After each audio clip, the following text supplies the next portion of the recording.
Good morning, evening, afternoon. Hello, hello.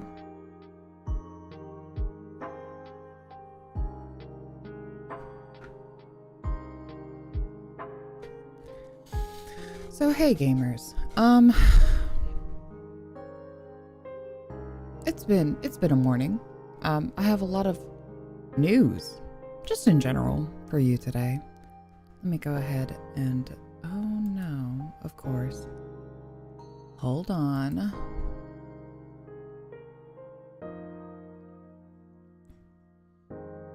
My camera delightfully seems to not want to work today. Anyway, while I'm here, while I have you, listen. So, oh, hello. Oh, you can do it. You can do it. I believe in you. I believe in you. So anyway, my, I didn't realize that we were supposed to have maintenance come over today, which is very unfortunate. You know, very unfortunate for me. Everybody wants to be at the house today. So I'm so sorry for any background noise that you may hear. My people that I live with, typically work from home. But one's out right now and the other has to probably step out. Okay, there we are. I fixed it.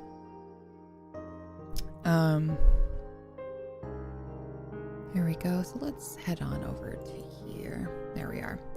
So I'm going to keep that little message there for a bit. Just until I have to potentially step out again. So I contemplated on starting maybe an hour later, because since my roommate has to step out, usually she can take care of if we have any people coming over to fix things. But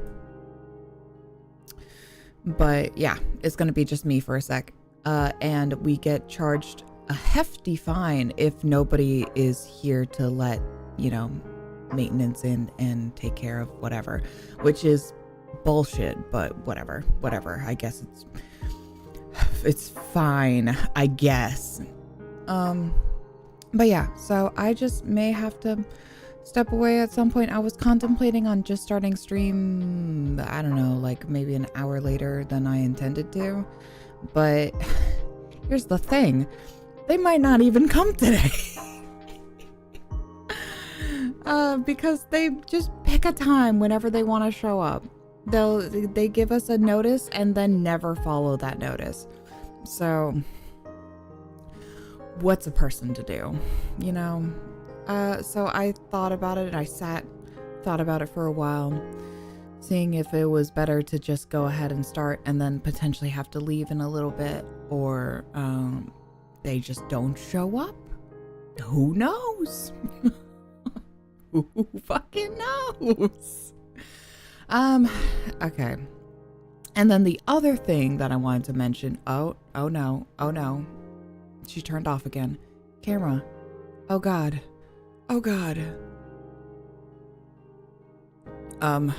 Well.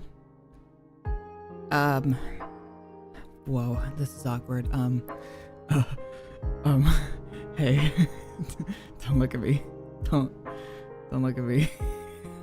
I'm gonna be down here for a second. You won't even know I'm there. You won't even know I'm there. Hey, what's going on, bud? Why are we like this today? What's wrong? It's always something, huh? I can't have just one good day. It's always something. So anyway, can I just yeah. What the fuck was I talking about? Oh yeah. So anyway, I also was going to mention, let me just close out of this, I guess. We'll do a hard reset. Yeah.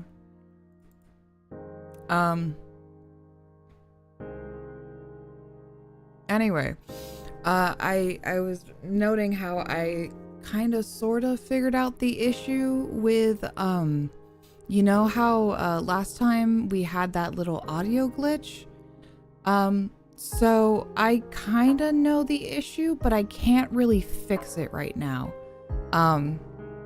Because the issue is more on, oh no, you can do it, I believe in you. The issue is more on, it's actually, I think it's a Windows issue, was what I was researching. And it's not just like an OBS thing. There's other people who have had this problem. How do I fix it? Phenomenal question. No idea. I didn't get that far. I just found out that it was a known issue. And I'm not the only one suffering from it. And it's not necessarily my computer or my OBS, but like a Windows thing. To counteract that, I mean, obviously you just kind of start and restart. And then it should be fine. Oh my God. We might have to go without model today, but that's literally impossible. Come on. Come on. I don't know why it's doing this today. You know, I'm not allowed to have one good day, just ever. It's just not allowed for me in particular. Hello. Can you decide to work? Whenever you feel like it, really. It's not like I'm in a hurry or anything like that. It's not like, you know what, we're just padding for time just in case maintenance comes, because they're supposed to come around this time, like between now and like 12:30 maybe. So I guess we're just padding for time. I'm gonna keep that pinned message up there until, there we are. Actually, I'm gonna close out of this too, because why the fuck not?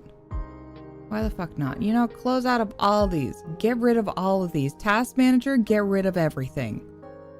Get rid of everything. Turn it all off. All of it off. Turn it all off. I should leave that up. No, it's fine.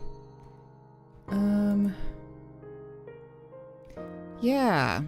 Anyway. Today is a day. I'm not allowed to just start stream normally ever. It's always got to be something. Something has to happen. Oh, I'm gonna pop up again. Hold on, give me a second. Oh, there I am. Wow. Amazing. Incredible. Wee. Come on, you can do it. I believe in you. This is where I envy the people with iPhones, you know? Because this is, they don't have this issue. They just kind of go. Isn't that crazy? Maybe I'll think about getting a tablet or something. Tablets are a little cheaper than the actual phone. Maybe. Yes. Usually. Isn't that right? Sometimes. You know, whenever you decide to work, it's something with my NVIDIA tracking. I don't know why. I could switch it to standard for a second, but that would suck. Yes, close. Okay, well, no, never mind. So anyway, how are we doing it? Y'all doing good? Staying hydrated? All that? You know, I'm just gonna be down here watching you. It's fine. It's fine, you know. That's just how these work, you know? Just, sometimes,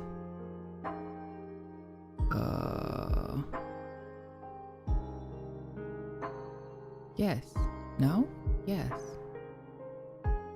Ooh, she thinking. She's thinking about it. She's thinking we're thunkling really hard. I really want to believe in you. I really do.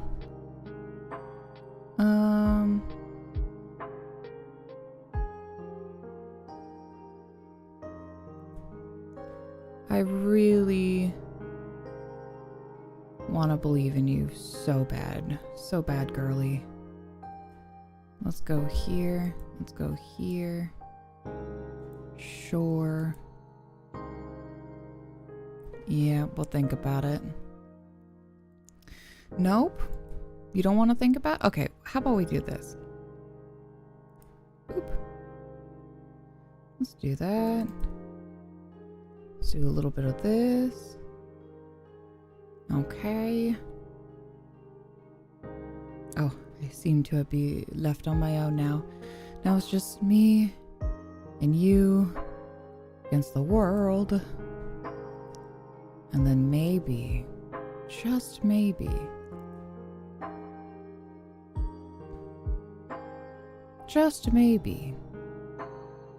something will work for once.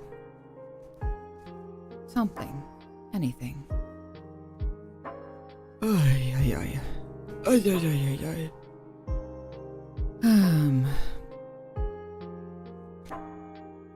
You know what? I can do... Hold on. I know what to do. Let's do one of these. I'm gonna have to... Hold on. I'm here, but we're gonna hang right here for a second, okay? That's good, right? Yeah, I know you're upset, Windows. I know you're upset. Me too. Here's the thing. Me too. Where's my... Oh, I don't have it. Never mind. Every day is difficult for me. For me personally.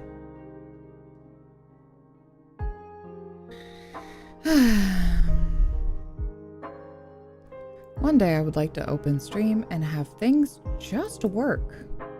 Wouldn't that be crazy if things just worked? What a concept. That's such like, wow, goals, you know? Come on. You can do it. I believe in you. See, it's not the fact that my model doesn't move, it's that for some reason my camera is off and doesn't want to turn back on. Hello? Are you back, bestie? I love you. Please work. We were supposed to be friends. Hello? Okay. Jesus fucking Christ. I hate my life. Hey. Hello there. I've risen once again. Oh, let me... Now I gotta readjust myself. Yeehaw. Every day is pain for me and me in particular. Alright. Let's just start the game, I guess. Hold on. One day, things will happen and it'll be fine. And everything will be fine. Pain is all I ever know. Ever.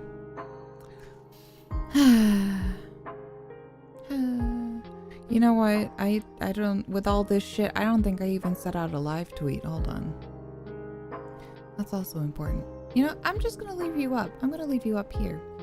And you'll be fine with that. You'll have to be okay with that. You'll simply have to be okay with that.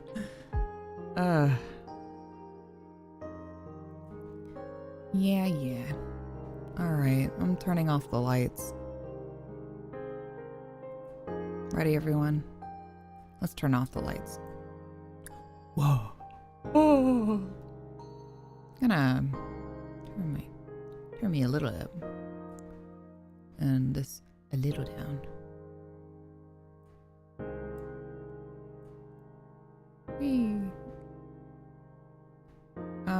I think last time though, when it got bright, it got like real bright, so.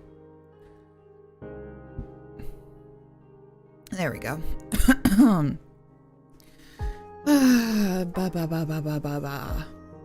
Every day is pain for me and me alone. It's actually, it's actually cold. Isn't that crazy? I'm usually never cold. Oh, you know what? Hold on. Let me turn off my fan.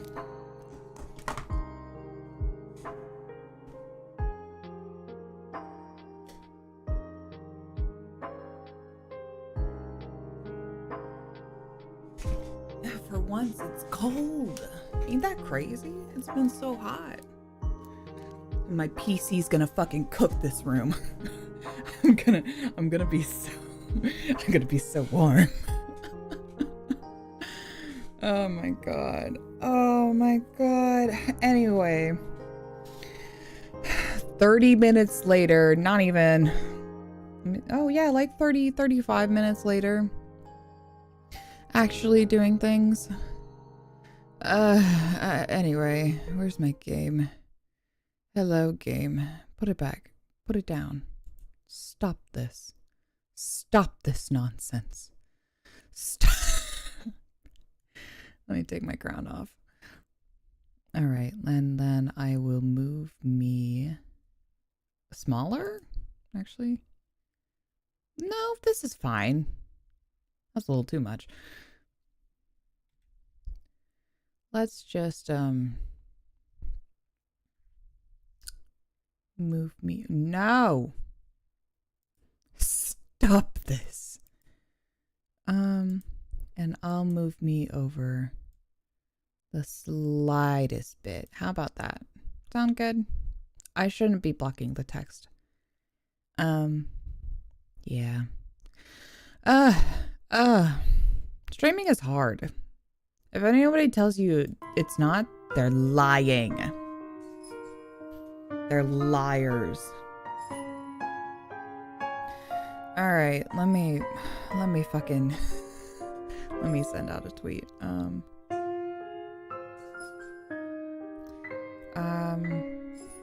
Fuck my life. We're live.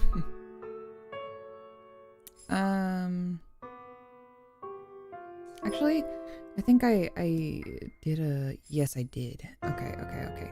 I did. Cool. I don't have to do a whole tweet over again. Let's go ahead with, I don't know, something like,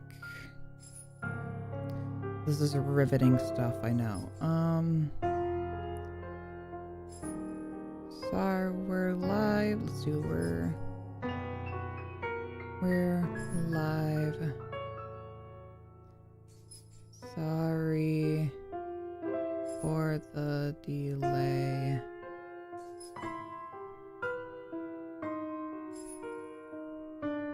Let's get spooked. Let's get spooked. And then me.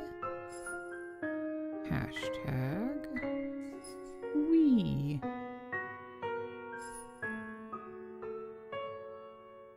Okay, that should be good enough.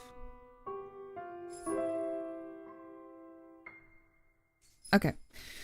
So as a reminder, I'm gonna keep that pin up, but I may have to step away at some point in case maintenance comes over, fixes my shit, because our house is steadily falling apart.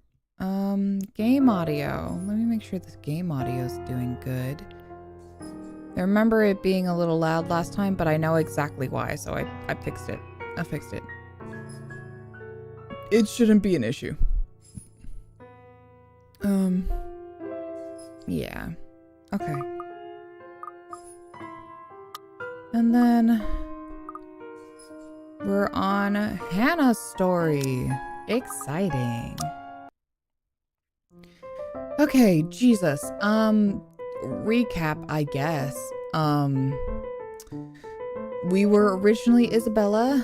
We were realtors for a haunted house. We found the letter. And then the letter made a ghost chase us, and 5 other people saw it, so now they're gonna get haunted too. And now we're a rich wife right now with a racist fucking husband. God damn, that was unnecessary. And then yeah, we're going to get more haunted, I guess. Isabella in the previous timeline originally died because Ghost got her twice. But we saved her because I reloaded and I didn't want her to die. But now it's ambiguous to whether she died or not, so I have no idea. So we'll find out. Right now we are Miss Hannah. Hannah, I guess the less racist of the two, of the rich white people. This is unfortunate, but whatever. I don't like either of them, but Hannah's at least tolerable, I guess. She didn't pull out the hard R. God damn, that was a fucking nightmare last episode. Alright, anyway. It is far too easy to get them to pay attention, enraptured. They hang on my every word and follow my every move. All of it would have been stifling had I not grown used to such stares. Most are respectful, some are hostile, if we are honest. A few are downright inappropriate. After all, I am. Hannah, right! Oh, yeah. There's a moment of agitation as a familiar but less than welcome face approaches me with a suggestive smirk on his face. Of course, I have to keep a benevolent smile and greet him as I greet any good friend. After all, this man can turn heads, being famous in his own right. Officer Lee! What a pleasant surprise. I didn't think you'd have the time to attend tonight's party. He's more Luke's friend than mine, really, and I am really quite sure I only invited his wife. Much like I am only friends with the Chief Inspector because of Luke, Luke is only friends with Rochelle because of me. Unlike how I treated Lee, however, Luke never hid his animosity for the Lee matriarch. It was an odd sort of friendship where we would have awkward double dates. I don't even recall his first name. It starts with an N, I think. I might be wrong. Aside from being Chief Inspector of Luxembourg Police, his wife Rochelle Line Vance owns a General Electronics company, fridges and freezers mostly. Oh, I always have time for my favourite socialite couple. Might I say, you look positively ravishing tonight. Thanks, bud. I see the husband isn't with you. Ew. I don't like how he said that. Ew, yeah. The way he eyes me up is enough to make my skin crawl. I just wish Luke was here to fend off the more unseemly of our peers. You know the ones. Men who are just a bit too friendly, staring too long at my assets and getting close just because my husband is not here. And to think they have the gall to do this at my own party. In my own house, if I might add. But like any high society woman worth her salt, I know how to handle it with grace and dignity. I suppose you are looking pleasant as well. Luke's busy with work, unfortunately.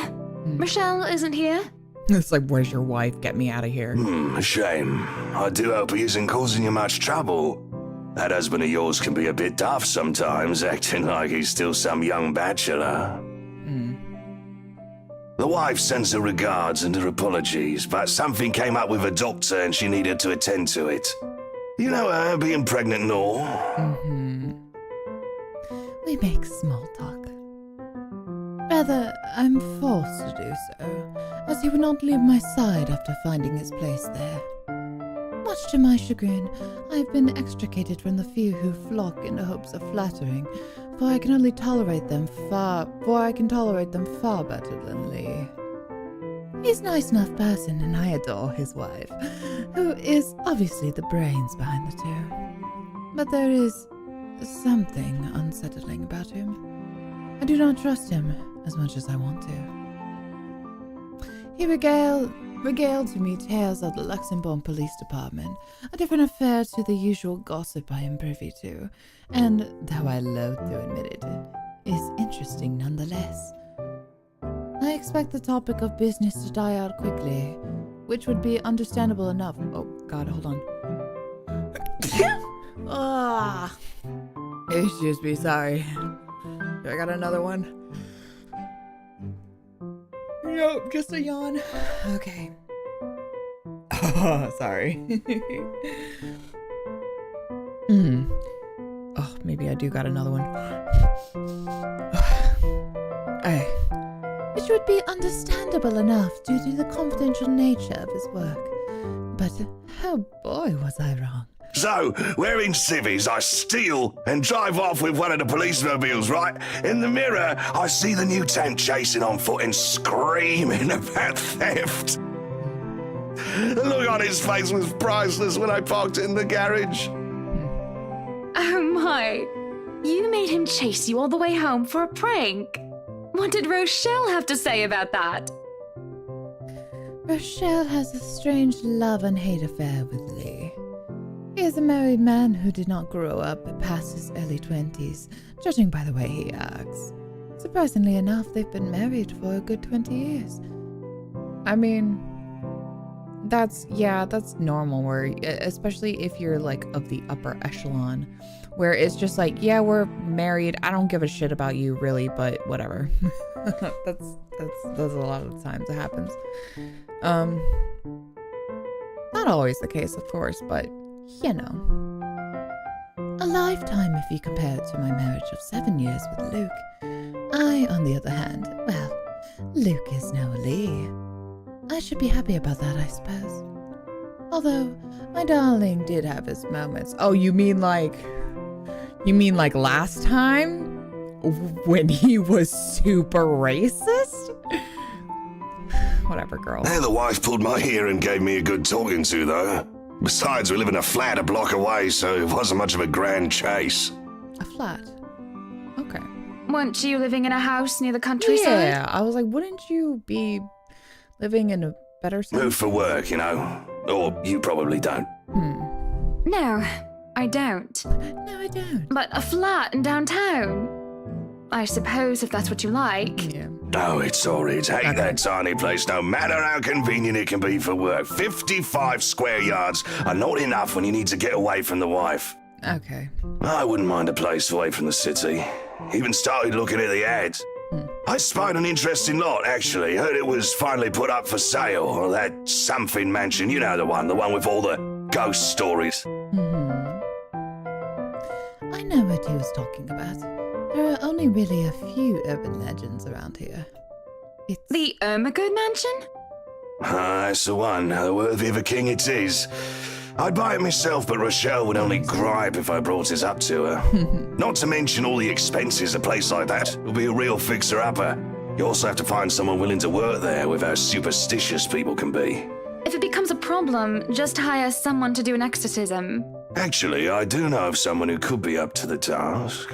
You remember the Ludgates party at their Christchurch summer residence? Of course. It was an excellent soiree. Everything was so classy, too. Such good taste. Oh, that place was a pigsty until they hired out this interior designer and they turned it into a bloody palace.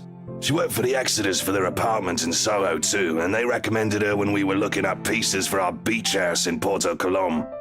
I think I have a business card right. No, I must have left it in my other jacket.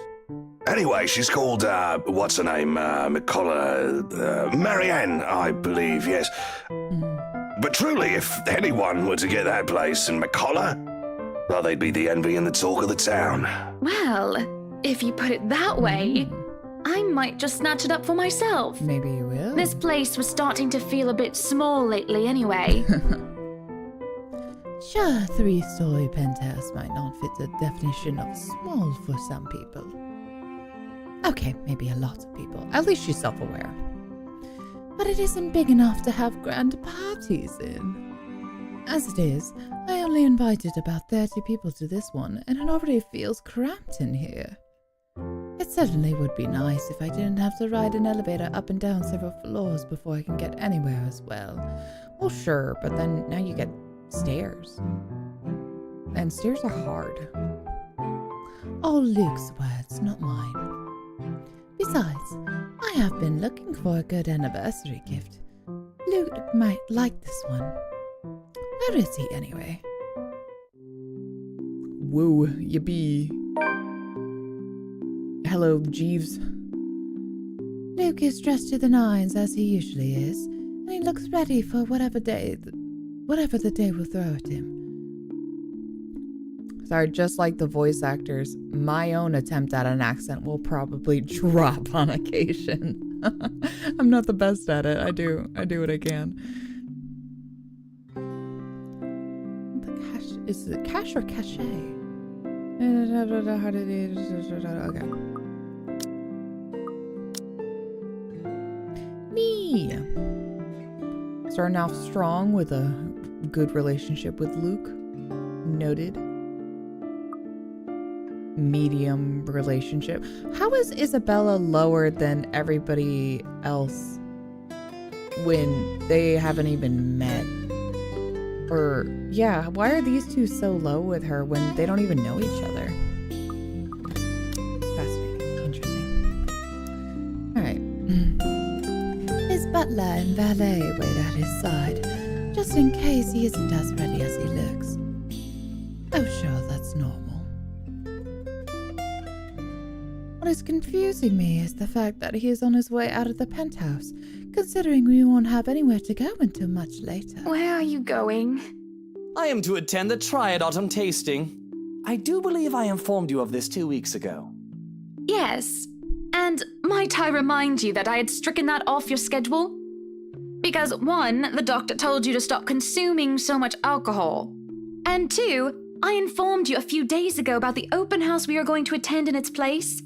I've even found this marvelous interior designer, Mary Ann McCullough. Like they're really spacing out her name when it's supposed to be Marianne. Like all one word. It's a 3.5-hour drive to Cardiff. I don't have time for this. This is like that little party you threw all over again. You don't inform me of it, and you expect me to stay and be a gracious host when I have business elsewhere. Elsewhere. You know how I operate, Hannah. Unless this was penciled in, I am sticking to my schedule.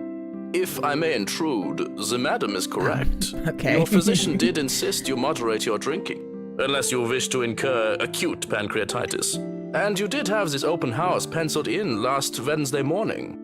Bullocks, I don't remember doing so. Well, you did. While very hungover, in fact. Thank you, Johannes. He did. Moaned about me being too loud, but gave in after some pushing. Perhaps that was a bit too cruel and manipulative of me, but... Whose side are you on? Come on, Luke. You promised we'd do whatever I want this weekend. Gordon Bennett, fine. Gordon Bennett? I am giving this house tour That's yours my a chance. favorite British curse. It's just Gordon Bennett.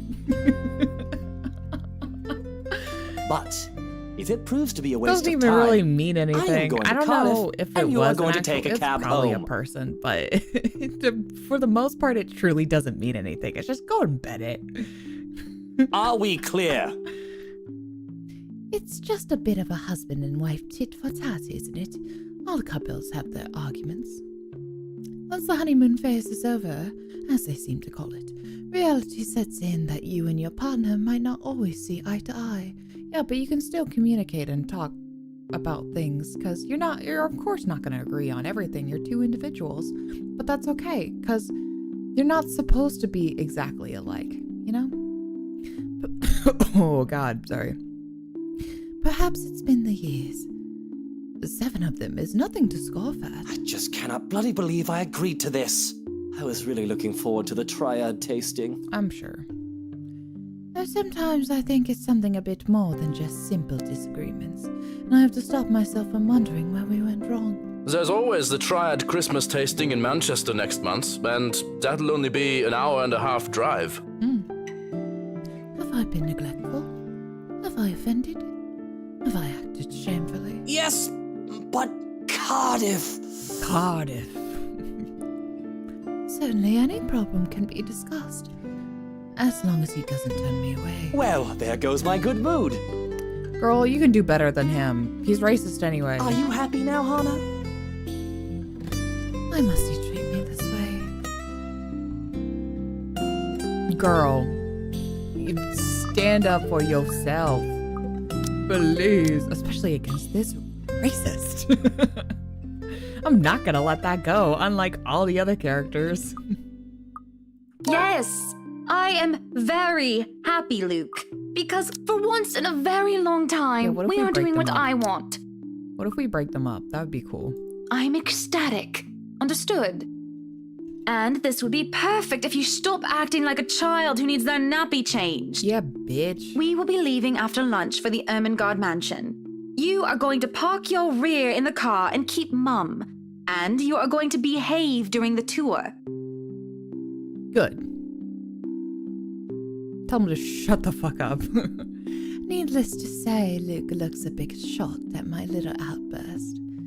He opened and closed his mouth a few times, struggling to reply, before he crosses his arms to look like, well, a moping child. Any more rules for this little excursion of yours, Your Highness? Should refer to me that more often. No wine. No wine? Unacceptable! Unacceptable. I am already not allowed to the tasting, and you would deprive me of that simple pleasure? Well, you're an alcoholic, so yes. If I see you take one sip today, I will put the stocks under lock and key. Do you understand me?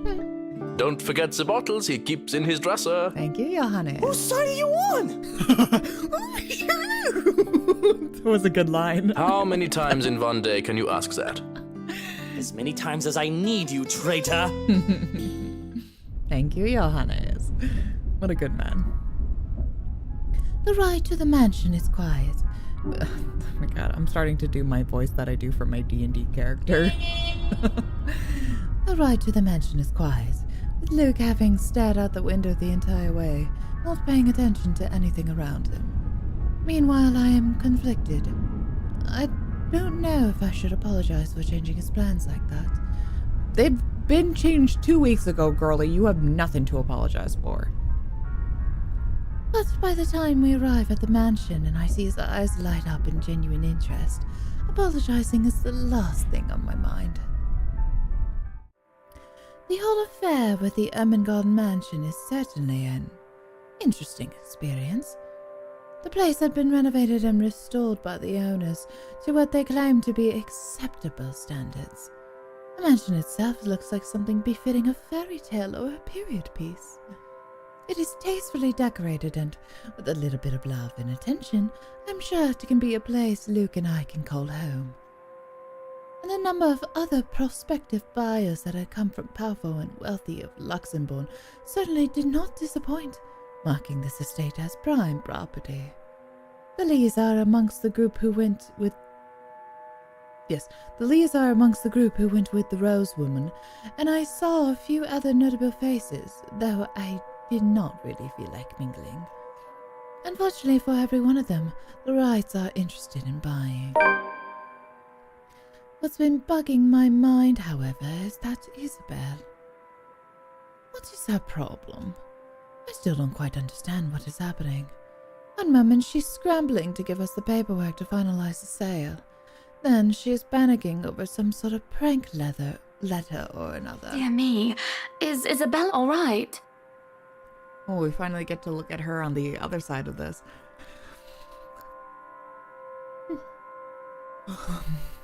It is apparent with the way she shakes and by the pallor of her skin, something has really shaken her up. Isabella, do you need me to call that ambulance? I am worried, but it will be best if she is attended by someone more familiar to her, like her partner. Even then, the girl refuses Rose's offered drink and looks just about ready to make a run for it. No, I'm just feeling a bit out of it. Excuse me, I'll be back. I just need to catch my breath. And she does so, just as I predicted, and her partner follows like a concerned mother. There is an awkward air among us as we are left in the wake of whatever that was. The others murmur and gossip with each other, speaking of the poor, daft girl and telling the tale to whoever was not audience to the act in the first place. It doesn't take too long for the woman, Rose, to return and pull us aside into the study for what I rightfully assume is damage control. Rose invites Marianne in too, hoping to apologize to her as well. Oh, you can say Marianne like this, but then you call her Mary Ann elsewhere? Okay, whatever. But the woman refuses, saying she is not one of her clients anyway. That leaves myself, Rose, and Luke, the last all too eager to make himself comfortable in a study he's no doubt already claimed as his own. I can't apologize enough about what just happened. Please forgive Isabella. She's been under a lot of pressure lately. She's young, and all those rumors about this being haunted just got to her head. And it must be this terrible heat, too. Not a drop of rain for days now. Are you sure it is wise to just let her go like that? Where is the poor dear? She might get hurt. She's more likely to hurt somebody else, given what just happened. I told her to sit down and take a break. Already rang someone to pick her up, too. That might be for the best, dear. But please, we're here to talk about the mansion, yes? Why, I absolutely adore it! Don't you, Luke? Some of the rooms will certainly have to be repurposed. We want to change the appliances and have Marianne lead on the decor, but the whole thing is just lovely. I guess. It's certainly a lot roomier than our penthouse. Exactly! Lots of space for guests, parties, a lot of room for little ones to run around too. Let's not discuss that right now, Buttercup. Anyway, I do think it would be a shame to let this mansion slip past us. But you haven't even finished touring the house. Well, we like what we've seen. I am making her job easier for her, am I not? No need for loans or long price negotiations. We can just sign a contract and close the deal. Really, you think the woman would be more happy about an easy sale?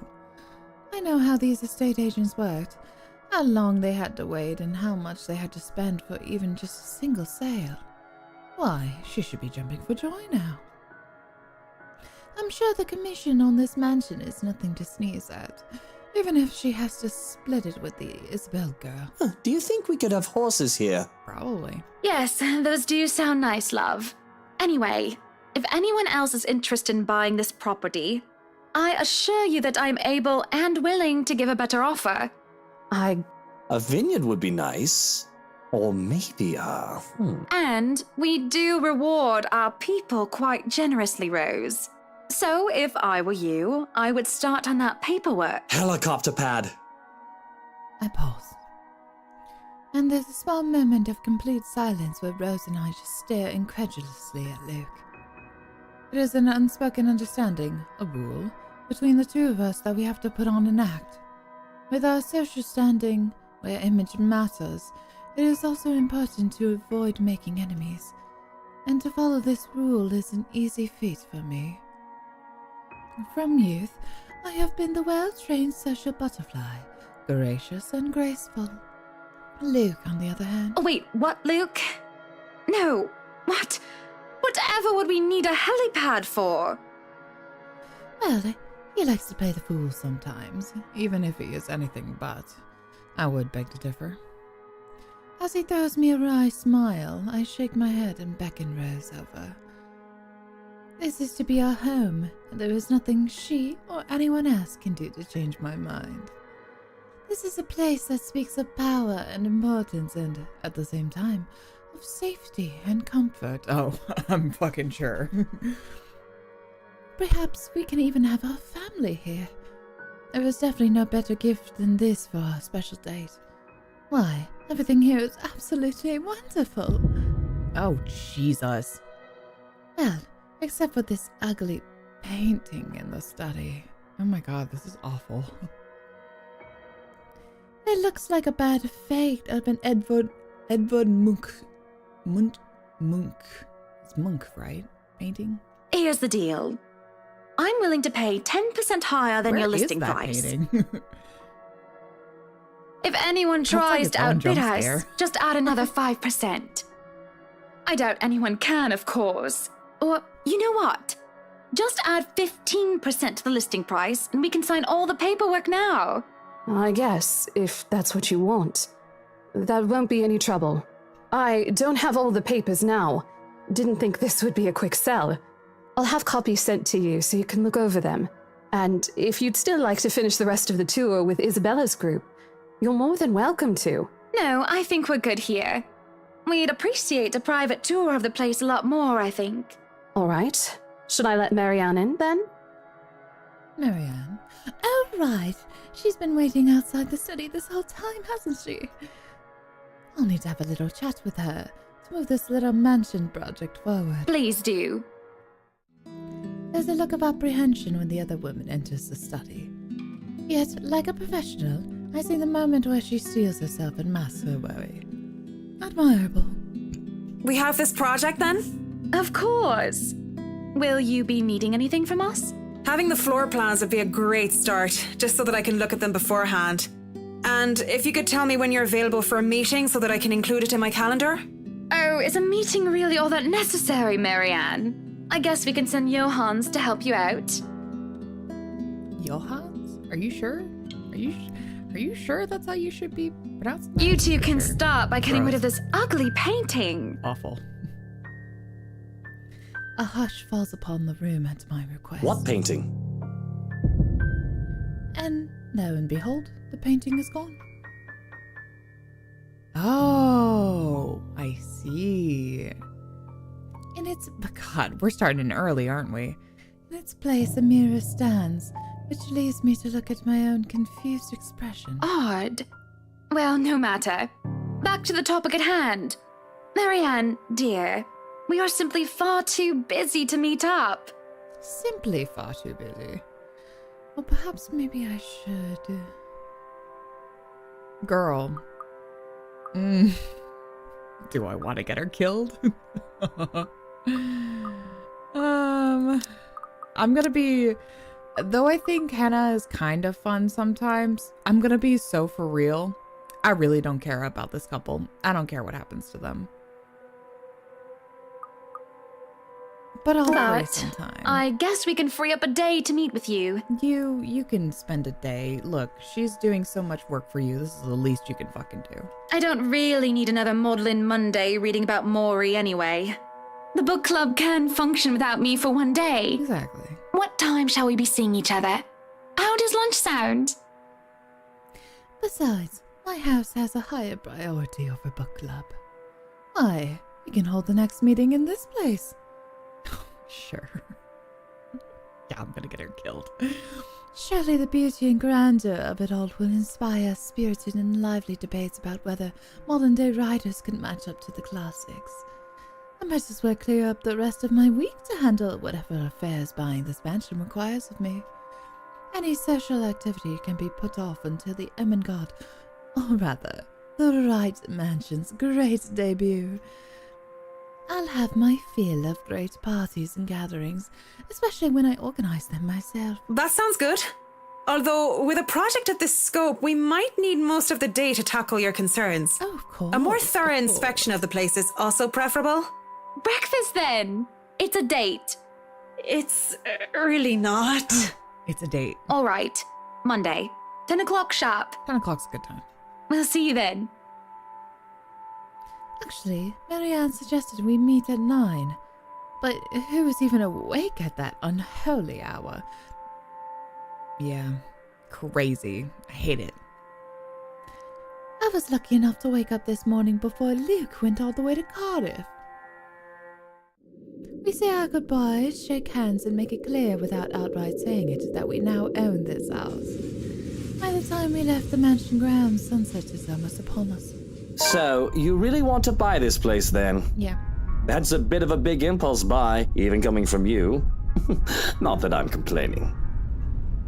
I feel elation when I hear those words from him. It's not every day one is able to please someone like Luke. He gives away false flattery to sway those who starve for his attention and approval. But in the privacy of closed doors, he would often express his grievances.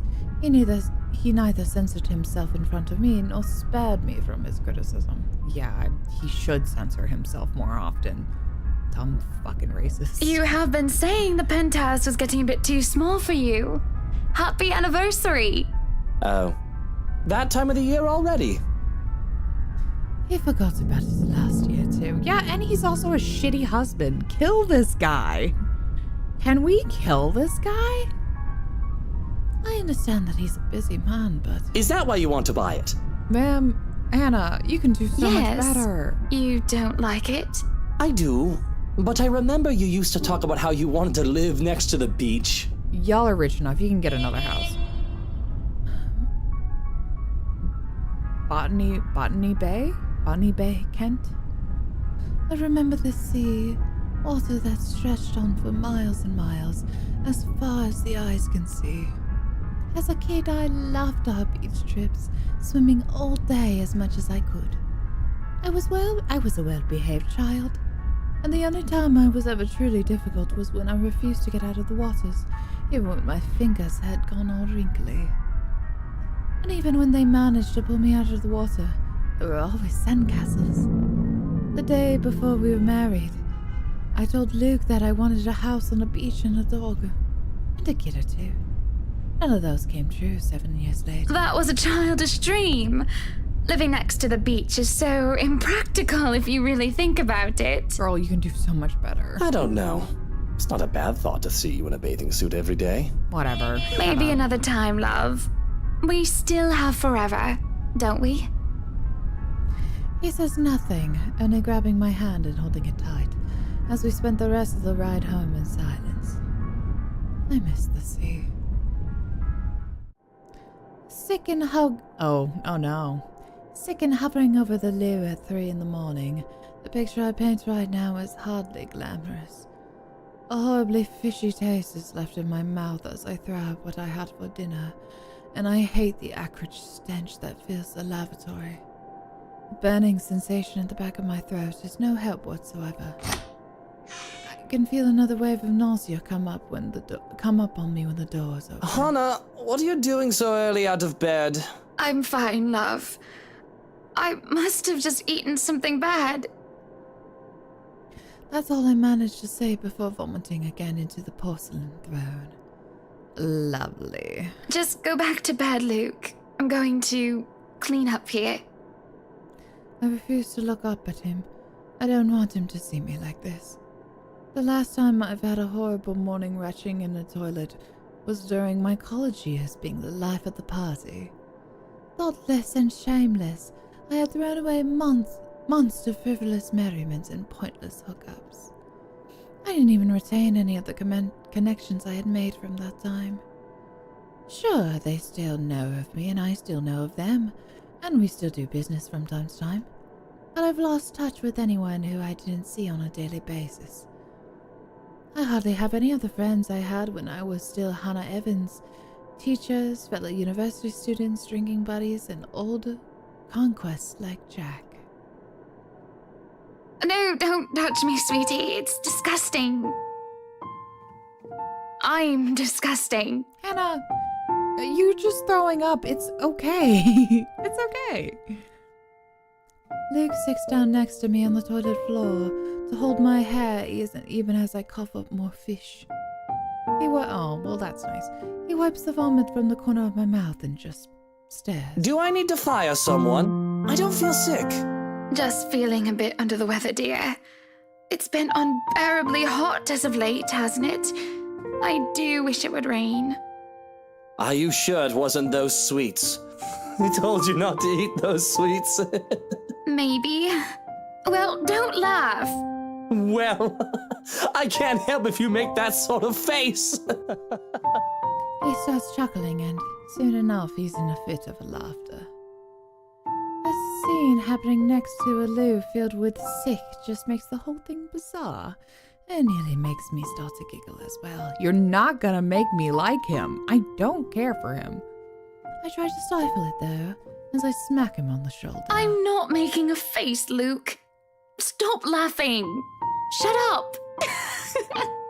When he would not stop laughing, I let myself go as laughter bubbles from my own throat, and I forget whatever ill feelings plague me.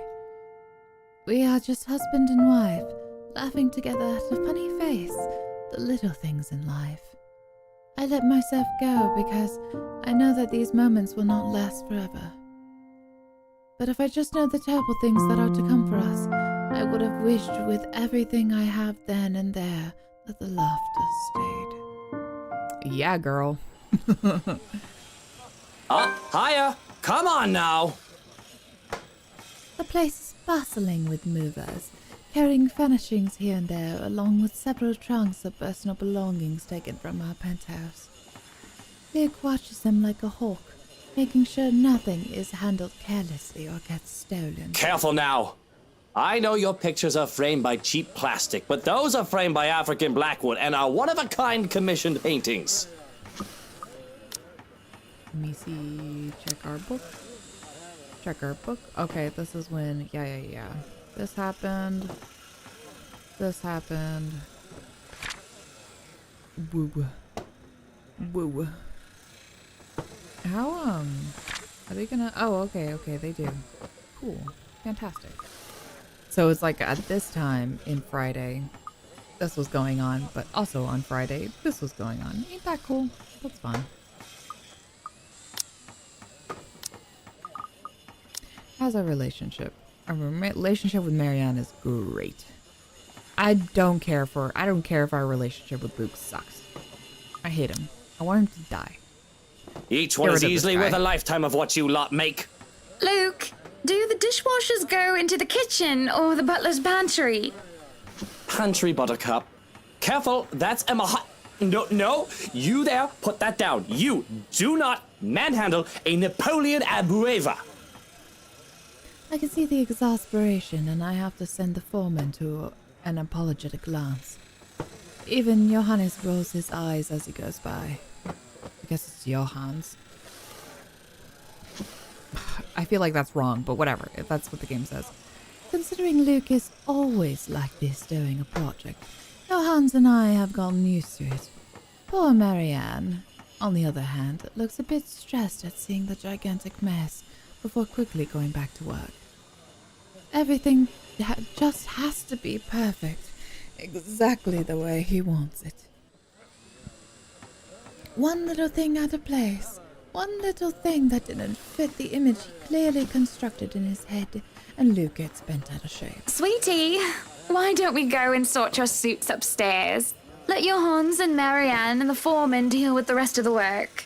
We have this, Mrs. Wright. Yes, please do go before a blood vessel bursts. Bloodstains are so troublesome to clean. Taking him by the hand, I leave him upstairs into our bedroom. Wow. Oh, they have a balcony too. Wonder if it's gonna be used for something. This place has been arranged first so that we can get some rest, no matter what state the rest of the mansion is in. Oh, sorry. Early for me. I am definitely glad I can just lie down on a soft, comfy bed after what has been a busy morning. Watching Luke act like his life depends on getting this move done is tiring all on its own. And to think I have the whole day of this ahead of me. I feel the bed dip beside me as Luke sits down with a sigh. Well, I can't wait for this to be over. Me too. I don't know. It's fun seeing you all fired up. Here at home and not at work, you know. You know I can't always be home, Hannah. I have a company to run, unless you've forgotten. I haven't forgotten. You're the one who insists on being there to make sure each and every little thing is under control. Hey, a little control freak. I just really miss you sometimes, and I wish you were at home more often. Why, if you're not careful, I might go a bit loopy and I'll start bringing cats home. And soon enough, one day you'll find yourself going home to a farm just filled with felines that follow you everywhere. Oh, don't bluff. The things would shred up your precious furniture. Besides, you don't even like cats. True. Dogs are infinitely superior, of course. Both are fine. But what about the wet dog smell? The mess? I'm not cleaning up after a mutt, no matter how cute. Don't you have people for that? You fuck. If you think about it, a cat would be better. Alright. We laugh. It's not always that we can just lie down and talk about these sorts of things. To joke around as if we were teenagers again, and with very little problem in the way of responsibilities and roles. To hear his genuine, honest-to-goodness laughter is a rarity. This is just the second time as of late. And I can only see it as signs of good things to come. All good points. Uh-huh. I guess we could just have kids. That is, if you prefer dealing with soiled nappies and sick as opposed to dead birds, mice, and litter boxes. I've already told Marianne about turning the second bedroom into a children's room. Oh, give me 1 second.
Okay, we're good. Sorry about that. I'm coming back in. Whee!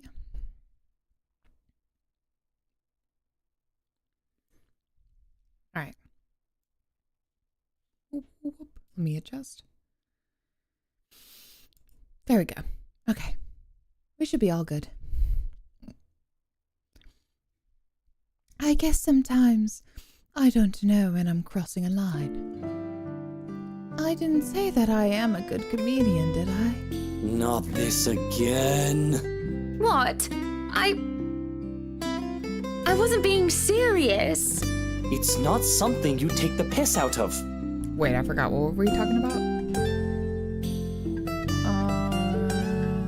All good points. Guess we can have kids.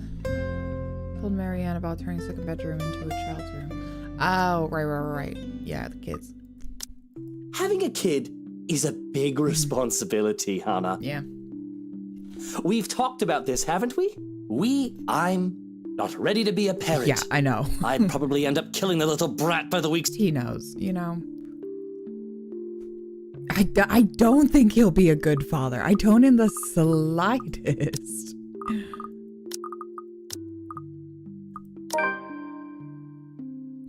I feel guilty, uneasy even about bringing this topic up. Did our relationship? Yeah. I don't give a fuck about this guy. This isn't the first time I brought it out there, considering we've been married for 7 years. I mean, sure, girl, but like, you have to come to an agreement. If he doesn't want it, he doesn't want it. But even then, I also think you'd be a shitty dad. But I should have learned my lesson. Talking about it has always gotten me disapproval. After all, this is one of the surefire ways to get Luke into a terrible mood. I'm sorry, but I do think you... Don't finish that sentence, Hannah. Just don't. I don't agree. I think you'd be a shitty dad too. We know how this discussion ends. Let's not fight over what ifs and if onlys. But what if we are going to have a family, Luke? What then? Gross. I just told you. No what ifs. We won't talk about it until you're ready. Let's not talk about it then. Ever. The silence that follows is stifling. I avert my gaze from him, favoring the view of our four-poster bed. Yes, our four-poster bed, overseeing his embittered expression. Just thinking of how insensitive I am for bringing it up makes me feel sick to my stomach. Girl, you're not insensitive. I understand you wanting kids, and he can definitely talk to you in a better manner than this. But I also think you're a little misguided girly in thinking that he would be a good dad. He'd be a shit fucking father. Though, I do know some cases where people shape up real quick when they have a child. But I still don't fucking trust him, especially with him in particular. I know that he's probably gonna shove all of the duties onto Hannah and like any of their staff. We stay still. Neither of us dare make the first move to leave. Oh, until a crash from downstairs cuts through the tension. Oh, bloody hell, what is it now? I can't get away for 10 minutes without someone mucking something up. That better not be what I think it is. I know it's only an 8 million yen vase, but I swear, Is this an Oron reference? Is this an Oron reference? Hold on. It has to be. Kiss, kiss, fall in love. Na-na, na-na, na-na, na-na. I don't stop him as he storms off, and he doesn't even bother to look my way. Yet I can still feel his eyes boring into me. Alone, as per usual. I really should be used to it by now. I can feel the minutes tick by with me just lying there, feeling miserable and full of self-pity. I've rolled over to lie on my stomach at this point, with my face buried into the pillows, when there's a knock at the door. Grumbling at them to go away doesn't work as a voice comes from the other side. Madam, the photographer from Luxury Living is here. Oh, fantastic. Wait, is that today? Oh, yes. People have caught wind of our new mansion the very moment we left the open house. Luke had boasted he could acquire the property in no time and allowed a photo shoot for an interior design magazine to be scheduled today. Scheduled. Well, there were complications and it took longer than it usually does for us. In a minute, Hansi. Hansi. Johannes, if you could at least make it through the end. Tell them I'll be right down, Hansi. Very good, ma'am. The mansion grounds had been one of the first things to be fixed up, aside from the bedroom. Although it's still a work in progress, it had a promising start, and I could already see the flower patches. Luke's favorite daffodil stands out easily, having been transplanted from the pots that used to litter the rooftops of our penthouse. Why? If the moving crew thought that Luke was being hard on them, they clearly didn't see the landscaper on his way out. The man looked like he was ready to faint, and Luke seemed ready to kill him by the end of their discussion. It is in the gardens that I see him standing near the flowers in quiet admiration. He is hard to miss.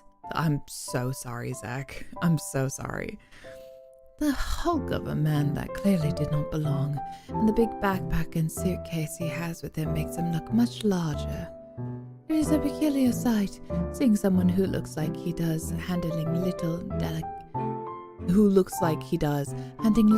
delicate things with such care. He looks up from the gardens and does a double take before a friendly face replaces his serene expression. Miss Wright, yeah? Hi, Zachary Steele here from Luxury Living, ma'am. Oh, he does do okay, fantastic. Hope you weren't waiting too long. But it looks like you're still moving in, huh? Thought for a second there my calendar was wrong and I came here too early. You look familiar. Have we met? Oh, you sure have. I have a very wide social circle, so everyone looks familiar at one point or another. But I would think I would remember someone who stands out like him. The struggle to recall must have been evident on my face as he quickly and kindly answered my question. Oh, I was with Isabella, your estate agent, when she had the house blessed. Yeah, we're going, since we got a path. This is interesting how they do those callbacks. Yeah, and your husband was disgusting to him. Oh, yes, that's right. And we're just gonna gloss over this? Small world, isn't it? Oh my god, we're just gonna... I should have known you were Miss Right. Zach, please be more The one and only. upset on your behalf. I don't want to be. Welcome to Maison Deite. Whatever, we're just gonna glance over it like it never happened. And yes, we've been in the process of moving in as we were delayed. But it won't be a problem. Absolutely despicable. Babies. Yeah. Interesting. Okay. They're just adding a few things here and there, and you should still be able to do your work. Where's the rest of your crew then, Mr. Steele? Zach is fine, please. Mr. Steele makes me feel like I'm a mascot for a cleaning product. Anyway, I'll be your one-man crew for today. Don't worry, been doing this gig for a while now. You must be quite the veteran to handle this on your own. Yeah, he's a master. We've had a full crew coming into our penthouse the last time we were covered in your magazine. Veteran? Oh, your words are too kind, Miss Wright. No, Zach, do not. Zach, her husband was disgusting to you. Why? Whatever. Fucking. All right, fine.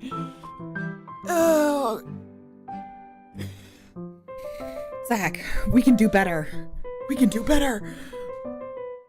Hana, if I get to call you Zach, you have my permission to call me Hana. Alrighty then.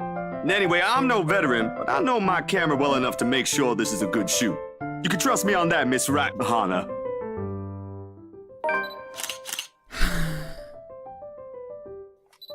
Whatever. Zachary proves quickly enough that I can, in fact, trust him. His skills with the camera and experience in the industry at the very least. He is kind and courteous, listening and following, as I lead him around the house. A really nice fellow, and he treats our household staff well whenever we cross paths with them. I ask those questions to the best of my ability, and he is patient enough to answer mine whenever I get curious enough. For one, I ask what the bags are for. They are quite the magician's toolkit. From the inside, he had procured several items to embellish the interior with. Bowls of fruit, lemons, trays with pepper mealers, stacks of cookbooks, cutting boards, and glass canisters filled with colorful nuts and grains are brought in for kitchen setting. For the bathroom, there are white towels, seashells, and decorative soaps. There are other things as well, too numerous to count, all in that large backpack and suitcase. Tricks of the trade. Softens up a room, makes a place feel more homey, and fills it up with texture. But you guys probably have better stuff I can use for this. No lights. Don't tell me all of these are just props. Well, I've got my tripod here. For things like these, natural light is best. Yeah, you have good times. So I'll just have to set the shutter speed to a real slow setting, and as long as nobody steps into the shot, it'll look great. Yeah, it will look Oh, good. it better.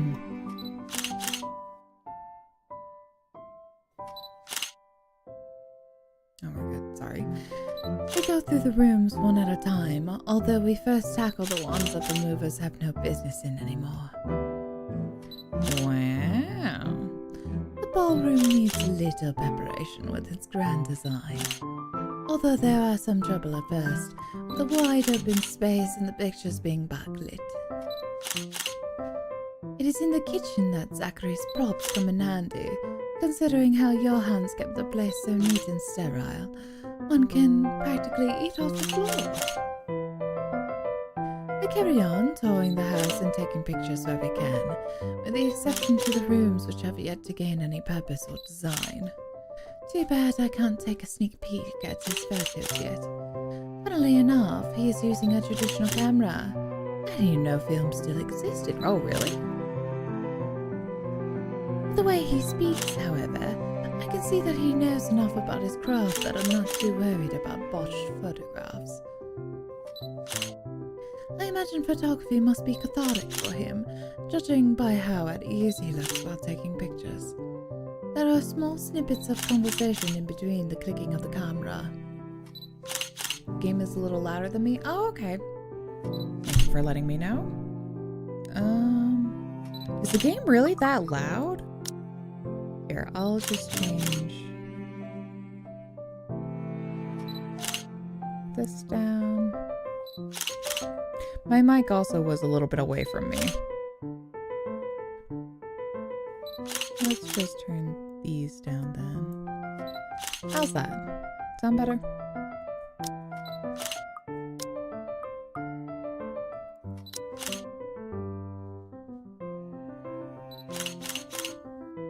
Okay. Better. Yeah, I don't know why it's so loud. It's fine to me, mostly. Alright.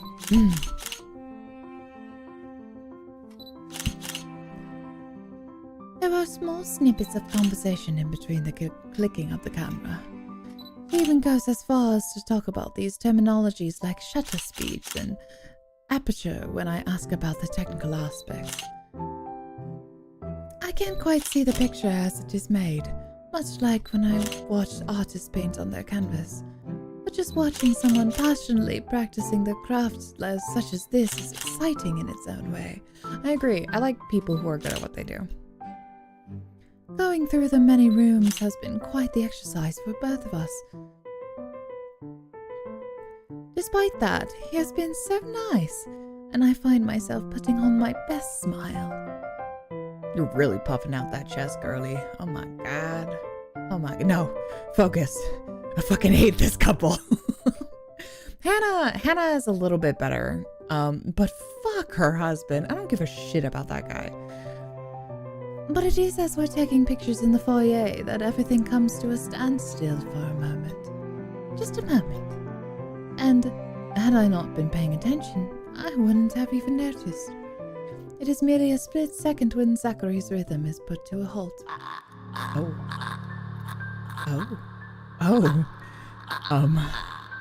Hey. Hey, girly. What's going on? That's crazy. His finger doesn't move to release the shutter. Yeah, he also doesn't pull the camera away from his face. Gaze still firmly fixed through the viewfinder. His hands shake and there is a light sheen of sweat on his forehead. Zachary? No response. Zach? Is something the matter? Lowering his camera, he blinks and stares at something behind me before shaking his head. Turning around, though, I see nothing. I see nothing that could have gotten his attention.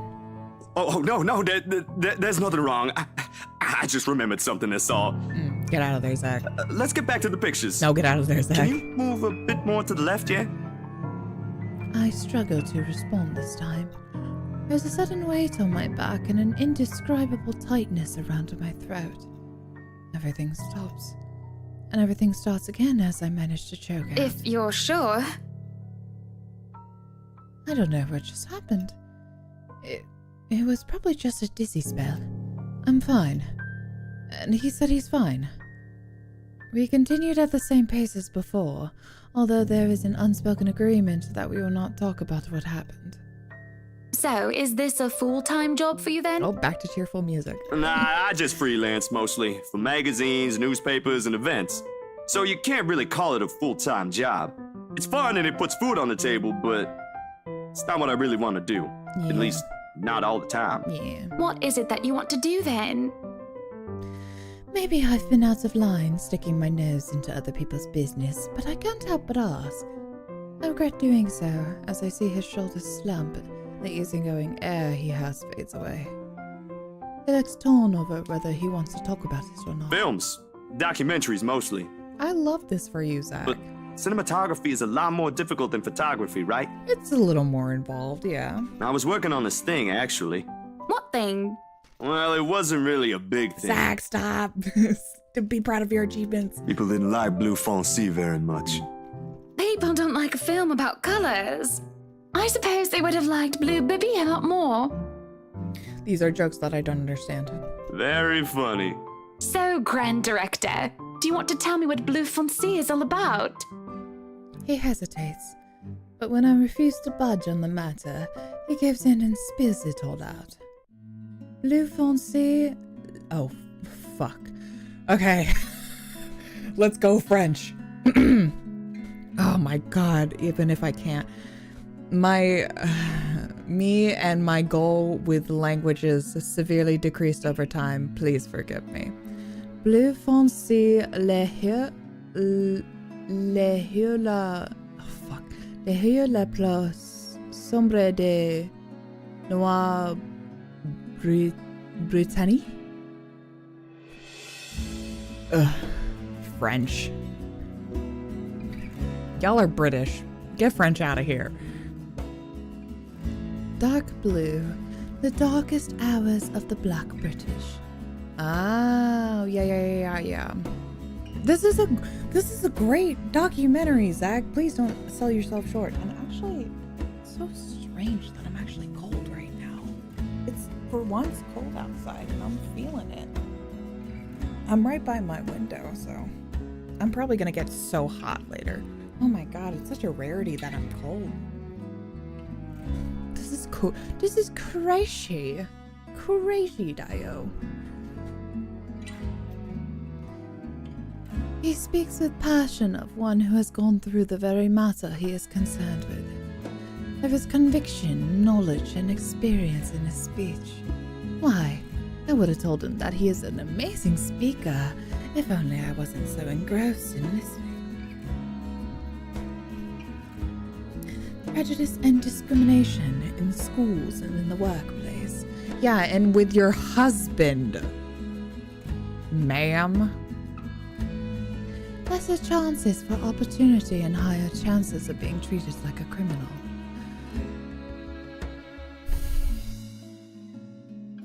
Why you gotta say it like that? Whatever. He spoke of black people and people of color in general still being treated like second-class citizens. Yeah, see, like, I mean, the documentary, yes, important, gracious, love it. I said this before in a previous notion, how they're really trying to be like, oh, we recognize the struggles of... Here's the thing, Hannah. Your husband is racist as fuck. But I said this before in the previous playthrough that we were doing. They're really trying to like have that inclusivity, have all walks of life and things like that. And they're really trying to like, oh, we understand the struggles of POC. And I'm like, it doesn't feel like it's well placed in the game, you know? It doesn't feel like it I wouldn't even say they're throwing it in there for brownie points or anything. It just feels out of place. All because of the color of their skin. Yeah, no shit, Hannah. All of it is just positively riveting. Yes, the struggles of the common man. Oh goodness, all of it is just lovely stories. Girl, shut up. Probably the way he talks is definitely riveting. But it's like, I don't know, man. It doesn't... The devs, like, with this focus on trying to, like... This odd mixture of trying to be, like... I don't know. I'm trying to find my words, but it's hard to explain. It just feels off. It feels like they want to be more poignant about like, oh, look at this. Whoa, breaking the mold. That's crazy. This is, I don't know. Maybe I don't have room to commentate on it, you know? I don't know. Something about it, it just doesn't seem well thought out, you know, in about how they want to portray this topic, you know? It feels a little white knighty. Yes. That's what I think as well. It just doesn't play right in the setting where we are right now. Things are just kind of like thrown in there for like, especially last time, things were thrown in there for like shock factor, and But then it's like it's thrown in for shock factor and then not even talked about minutes later. Like everything just gets so wholly glossed over. So if you really want to focus on a story about POC people, about POC and their struggles, because that's an oxymoron, or if you really want to focus about that, then that should be more of a focus. It's kind of often feels like it's just thrown in there as like a oh, look at this. Wow, we're talking about racism and discrepancies and classism and all that. And also there's a ghost. it just feels like we go into this thing about the discrepancies in race and then we just move on like really quickly. It's like here 1 second and then it's not even like, I don't know. It doesn't feel good. It doesn't feel like the way that they're portraying it is good. It just feels off. Yeah, exactly. Why is the only black man there to be a plotter for racism? Yeah. Especially because we talk about how, I mean, there's a little bit of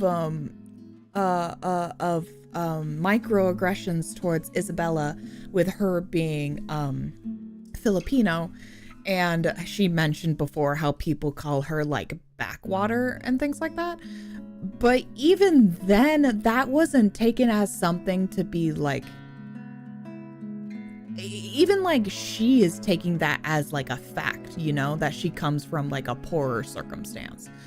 And even with that, it's like we're supposed to just kind of move on from that. And it's not like it feels like it's more thrown in for her, at least it's more thrown in for like a gag, you know? And then Ashton is an Asian man. And then, you know, I mean, of course we haven't dived into his story yet to see about if he faces any kind of discrimination or anything like that. But all of it is very pointedly towards like Zach for him being a black man. And I don't know, it just feels kind of gross, you know? It just doesn't feel good. Anyway, sorry, I'll get off my soapbox about it. I don't even know if it's right for me personally to like bring up to like harp on the subject, I guess, as somebody who is white. It's, I don't know, like sus. Yeah. Exactly. I'm like, why are we focusing so hard specifically about Zach, you know? It just doesn't feel right. But anyway, let's I'll get off my soapbox right now. And sad. Yes, I'm sure, Hannah, you feel so terribly horrible for it. Whatever. It comes to a point wherein he soon loses steam. He looks abashed, realizing what he had just done. Sorry, I just got so carried away and... Zach, you deserve to talk whatever you want. It's fine. It is really so fascinating to watch people talk about their passion, after all. Yes, your passion about discrimination. Oh, it's all just so fascinating. Like, see what I fucking mean? It just, I don't know. It just feels blah. It feels gross. It leaves a bad taste in my mouth. Yes, Hannah, let me hear your white woman feelings. Exactly. You should see how your eyes light up when you speak so fiercely. Oh yes, about these wonderful topics. Oh, you're just so passionate about it. I couldn't imagine why you, a black man, would be so passionate about the discrimination that your race faces. Wow, what a testament to your passion and your craft. Shut the fuck up. Anyway. You do have very beautiful Girl, eyes. shut up. Uh-huh. Thanks, I guess. Zach, get out of there. You're so passionate about your human rights. Yeah. Wow. LMAO. Lol, even. I want to say that girl, shut up. I want to say that I understand where he's coming from. No, you don't. But I really don't, do I? Oh, very astute, Hannah. Jesus fucking Christ. Wow. Did you solve that yourself, girl? Holy fuck. Yes, exactly. I was born with a silver spoon in my mouth and I've lived a charmed life. It hasn't been perfect, but the difficulties I've been through pales in comparison to what others experience on a daily basis. Was so woke of you, Hannah. I certainly don't know how I would have fared if it were any different. But I still have met Luke, and would he still love me if I was any lesser? No! Because he's a racist and a douchebag aristocrat. What was your home like? These things you talk about. These it sounds like these you. things you talk about. Just these little things that you talk about. Girl, I hate this writing in particular for when we're talking about like POC struggles. I fucking hate it. I just hate it. It's not good. Well, I don't mean to pry, I mean. It's not good. Live with my older sister and my grandparents. Hannah, you keep taking a great We had a shop selling all sorts of things below our flat. That's okay, man. And well, I was one of the few non-white, non-British students in class. I'm so sorry. I didn't get pushed around or anything straight up. Even then, I was one of the biggest kids around. I'm sure, Zach. But a pencil, a notebook would go missing, you know? Yeah. Oh, that I knew. Children can be so cruel at times. You girl, you really don't know. You really don't know. Of course, it may have be a slightly different story when you have personal guards, and the stolen item is not a pencil but an expensive heirloom. So what about you? Yeah, you How don't you know liking your shit, new house? Hannah. It's pretty impressive. Zach, I'm sorry for this girl. I'm trying to relate to you. It's like, oh my god, yeah, I totally understand what you went through. Oh my god, absolutely. It's nice, I suppose. Whatever. You suppose? Whatever. Not big enough? What? No, oh, don't be a bully. No, you deserve to bully her. It's just that. Bully her more. I understand if you don't want to talk about it. Zach, you're too nice. I was a little girl, all dolled up and treated like a fragile porcelain, with nursemaids waiting on me hand and foot. All the material possessions anyone could ever want. I could ask for on a whim, and it would be handed to me just like that. But I barely saw my parents. Just goodbye kisses in the morning before they went off to who knows where they were needed to next. I saw them more often on the telly or in the papers than I ever did in person. I remember my old house. It was a lot like this one. Like, I don't deny she probably grew up incredibly lonely. I don't deny that at all. But the comparison that we're having here is systematic racism. Discrimination that a black man faces growing up in England, growing up, I guess, in England, versus a rich white aristocrat. Like, these aren't good comparisons. They just aren't. Big walls and big holes, but nobody in it. I'm sure Not you grew really. up incredibly lonely. I understand this, but it's just not a good comparison. It makes you think how alone you are. Sure. A pensive... I'd rather we get the fucking ghost back in here. A pensive mood overcomes us. And there's a moment where neither of us are sure how to go on from there. Things have gotten a bit too personal, yet it isn't wholly uncomfortable. Like, as if we've been friends before. No, you don't get to say that. Well, that's normal, ain't it? You just moved here. You don't get to say that, Hannah. You'll make home out of it yet. He certainly makes it easy to believe that. Don't think we can compare loneliness to literal lace racism, Hannah. Come on, Diva. Exactly. I can't even equate it to like apples to oranges, you know? It's just that they're so They're so wholly different. My childhood house is indeed a lot like this one. Just as large and extravagant, and just as empty. I hope he's right. So, Monsieur le Photographe, you've covered the one and only Ermengarde mansion. What's next on the agenda? Come on, Diva. The interview? Boring. It's an interior design and housing magazine. And they want to know what Miss Wright has to say about her interior design and house. Honor Wright thinks she bought a magnificent house that she can certainly brag about. Blah, blah. Boring. You know what they should print more of? I watched an interesting documentary the other day. Well, that's very nice Blue of you. Fonzie, The Darkest Hours of the Black British. I recommend you watch it. Those are the things that people should know about. That's very nice of you, Hannah. What do they care if I use a purple or green bowl of fruit in my kitchen? People, right? Oui. People are shite. What do you think? Do I look good with this angle? I strike a pose while he's being busy, looking taken aback for a moment, probably not expecting me to just go and say such a crass word. He recovers quickly, and after snapping a few shots, he grins. Yeah, vous êtes belle. Who's it? You want copies of these ones? Yes, please. So, the big boy knows French. You must have wooed a few ladies. Unless you're into gents. Well, at least she's not homophobic. Either way, French is, after all, the language of romance. Zach, I actually want to know, do you like kissing boys? No, I don't know about quoting fancy poetry. Do you like kissing boys?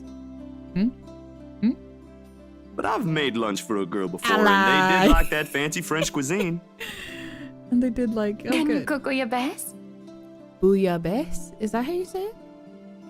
Bolognese. Can you cook your best? I don't even know if you said that right.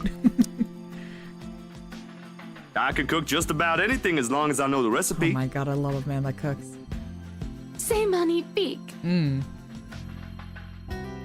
It has been too long since I've had a nice and proper chat with a good friend. I don't know if you're allowed to have that. No, Lee is certainly not a good friend. Not though we've just met, Zachary is the sort who could probably befriend anyone. That is definitely true. He's just a comfortable person to be around with. A bit too comfortable. That's just how he is. The photo shoot went by a breeze. And somewhere along the way, as we talked and laughed, I find myself getting a bit too close without realizing. He'll give me this strange look until I back off, and then he'll go back to asking questions after I agree to do his little interview. And it's just odd. Well, no. Me being friendly isn't that odd. That is how I am. Zachary's the one that's being odd. Why? Anyone else would absolutely welcome the attention that I give them. Girl, shut up. Girl, shut up. Well, anybody would love my attention. I'm sure, Hannah. He, on the other hand, looks almost flustered about it. He should be used to different personalities by now. By now? Ooh, I went southern with that. By now. Having to deal with various people when he works. And if not, he needs to start. Perhaps nobody has shown him attention of this kind. But he's a big boy. He should be able to handle me. All it is a friendly touch here, a pretty smile there, and a gentle swaying of the hips as I move around. Girl, also you have a husband. I know he's a shit man, but that still doesn't excuse cheating, you know? You know? Zachary grew more red every time he noticed. Am I being mean as I find enjoyment in seeing him unravel? Perhaps. Girl, shut up. I hate these guys. This went on during the interview and beyond that. There was nothing wrong with what we were doing, right? Whatever. Here. You have a husband. Even though he's a piece of shit, and I get it, you still gotta, I would rather you divorce than just, You know. Zachary and I are just having a playful, friendly chat while enjoying the outside view. At least, that's how I see it. I'm sorry, but I'm really getting distracted. Yeah, Zachary, get out of there. Could you maybe stop doing that? Yeah. Stop. I'm not sure if I want to, though. Stop! No! Absolutely fucking not! I'll stop if it makes you uncomfortable, sweetie. Absolutely fucking not. And don't call him that. Fuck you! God damn! You don't got the right. You have a husband. Sorry. No, I should be the one apologizing. Yeah, you should. Why, you're a shy one, aren't you, big guy? Don't talk to him like that. Don't talk to him like that. Ah. Maybe I should have made him more uncomfortable so he would start not liking her. Whatever. Zach's comfort is more important to me, though. It's not that, but...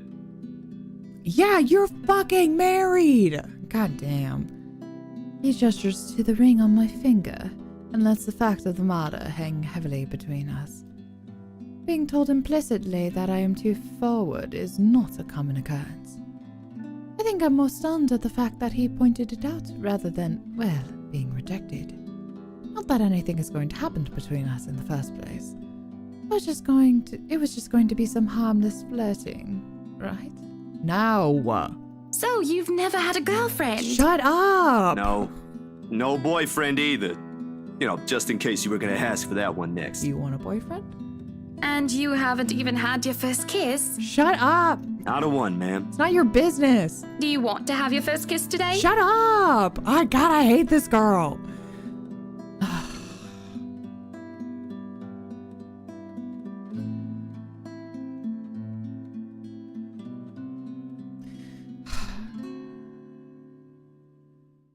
I hate this girl. I can't help it. I really... Ugh. Gross. I really can't. And I am going to apologize lots later. Surely by the catty smile on my face, it is obvious that I'm just pulling his leg. Whatever. It's still harassment. The laugh I fail to contain certainly gives it away, if it still isn't obvious. But still, he lights up in embarrassment, stammering and sputtering objections. You're married, and this will be extremely unprofessional. Yes, 100%. He's here to take pictures of your fucking house. I never said I would kiss you, silly. Oh, Johans! No, what? No. I don't find this funny. Don't call your butler. She's Hannah. That No. would be for the better. Go back to saying I don't miss. think his husband Treat would her- appreciate say it ma'am if all I the made him time. kiss Make her another feel man. old. I don't think... Oh, his husband. Oh, hell yeah. Hell yeah. That's my fucking man. I do not think you can hear us from here either. Oh my God, Johans, congrats. I want to see your husband. Is he But beautiful? it is hard to think you're not taken, Zachary. Why, whoever becomes your girlfriend will be so lucky to have you. You can cook and take wonderful photographs. Yeah, it ain't gonna be you. Wonderful meals and wonderful memories. I can play guitar too. You can? God. Oh my. What a talented man. Wonderful serenades as well then. Perhaps I can find a young lady who deserves a fine, strapping young gentleman like yourself. Let's not get carried away. Besides, I gotta be going. It's getting late and I got someplace else to be. A shame. I will be expecting you again soon, I hope. For a copy of my photographs, yes? Of course, I'll even deliver them personally. Just, you know, don't try to make me kiss your butler when I drop by. Oh, hello. My special guy. As fate would have it, the very moment the words leave his mouth, Johans comes out of the house. Judging by the slight raise of his brows, he has heard only the tail end of the sentence. There shall be no kissing of any butlers under this roof. Danke. I love him. But you are not under a roof, are you, Hansi? To my amusement, he takes a step back, safely placing him within the threshold of the foyer and under the roof of the house. And just as ever, he is quick to return with a sardonic reply. I am now. As I was saying, madam, it's about time for supper. Thank you, Johannes. Will I be needing to set an extra place at the table? Oh, what? No, I was just leaving, actually. So, you have a good night, Hana. And you too, Hansy. It was nice to meet you, Zach, honey. Ew. You have a safe trip. Gross. He nods, and the grin on his face. Yes, he nods, and the grin on his face as we say our goodbyes is the sweetest that I have ever seen. I linger, looking out for him with his relatively tiny bicycle. It's probably cute. Backpack safely secured in the basket by the front and suitcase hooked onto the back. I watched as he went down the path back to Anselm Village until he is nothing more than a blimp in the horizon. I cannot help the small smile on my face as I go inside for supper. Ugh, can we get the ghost now? That was the worst. Entering the dining hall caused me so much confusion. It is dark. For a moment I thought the electric work is not up to par. But that clearly is not the case, as every other room is bright with artificial light. Finding the light switch is a monumental task, considering the size and my unfamiliarity with the room. To make matters worse, the darkness grants the room a different atmosphere, eerie and frightening. It takes longer than I thought to find the switch, something that will have to be rectified later on. My skin starts to prickle, and there is a distant feeling of being watched. It unsettles me, and only spurs me on in my search. When I do open the lights, there's a hiss. I'll turn the lights down, woman! Oh, have you been drinking? There, at the end of the hall, is my beloved husband with his face in one hand and a glass in the other.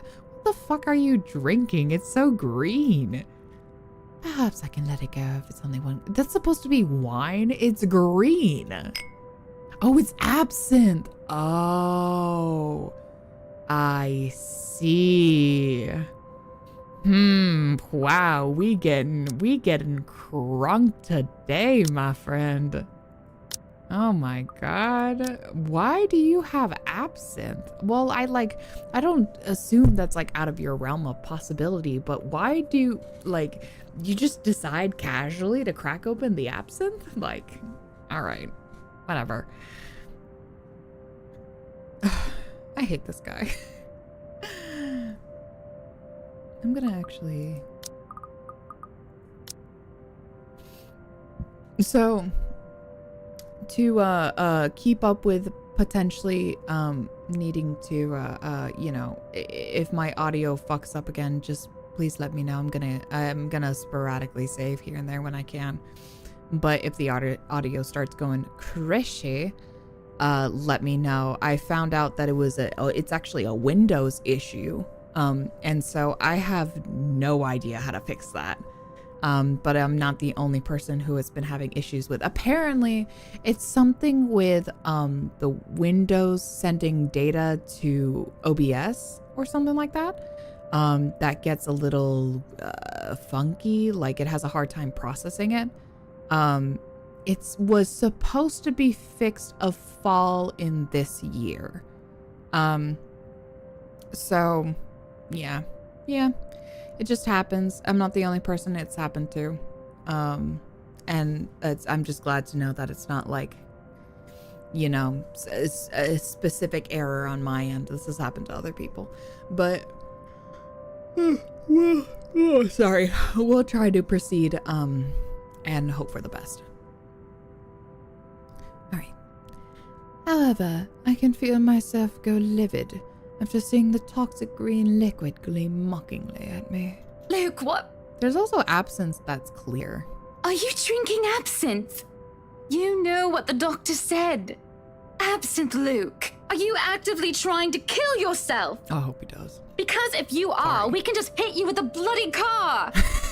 Honeybee, Buttercup, not too loud, please. Besides, it's Lelouch, not too strong. Lelouch? Just hair of a dog that Lamperouge? bit me. Oh my god. Helps with the hangover, dearest. Does it? You drank? When? This morning, love. Don't be mad. I'm mad. I just needed a few drinks, having to deal with those simpletons. And maybe I had one too much. Of course. You don't see me whinging about you leaving me to handle them on my own. I had to attend the photo shoot and interview with Luxury Living. You know that. Let's not make this about me, Luke. This is about you and your drinking problem and... Oh, I don't know, Hannah, darling. What if my drinking problem, as you like to call it, is linked to you? Wow. If we think about it that way, this discussion is about you. Wow. That was pretty mean of you, leaving me alone to do all the work like that. Okay, professional You gaslighter. can't use the interview as an excuse either, honey. Man, fuck this guy. I was informed the moment your little interview was done. So, what was it then, What were you doing? What's it going to be? Should I tell the truth or tell a little lie?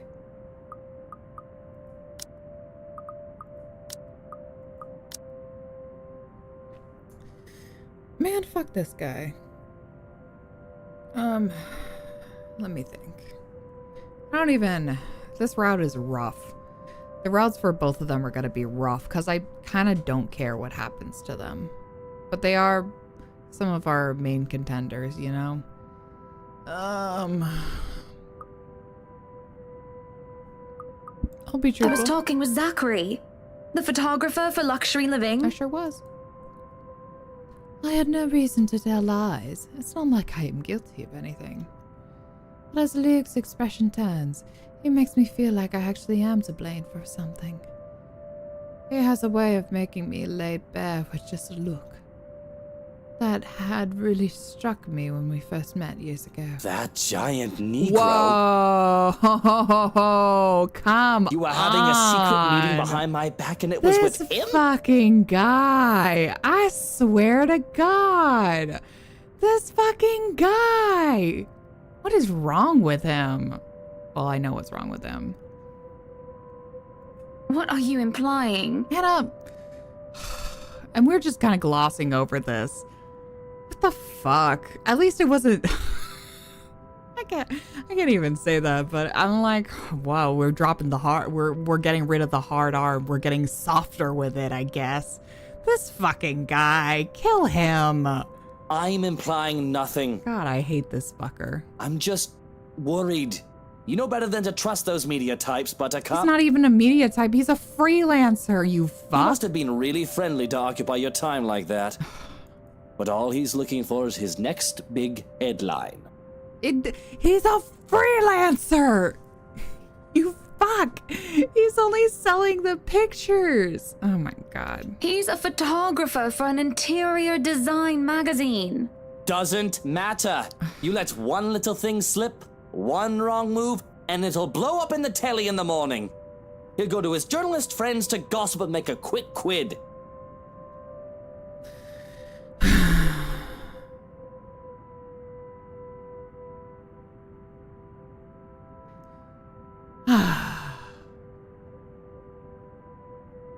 His eyes were the first thing I noticed about him. They were like nature, like grass in the trees, wonderful and breathtaking. Now as I look at him, they're nothing but the same shade of green as the bloody damn drink in his hand. He was a perfect gentleman, Luke. He was a gentleman. I can't say the same for you as of recent. Yeah, because you're fucking racist. Excuse me again? We're talking about you, Hannah. And no. He's also I a am pretty professional sure we were gaslighter. talking about you and your Man, drinking problem, Where's Luke, the ghost? right? Kill him right now. Hangover forgotten during the course of this little spat, the man jumps to his feet and soothes. It looks like he is barely stopping himself from throwing the nearest thing he can find. Oh, please put it down on the fucking list. Put it on the fucking list of what's wrong with you, motherfucker. Oh, it is not a problem. I can stop whenever I want. And even if it was, I think you can very well stay out of it, as it only affects my own kidneys or liver or whatever the bloody hell that shite pollutes. Whatever aftermath that occurs because of your little chit-chat with... Look, Luke, Stop! nothing will happen. What the fuck? You have to relax. It was just a friendly chat. God, this is gross. I hate it here. Well, now I think I'm so getting sorry, jealous. everyone. Here I am thinking, I'm like, okay, that should be it. No, we're still going. I'm so sorry. Or I would be if it weren't for this damn headache. Whatever, fuck this guy. Maybe you should drink more.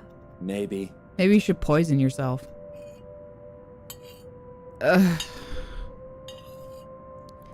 Supper spent in silence with nothing but the occasional sound of silverware. Man, fuck this guy.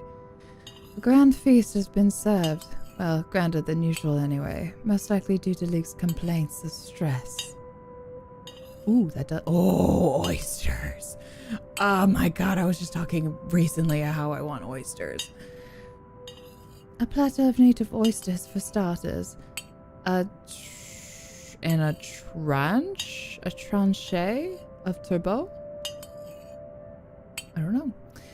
With pepper sprouting broccoli, lemon capers, and anchovy sauce for mains. Ooh, delicious. Finish it off black tea and golden syrup sponge pudding with custard. Delicious.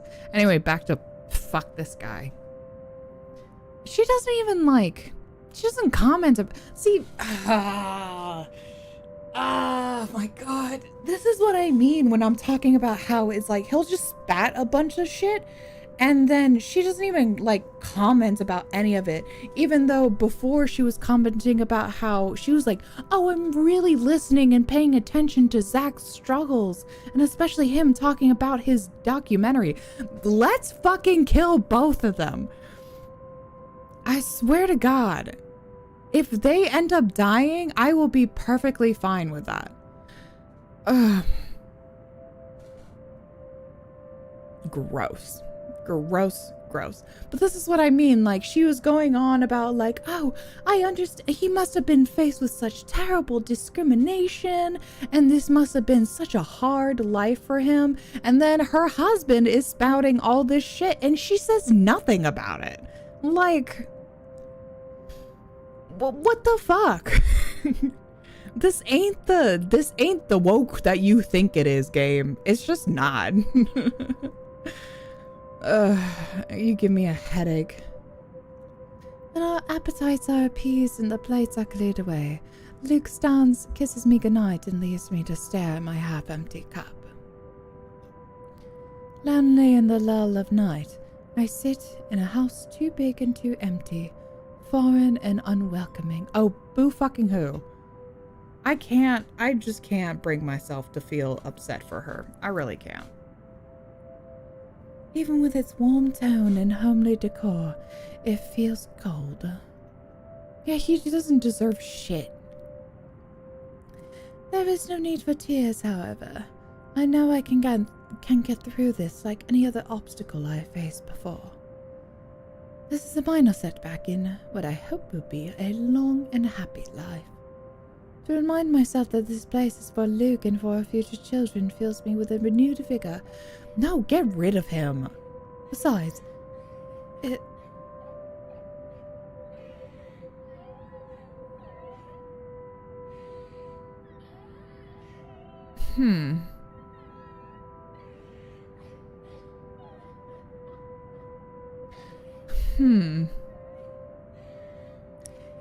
It looks as if someone is having a cry already.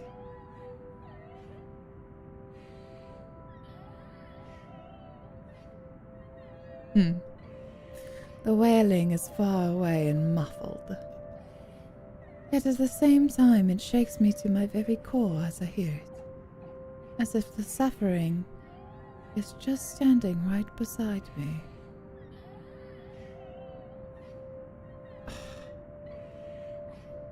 I want the ghost to kill them, but I also don't want it. Hearing it sends a chill down my spine and makes my skin prickle with goosebumps. Who is that?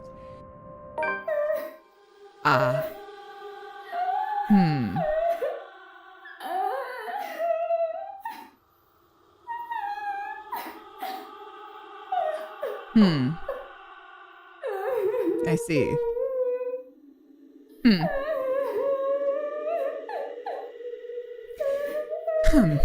Curiosity sinks in as I follow the sorrowful sound into the kitchen and into the wine cellar hatch. Hello? Is anybody down there? I am curious and concerned, but there is no way I'm going down into a dark and human underground. I'm not as enthusiastic as Luke, who considers himself quite the connoisseur. However, I also cannot bring myself to go to bed with this racket going on. Yes, this racket of somebody crying. If it is one of the household help, it would surely need some talking. After all, this wouldn't be the first time I've gone and found one of the maids sobbing their eyes out over one thing or another. As professional as our staff are, they are still human. More often than not, it was either Johannes or I who'd call them down, who helped them figure out how to go on about things. Unfortunately, I am not in high spirits right now, so I am not as wholly benevolent. So I will. Why not open the hatch, huh? Why not? Why not? See what fucking happens. Eat shit, girly. Good. Fuck this guy too.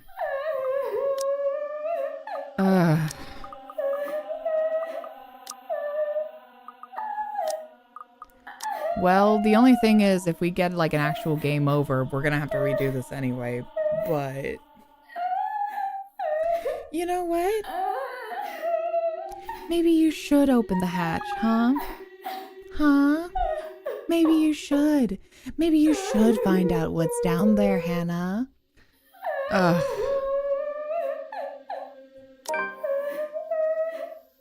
Fuck this girl. I may not be going down, but there's no point in talking through closed doors. Or hatches in this case. The thing refuses to budge at first until there's a soft click and it easily swings free.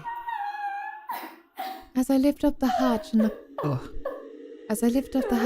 down into the cellar, the thing is, I don't give a shit about her, but I care about me. I don't want to be jump scared.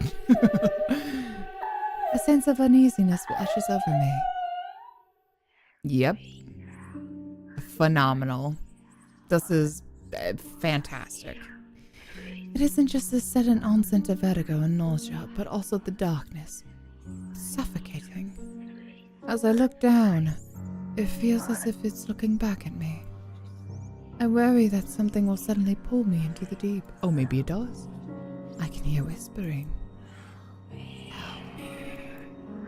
Calling for me. She wants me. Needs me. She wants to drown me, pull me down, and suffocate me in her embrace until I sink to the bottom. A deep abyss waits, inviting yet foreboding. She's calling to me from in there, isn't she? And I do want to help, I do. But the shadows threaten to creep out in a... Oh, this song's back. I love this song. The shadows threaten to creep out and a feeling of apprehension keeps me in place. Already it paints the room in a darker light. Are we going down, Hannah? There is a lurching sensation, and the feeling that follows after is hard to explain. It feels like I'm watching myself from the sidelines, a spectator to my own actions or lack thereof.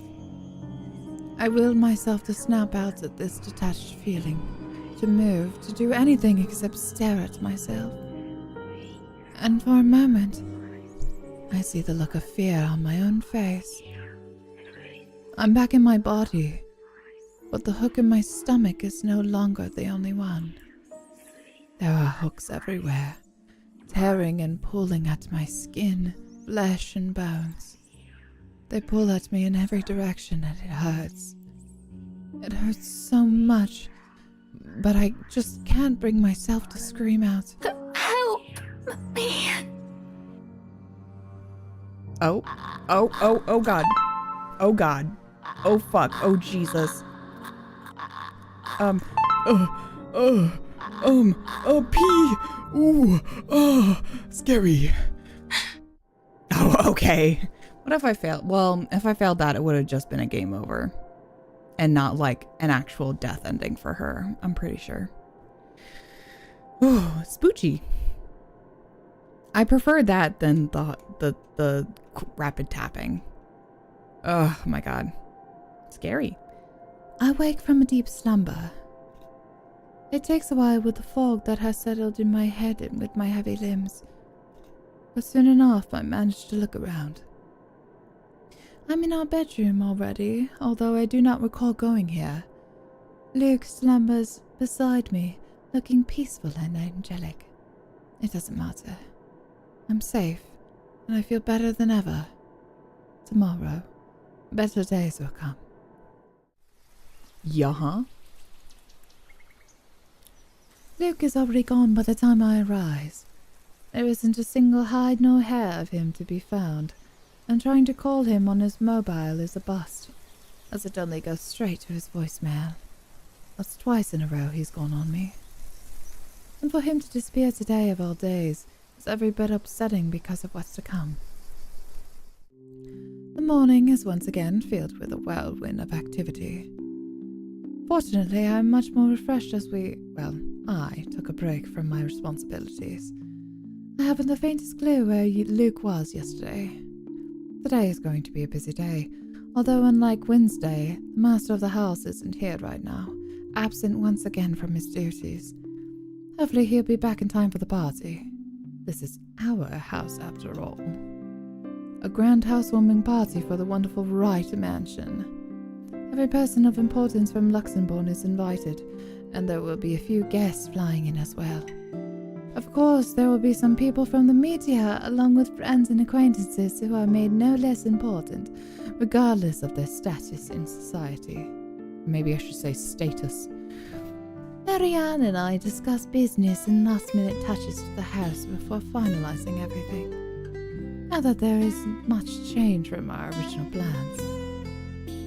Bar any huge additions to the property itself, the mansion is nearly 100% complete. You have certainly exceeded expectations, Marianne. Everything looks so marvelous, and in such a short time, too. Well, I can't take all of the credit. People have certainly been enthusiastic about the idea of working on the Wright mansion. The idea. There won't be any more problems unless Mr. Wright has any more objections about the second bedroom. Who cares? Luke and I had a small tiff about making the second bedroom into a child's playroom, which I insisted is completely practical. In the end, he had to acquiesce. It should be, if you put he had to, it should be he had to acquiesce. And yeah, that's right, isn't it? Otherwise, it would be he had acquiesced. But if you put the to there, it would be he had to acquiesce. Isn't that right? Or am I just reading this word wrong? I think that's right. I didn't give him any choice in the matter. I even bought this wonderful wooden crib from the antique store yesterday, including some toys. Just in case anyone brings their baby, of course. Besides, we have little need for actual guest rooms. We hardly have guests who spend the night. If we absolutely have to, we often chose to foot the bill for their visit on one of our hotels instead, always at Luke's own insistence. And on the off chance that we actually let someone stay, the bedroom in the opposite wing is still up to the task. Oh, no. We proceed with that room as planned. I already agreed to him having his greenhouse and his vineyard and his stables. He may as well let me have this one thing. You have whatever you want, yeah. No, I did not agree on giving him having a helipad. Well, it might be useful for you living kind of far in the country. All right, then. But whatever. Well, do we have any other concerns? Anything we need to put on our agenda before the party commences? No, I don't think so. Not unless Luke has anything else to say. Is he around then? It'd be best if we can note down his requests right away, considering the scope of his usual ones. Around? No. Where is he? Who knows where? I don't. No, he's not around. She didn't have to point out the obvious now, did she? After 7 long years, I've already gotten used to him. I should be by now. Still not, apparently. But don't you have a party? I want nothing more than to complain, to whinge about how unfair this is. However, having had one's dirty laundry is simply taboo among high society. Oh, well, sure, in public, but you'll do plenty of that in private. To do so will make you a ripe target for the next dinner party chit-chat. Vultures, the lot of them, really. Most of them, at least. There are always good ones like Rochelle Lee. But put your trust in the wrong person, and you'll find yourself eagerly picked apart. Yes. But Luke's just being a sweetie, you see. That friend he's visiting. He's having marital problems, and he's just trying to cheer him up. Perhaps I am being a bit too rash, a bit too hot-headed in divulging details. But I thought myself clever with the plan to dress it up as gossip. Marianne's raised the brow to make me unsure whether she is interested or not. Although that does make things better if she has no interest and therefore has no hidden intent to utilize whatever I might say to her. They've been married for a long time, and they've hit a... how do they say it? A rough patch.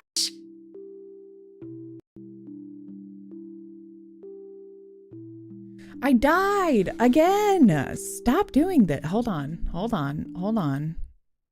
Come back. You can do it. Hold on. I watched my camera go to shit. It was just like, no, we're turning off now. I'm like, what do you mean? It's like, no, goodbye. No, goodbye. We're going.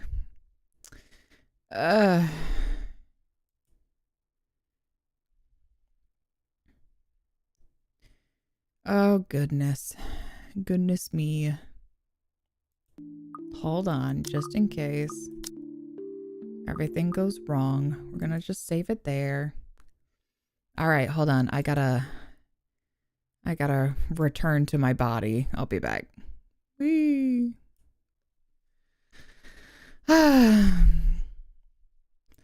Streaming is so easy. Anybody could do it always. Streaming is the best.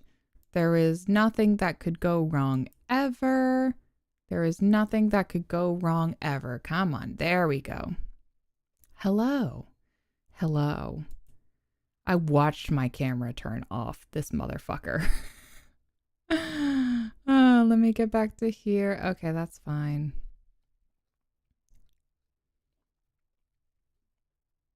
You.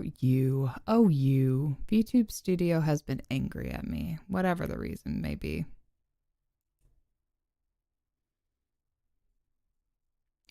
Okay, let me fix my face.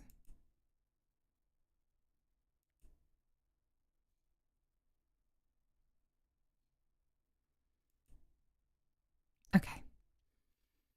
We should be good. Sometimes after a while, my face kind of like droops, you know? Well, my little tracking kind of droops, but I'm good now.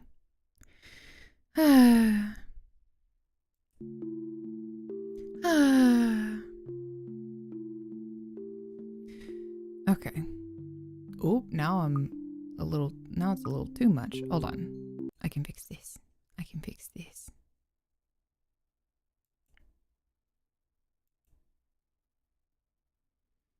Whoa. I'm coming back. There we go. Sorry about that. Some technical difficulties, as always.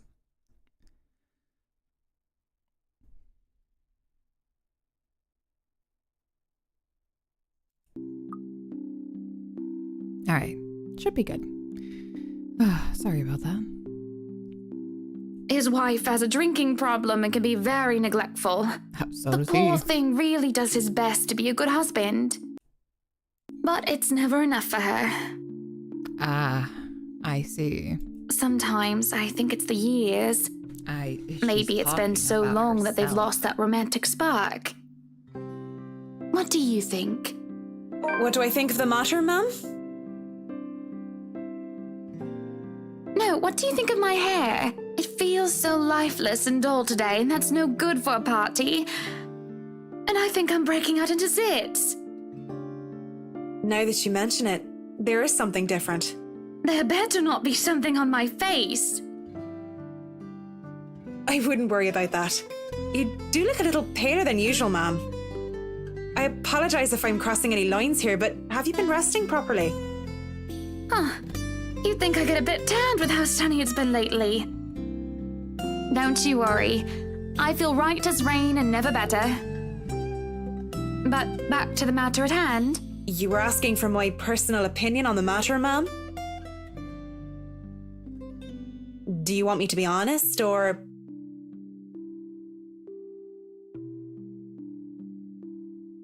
Sorry, I'm eating.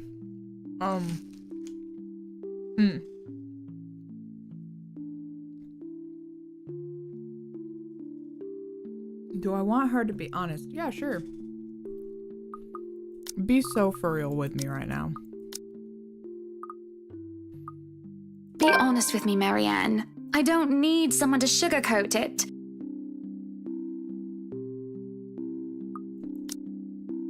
Oh, she likes me for it. Maybe we can kiss, Marianne. I'm not some fragile thing that I'm just going to break down at the slightest thing.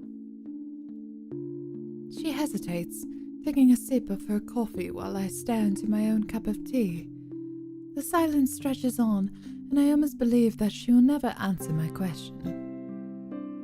I suppose that I shouldn't blame her, putting her in a tight spot like this. Her hesitation is understandable, though I loathe to admit it, she simply wants this whole thing to stay professional. But then she speaks. If I'm going to be completely honest, I need to ask. This is about you and Mr. Wright, isn't it? Oh, what very astute. It's my turn to hesitate now. I really didn't expect such a straightforward question. And to get to the heart of the matter, I suppose I'm not as clever as I like to think. Yeah, you think. Is it really that bad that an outsider can see our little marital troubles? Surely we aren't at the obvious, are we? We've put up the act of a perfect couple for years, although it hasn't been an act. It hasn't always been an act. Marianne is just more keen than the average person, of course. It is a necessity to her career, as she's been working so closely with us. Yes, that's it. Suppose it is. What would you tell me? Then I tell you it's none of my business. I tell you that I don't want to meddle. But if the troubled husband with the neglectful wife asked me for my honest opinion, I'd say that he shouldn't base his happiness and his self-worth on someone else. Someone who won't even give him the time of the day. Maybe he should try being independent for a while. See what it's like when he isn't trying to please someone else and doing things for himself. Everyone's supposed to be their own man or woman, right? A bit of breathing room never hurt anyone. That's just my 2 pence worth, of course. So you're saying they should divorce? Nothing as drastic as that. If they're afraid that it might lead to just that, then maybe that is what's meant to happen in the first place. You know? We shouldn't let our fear control our lives. But it's just a short hiatus is all. Oh, she's saying you can go on a break. Or, couples therapy? Couples therapy is always an option. Look, I'm really not the best person to ask about relationships. So grain of salt and all that. She trails off, having said her piece, then leaves nothing but the smell of coffee and Earl Grey between us. I love Earl Grey. There is a calm, despite the nature of what has just been discussed. To say that her words... Oh, sorry. Ugh. To say that her words make me start to think is an understatement. To say that I'm not considering her advice is a lie. And to say this might be the calm before the storm is a possibility. Others have had shorter marriages, yes, but plenty have celebrated long and happy ones as well. My own parents celebrated their choral anniversary before they passed away. But 7 years? 7 years isn't a whole lot in the grand scheme of things. It isn't a whole lot of time to see what and where our relationship can bring us. And at the same time, 7 years...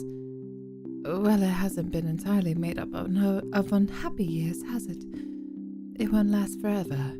It's not supposed to anyway. Well, I mean, that's the goal, is that if you live, oh, sorry, I'm gonna fix something. But that's the goal, is if you're, whoa, my bad.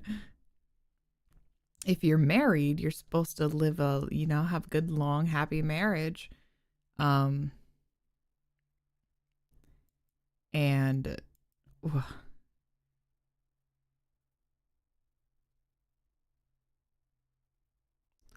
Sorry, my tracking's being funky today.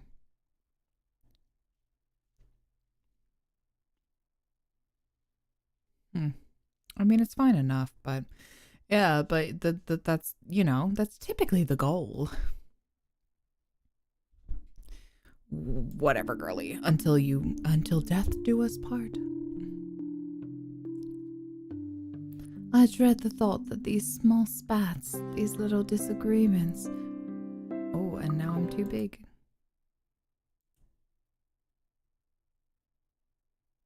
There we go. Whoop.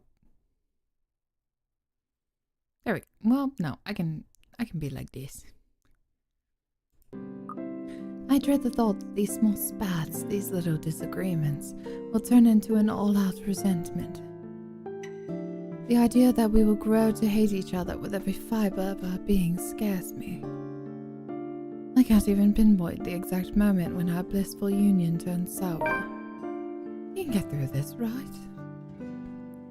I know that I still do love him, which is so unfortunate. And I feel that there's still a part of him that loves me in return. Get rid of him. We just need to get our heads together and talk it out. Surely he will see some sense. There was a cough before Marianne clears her throat. It must have been quiet for so long, and I move to apologize when she stands up. We both end up on our feet, unsure of how to proceed. Some sort of odd, awkward shuffle occurs as we decide whether to sit back down or not. I really should handle what's left of the work. You won't be attending the party? Oh, you really must, Marianne. I'll try to stay and chat. Maybe grab a few bites and a drink, but I can't be around for the entirety of the event. My apologies. Don't think talking it out is going to work this time? Yeah, me neither. We'll find out, I guess. Busy, busy, busy. You must stay a while. I'd love for you to meet some of my friends, and they're ever so excited to meet you.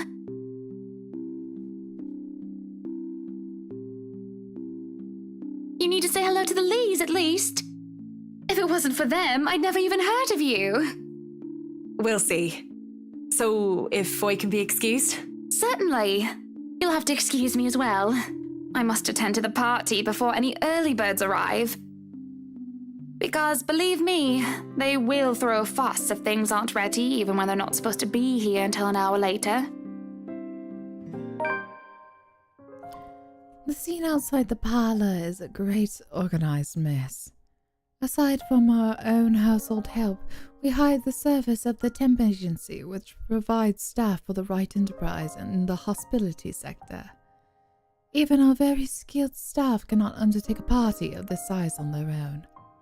Waiters, busboys, hostesses, and their staff captains move about in droves, carrying crockery and serveware good for several dozen people and then some. Chefs and bartenders tail after your hands, looking like scared little children as he escorts them through the kitchen and into the wine cellar. To peruse the stocks and to select what can be served at the party and what can be used for cooking. No! We have a lot to do, and I believe we did not hire snails. Snails are for the dishes. Snails are for the dishes. That's a good one. A string quartet readies up to play for the evening, tuning their instruments as they fill the air with their idle chatter. Floral decor worth thousands filled vases, wreaths, and baskets, while petals are scattered along the driveway up front. They're just gonna go all over the... Ooh, that's fun. An ice sculpture of a reindeer is brought in carefully by a pair, and is followed by a simple cake, just a 5-layer tier white chiffon one with white chocolate mousse, fresh berries, and a light dusting of edible gold leaf. whole leaf is so hard to work with. But despite the fact that I told Marianne how I will attend to all this, I find myself unable to focus or care for any of it. I still have our discussion running in my mind, and looking at all this, I only see Luke everywhere. He saw all the grand things that Luke wanted to have for the party. I had wanted a small, elegant and simple gathering, with only a select few invited, namely the people who I'd actually trust to enter my home. I did not want any bloody politicians or paparazzi in here, no matter how used I am to catering to At them. least be here for your party. Damn it, Luke. The entire thing screamed Luke Wright. And I can't help but add another question to my growing list of queries. When did I lose myself? It's always about him nowadays, isn't it? What about Hannah Wright? What about Hannah Evans?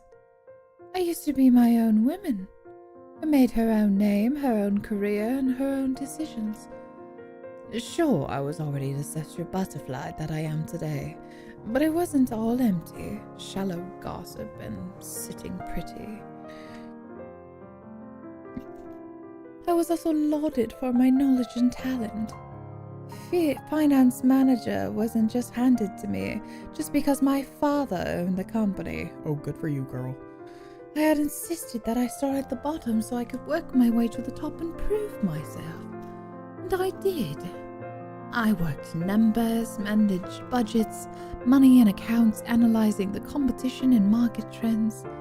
There was the calculation of financial risk, cost reduction opportunities, auditor liaison, and public relations supervision of staff, and, well, I generally had a huge slew of responsibilities.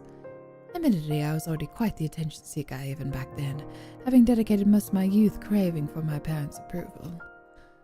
Failing that, I turned to others, looked for praise from anyone who would give it, however fleeting it all was. And Luke, oh Luke, the way he looked at me, and the way he watched me and took a genuine interest. He had me disgustingly obsessed since day one, hasn't he? Damn, I wish you had... Girl, I wish you chose better. You can do better. I swear. He saw me for Hannah Evans, with both my faults and my achievements. Did he? The man didn't treat me like some damsel in distress, or some prize to be won. I remember the nights before we were married, where we talked about everything and anything. From the big things like business, society, and philosophy, to things... Oh, I wish he took a...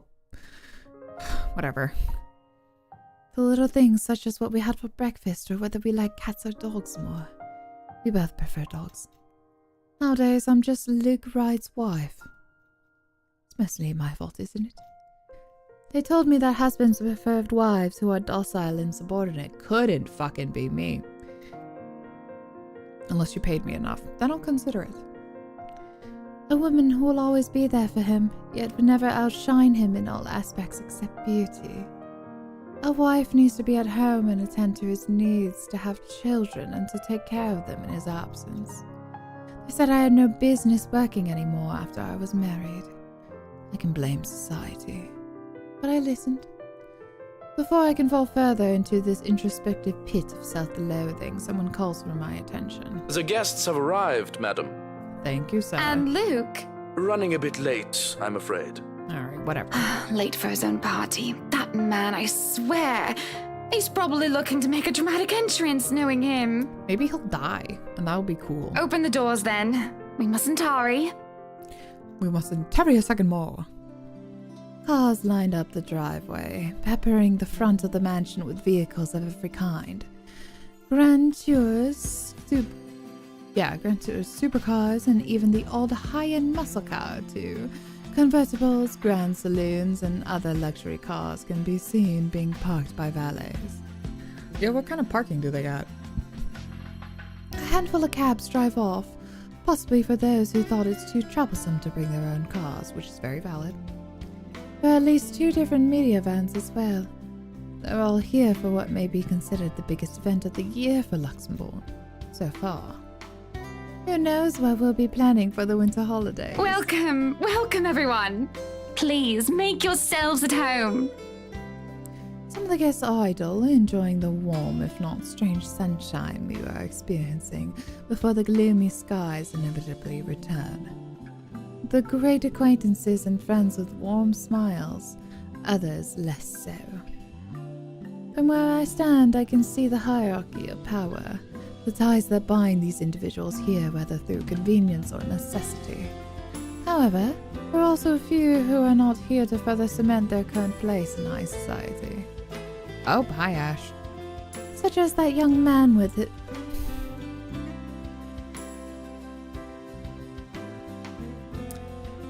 I'm not saying that.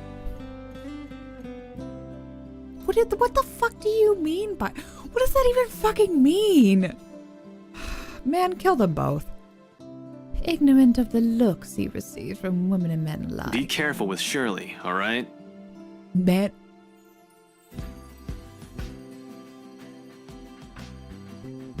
Girl, what the fuck does that mean? I fucking hate the writers.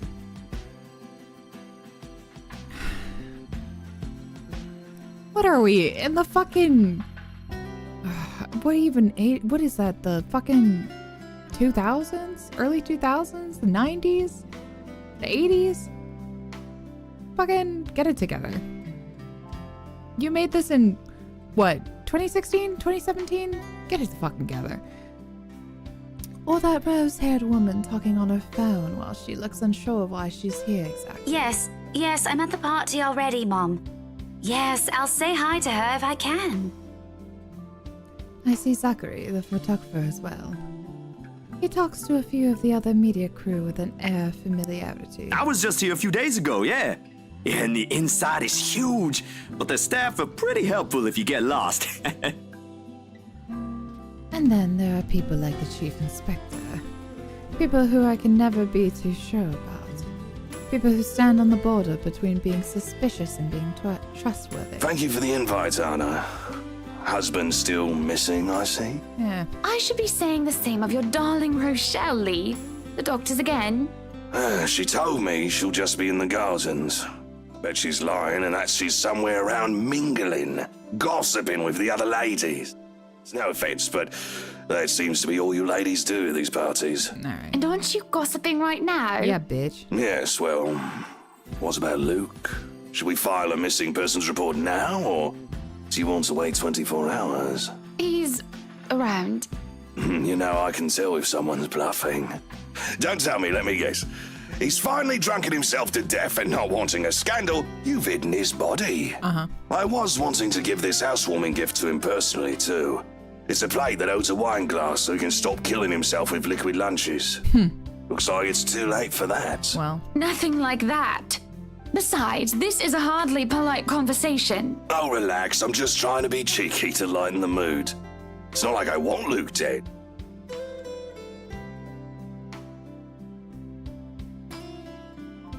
I know I do. The man doesn't serve dodgy plonk like the others when I visit, and he pays his respects well enough. Whatever. I could use a glass of wine or 3, actually. Whatever. Rochelle's been in a horrid mood. Threw her stilettos at me the other day and almost took an eye out. Well, do you suck? Not sure if Probably do. this is how it usually goes, but I blame the pregnancy. I wouldn't know, would I? All around, all awful people. Still no plans for a baby? Well, I guess that's for the best. If it's this bad now, I can't even imagine how bad it'll be when that little baby bump becomes huge. I mentioned how I don't trust him, no matter how hard I try to do so. At least he brought a gift, I suppose. Why don't you just go inside and have some wine, Lee? Think I will, thanks. Yeah, get the fuck out of here. Greetings such as these carry on as the guests continue to trickle in.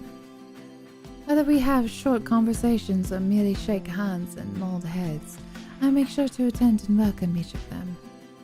As the first hour passes by, the rest of the stragglers and I adjourn to the ballroom.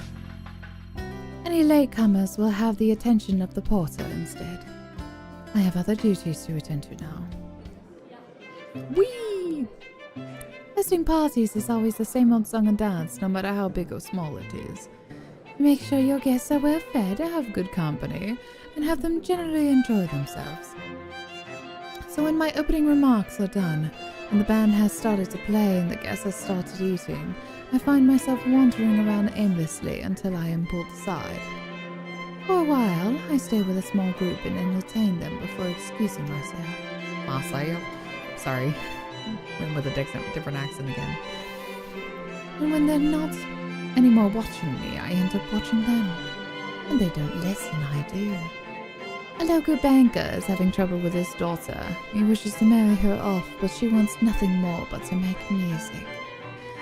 One of our hotel managers worry about the stolen belongings of one of his patrons. Security which should be brought up to higher authority soon. Our mayor, well, his cat died. Then there is that rose-haired woman once again. It is hard not to notice her with her distinctive looks. She also lacks the grace that the other ladies have, though that does not make her any less beautiful. Her stance and the air she exudes instead are strong, and they make her stand out despite her casual attire. Many men had already given her their attention, though each invitation to dance has been turned down.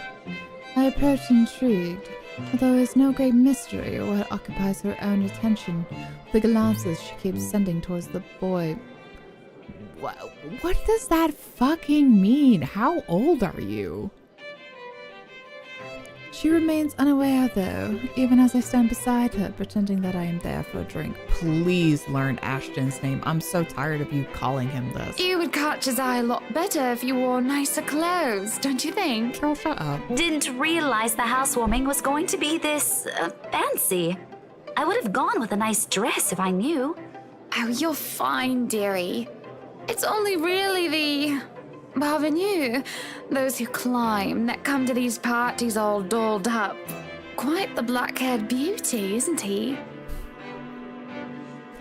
The boy comes over, but I do nothing to speak any softer. He merely passes by, and it is a wonder he doesn't hear what I say. Who, Ash? You know, you really shouldn't have turned down those offers. If I wasn't married, I'd happily go dancing with those young men. Whatever, girl. But you said a name. Ash. That's the exquisite lad you've been looking at all this time. I don't know him, and I'm the one hosting this party. That must mean you know each other. Is he your boyfriend, then? Because that would explain those rejections. In all my life, I have never seen a face grow red so fast. The shade of her hair did not help as well. This is the most pink I've seen on a person, really. What? No, that's ridiculous. He isn't my boyfriend. He should be. Such a violent reaction. A simple no would have sufficed. Error. Oh, I'm buffering. Come on, you can do it. I believe in you. We have good connection.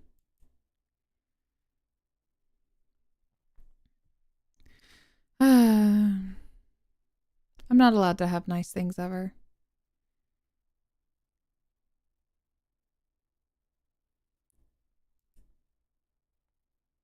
Hold on, give me a second.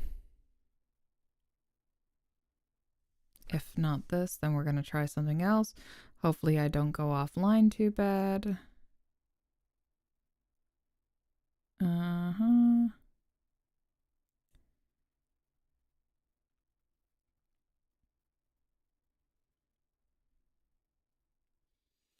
You can do it. I believe in you. I believe in you. You got it. Ugh, my internet is just acting up. Sorry. Sorry, chat. Okay.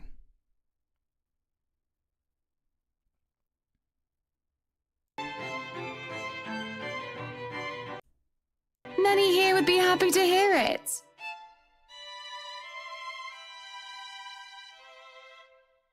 Are we good? We should be good. Yep. Okay. OBS is back. All right. And I haven't been looking at him. That's right. You've been staring. Quite heatedly, in fact.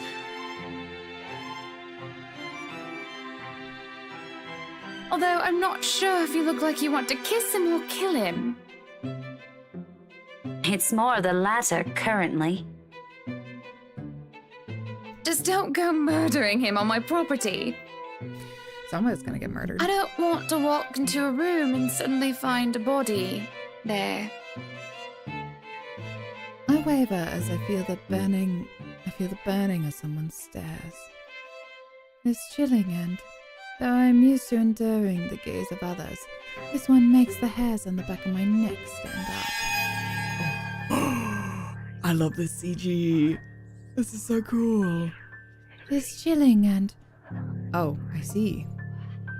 Wow, spoochy.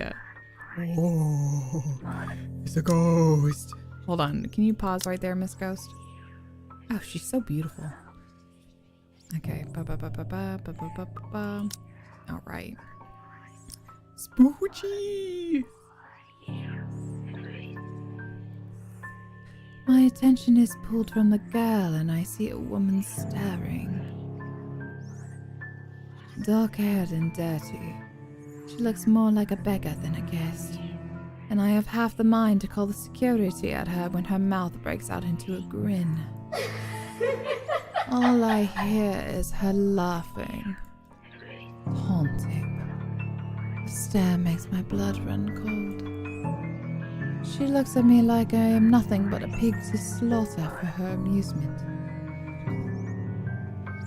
It makes my hand shake and I nearly drop my drink. But then, in a blink, she's gone, and the buzz of the party returns. I'll keep that in mind, but... Are you alright? Yes, sorry. I just thought I saw something strange. It must be the trick of the light.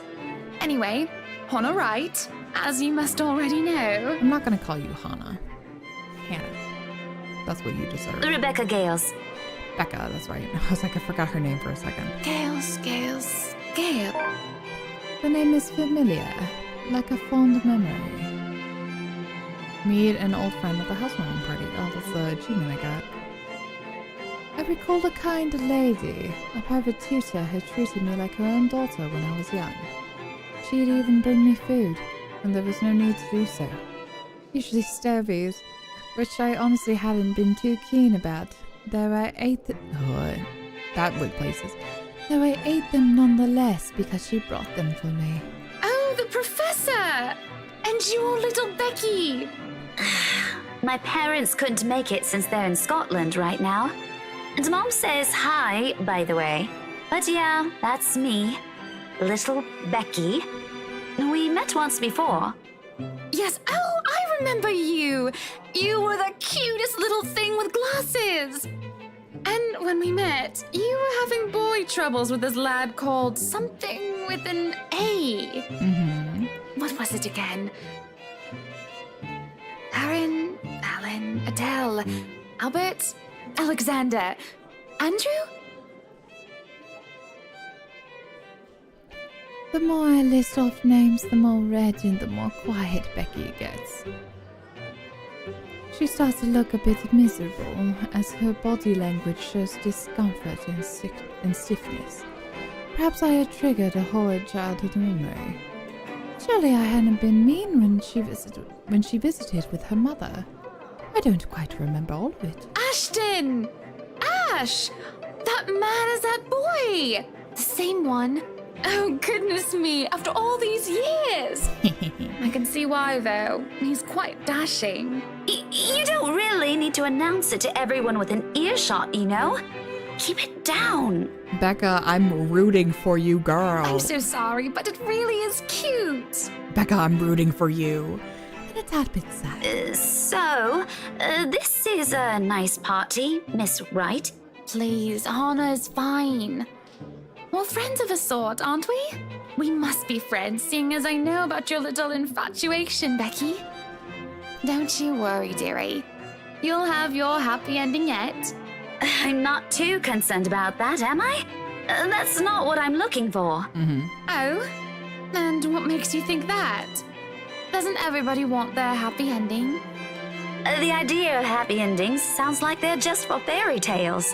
And they are, sorta. I don't think you can just sit around, trapped in some tower and hope for the best.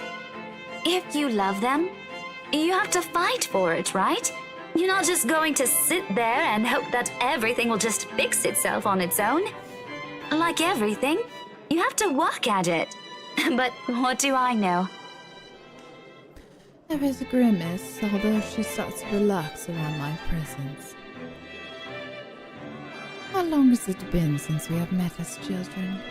Certainly a long time.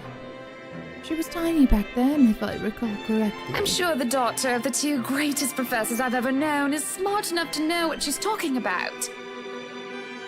Oh, sorry, big stretch. See, like I thought, I'm starting to get hot again. My computer is a fantastic heater. Big stretch. I really should make a big stretch emote. That's important. But have you told him how you feel? Absolutely not. And it's been what? 20 years? 20 years of pining, girl. I believe in you. 17, 17, actually. girl, I believe in you. But no, not yet.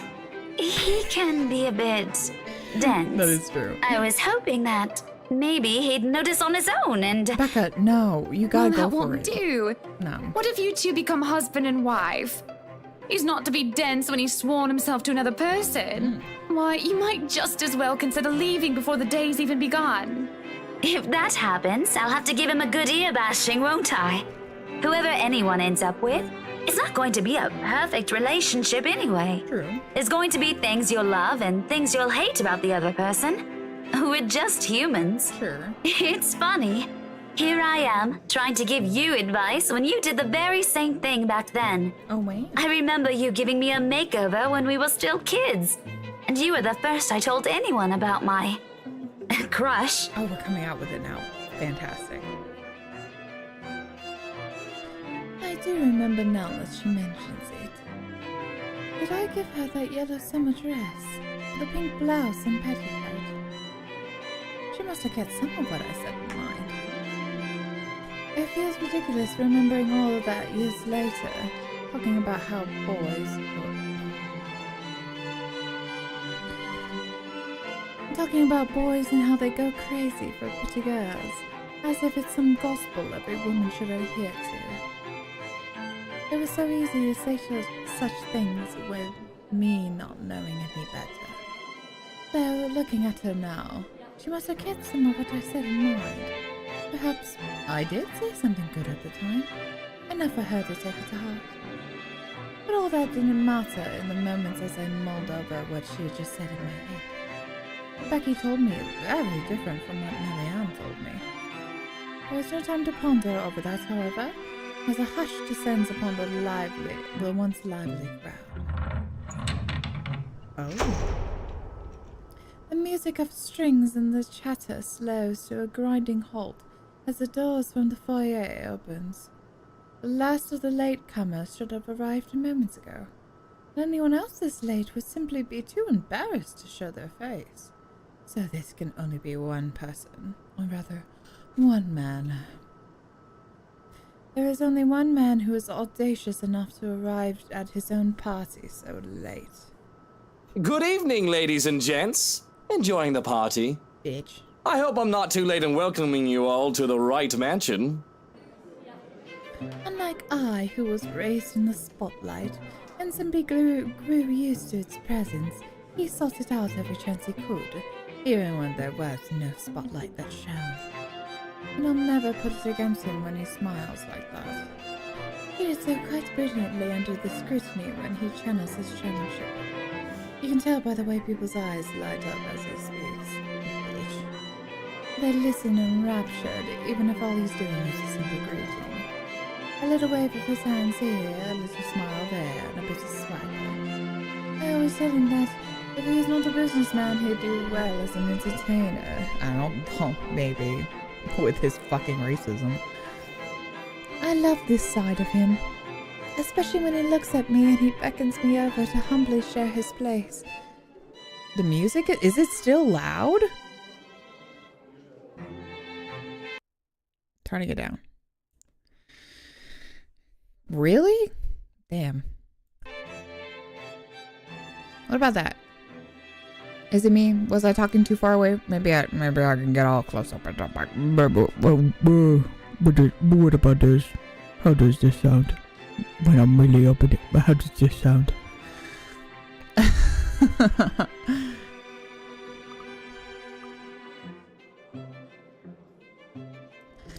Not a single second is wasted as I excuse myself from Becky's side and I make my way to Luke's. Welcome one and all to our humble abode. Tonight, if you have yet to find yourself in your roles, you are our ladies-in-law. Oh, I'll turn it down more. So enjoy the feast that has been laid out for your senses as we I guess they are kind of competing. Okay, well, there we go. Enjoy the rest of your night, everyone. I see. There was a round of applause, cheers, and even some hoots. Guests approached us left and right to shake Luke's hand and greet him personally, praises on their lips. It is because of this that I do not need to see her.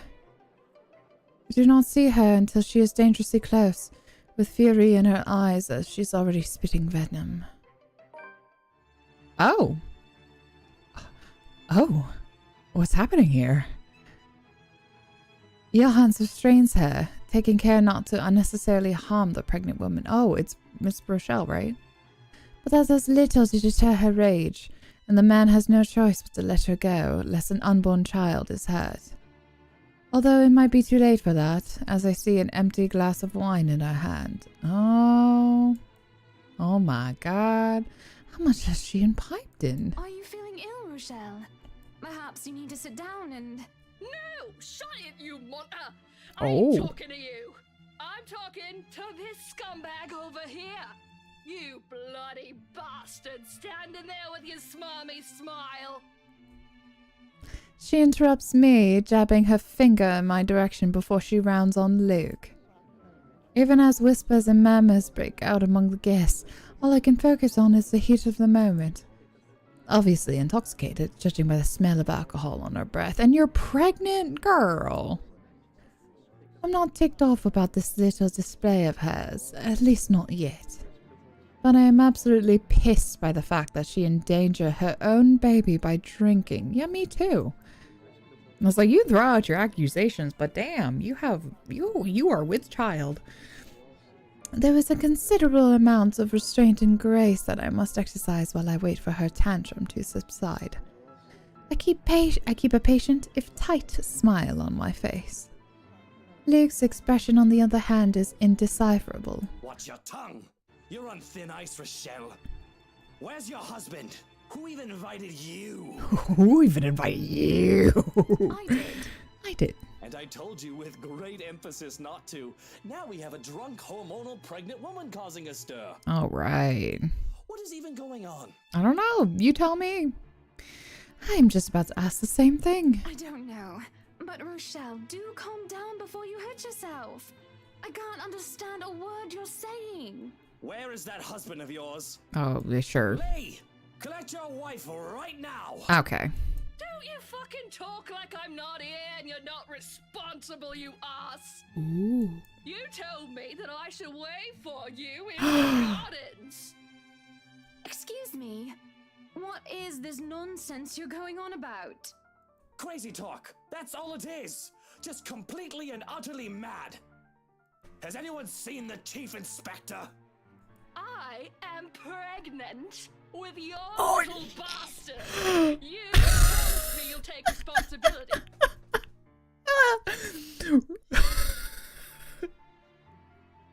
Huge if true.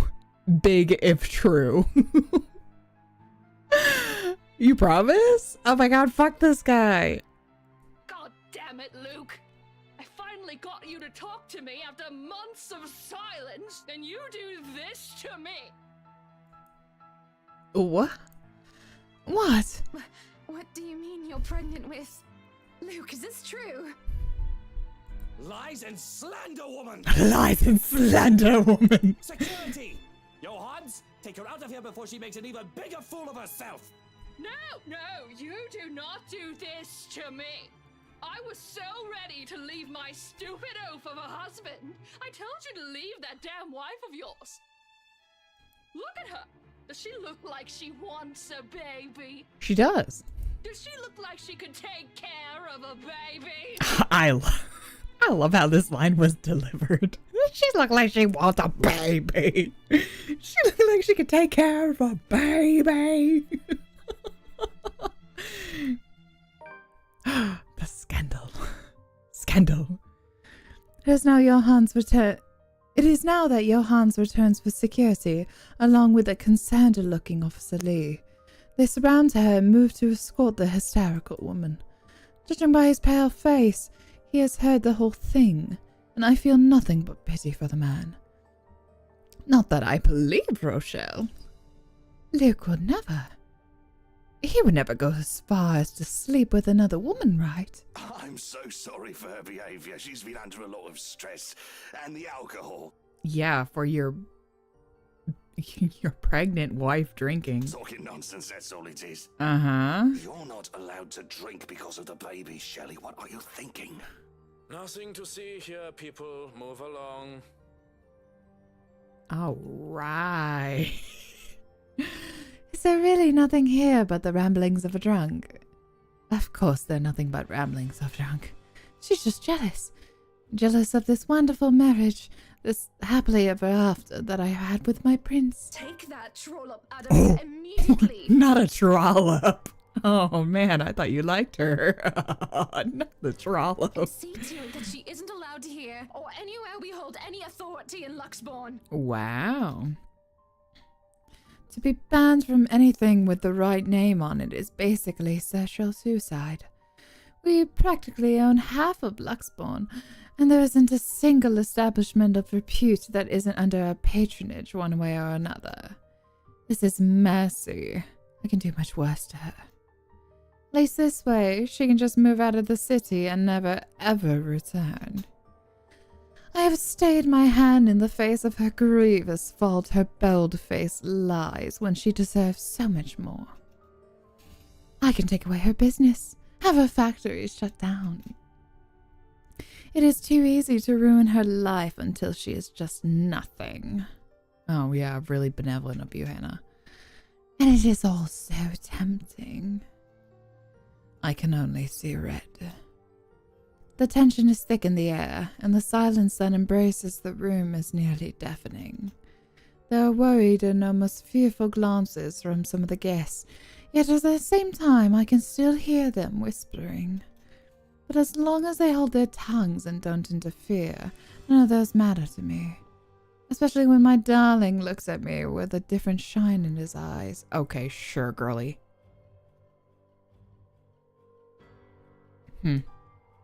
Ooh, spooky music.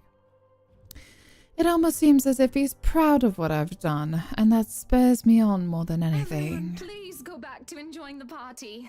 Don't let that mess of a woman ruin your night. You heard her. Strike up the band, maestro. Strike up the band. Fireflies in the night. Okay. Whatever, bitch. It takes a bit for the crowd to stir again in the face of all that.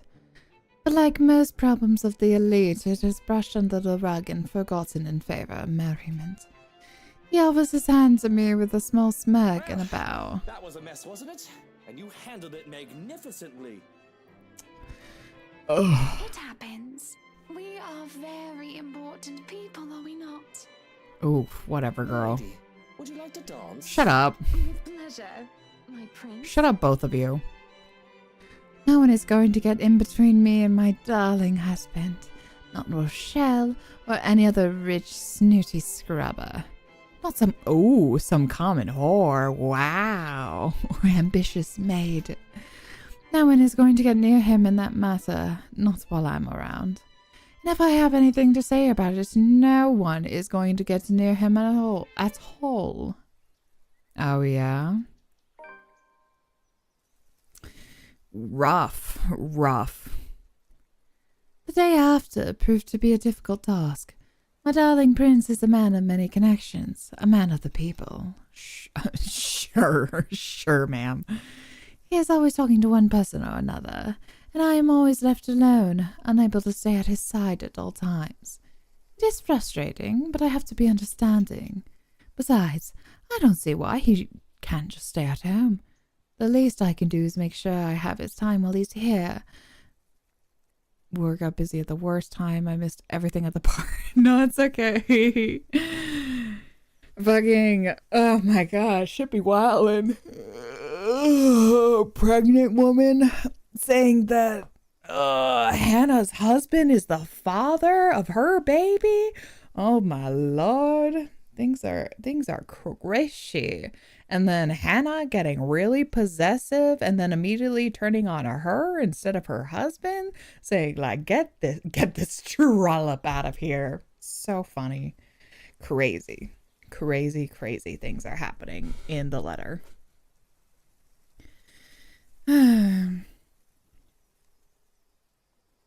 Get Mari. Get him on the phone. Not with that bloody valet of his tailing him around. Johns, where's my tie? I can't find it anywhere. Have you looked around your neck? It should be there if it's not on your clothes horse. I love you, Hans. It isn't often that I'm awake this early. At least early enough to find my darling preparing for the day with his valet attending to him. Sorry, I have to move the mic. It's an old-fashioned way to go about the morning. He's able to dress himself, after all. But he says that it really makes the day easier for him to have someone else do this tedious task, albeit with a grimace. Though if that manservant of his dislikes the duty so much, I'll gladly do it in his stead. Ooh, she's changing her speech. Because she usually refers to Johannes by name, and now she's just calling him a servant and a valet. So I think Girly is possessed. I've got it, my prince. Come here. I think Girly is possessed. Well, someone's up and at them especially early this morning, huh? Here I thought you'd be knackered by all the dancing we did last night at the party. And after that, well, you don't deserve to have fun. A saucy little wink. And a smile is what he offers me as I draw close to fix his tie. And when the valet reaches out with his perfume, I quickly take it and shoo him aside. This close, his scent fills me with the smell of white flowers, cocoa, cardamom, and almonds. It is intoxicating. And the sight of the two of us in the vanity mirror is picturesque and perfect. Can I help it if I feel a bit resentful that another person gets to do this for Luke every morning when I could have done it myself? No, I can't. Dismiss Shrokin. I have this. Shrokin? Go on then. All right. Summon if you're needed. Wonder, I hope that's an actual name and not another fucking slur. Let me double check.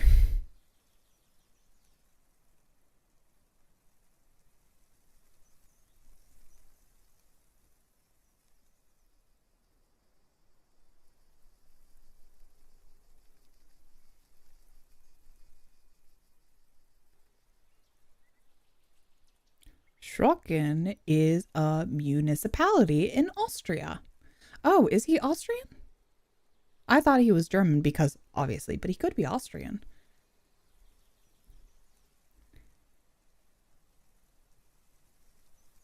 Meaning. Cool. It just says it's a municipality of Austria. Thank fucking God. Very well. If you need me, I'll be somewhere that isn't here. You could have let the man do his job. And I say there's no need for him. I can take care of you just fine, my prince. Ooh, girl is possessed. Just where are you off to this morning anyway? I hate the thought of him leaving me. It feels like an eternity without him here, in this lonely place that doesn't feel like a home quite yet. Although the mansion is really growing on me, slowly but surely. I want to be at his side, yet he fails to see such an obvious thing. Business. Where else? Why can't you just work from home? You can afford to, can't you? Business needs a firm hand and a personal touch, Buttercup. Besides, I can't stay cooped up forever in here. I'll go mad. Well, you'll come back home as soon as possible, won't you? It's so awfully lonely here without you, my prince. I could. I don't see why I should, though. This hasn't been a problem before.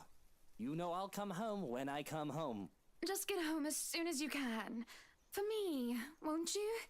No promises. It's business after all. Business. Yes, business. I can't just stand up in the middle of the meeting and tell them the wife wants me home. Why not? Then forget those peasants. All right, girl. He stops and stares, looking perturbed for a moment before shaking his head. Oh, I'm sorry. Does the term peasants perturb you? Not any other word that might be in the dictionary that I can think of, huh? Not any other thing, any other kind of words or phrasing that might deter you, Luke Wright. You know, any other word out there that might be, I don't know, maybe offensive or derogatory or anything of the sort that you could possibly think of. Motherfucker. Is he feeling ill? That's more reason for him to stay here with me, doesn't it?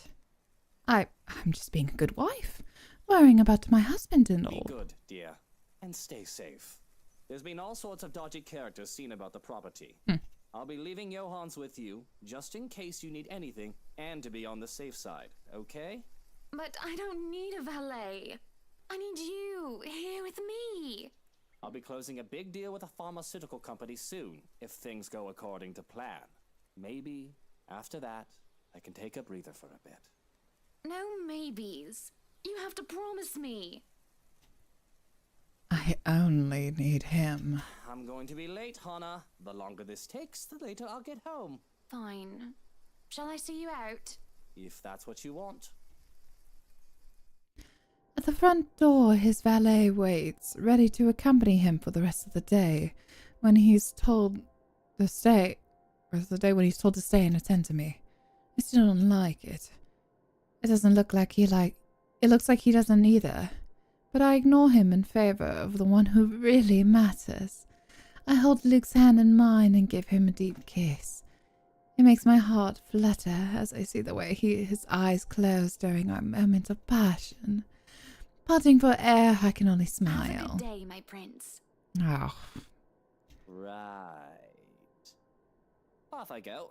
Suck an egg. I still don't want him to leave. He should just stay. Forever. You could let go of my hand, please, Hannah. It's just so hard to let go when I finally have him in my grasp. To watch him enter his car and leave pains me so. It leaves behind an aching, gaping hole like a hunger and a need. I'm not content until he returns. If it fits you, breakfast is ready in the parlor, madam. If anything, I'll be in a foul mood until he returns. Leave and go practice your bloody sodomy elsewhere. Whoa! All right, never mind. No longer an ally. But also, I think she's possessed, so. Peculiar. Yeah. He's like, what? All right. Yeah, now we're throwing in the homophobia. There it is. We found it. Everyone, we found it. I won't fully blame her because she's definitely possessed, but still. That this is also like one of the things I was talking about where the game is just going down the list of all the things that they could be horrible in. It's like, oh, racism? Check. Oh, homophobia? Check. So that's just like,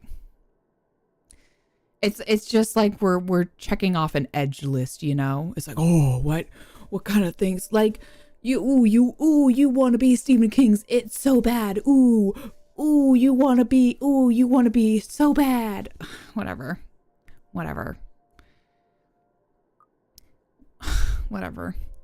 When I turn around to hiss at him to leave, he's already gone. And it suits me just fine. Possessed by a homophobic ghost. I want to be alone without anyone bothering me.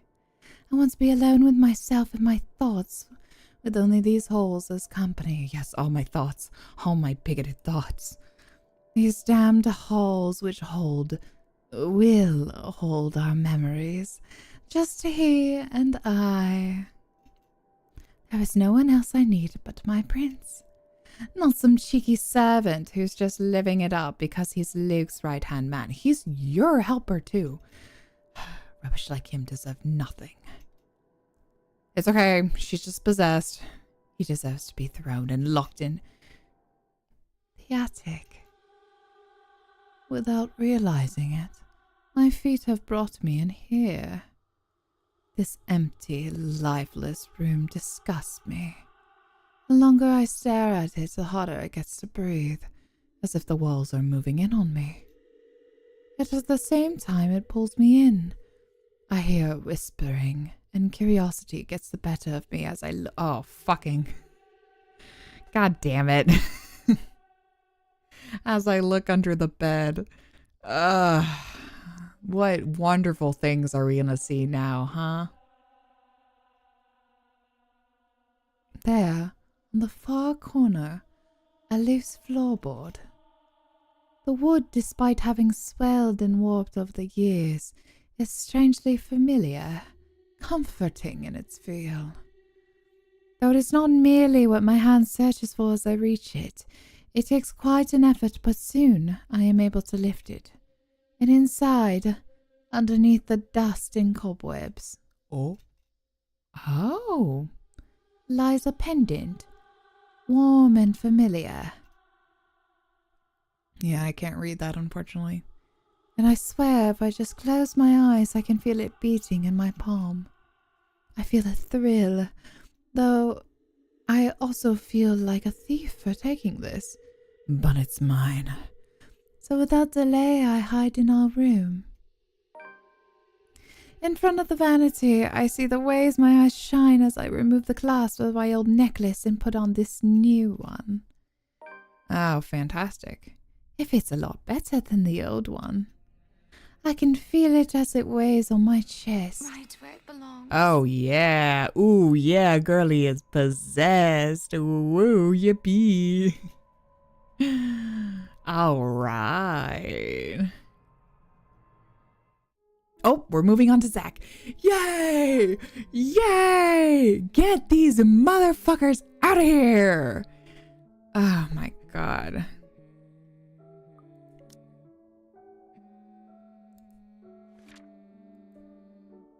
Yeah-huh.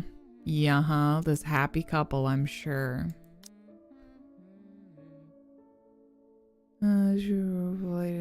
The Evans. Oh, Evans heirloom. I see. I used to be. Yeah. Hi, Zach. He's a Pisces. Oh my god. He's a March Pisces. He's old, 6 foot. Freelance. He's American. He's agnostic. Really? He's agnostic? Well, yeah, I guess so.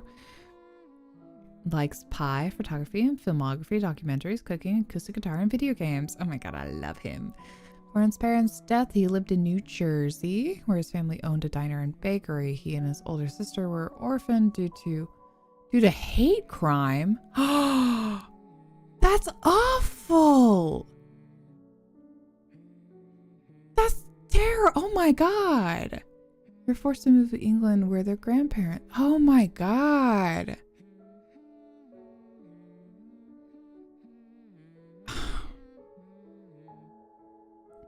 This is what I mean by, again, I'm just like, wow, you just really want to throw in the shock factor. I don't know, it just bothers me. I feel like I have better words for it, but it's hard to pinpoint. Visual arts and freelancing help pay the rent. As long as set aside on the indie film scene. During creation of a robbery occurred, Ashton was there to investigate. Wrong place, wrong time. Need Zachary be placed as a suspect, but the rookie detective helped him clear his name. Oh, that's nice. And so he and Ash have that relationship since then. That's really nice.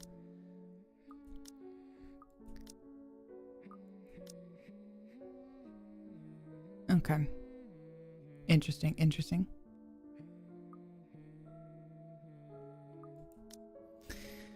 All right, what time are we at? Usually I finish one thing and then we keep going, but that was, oh wait, I wanted to see, hold on. 2%. Holy shit. 2%. Well, Isabella's was also like a prologue and really long. Oh, sorry, and really long, but 2%, damn. What did I miss out on?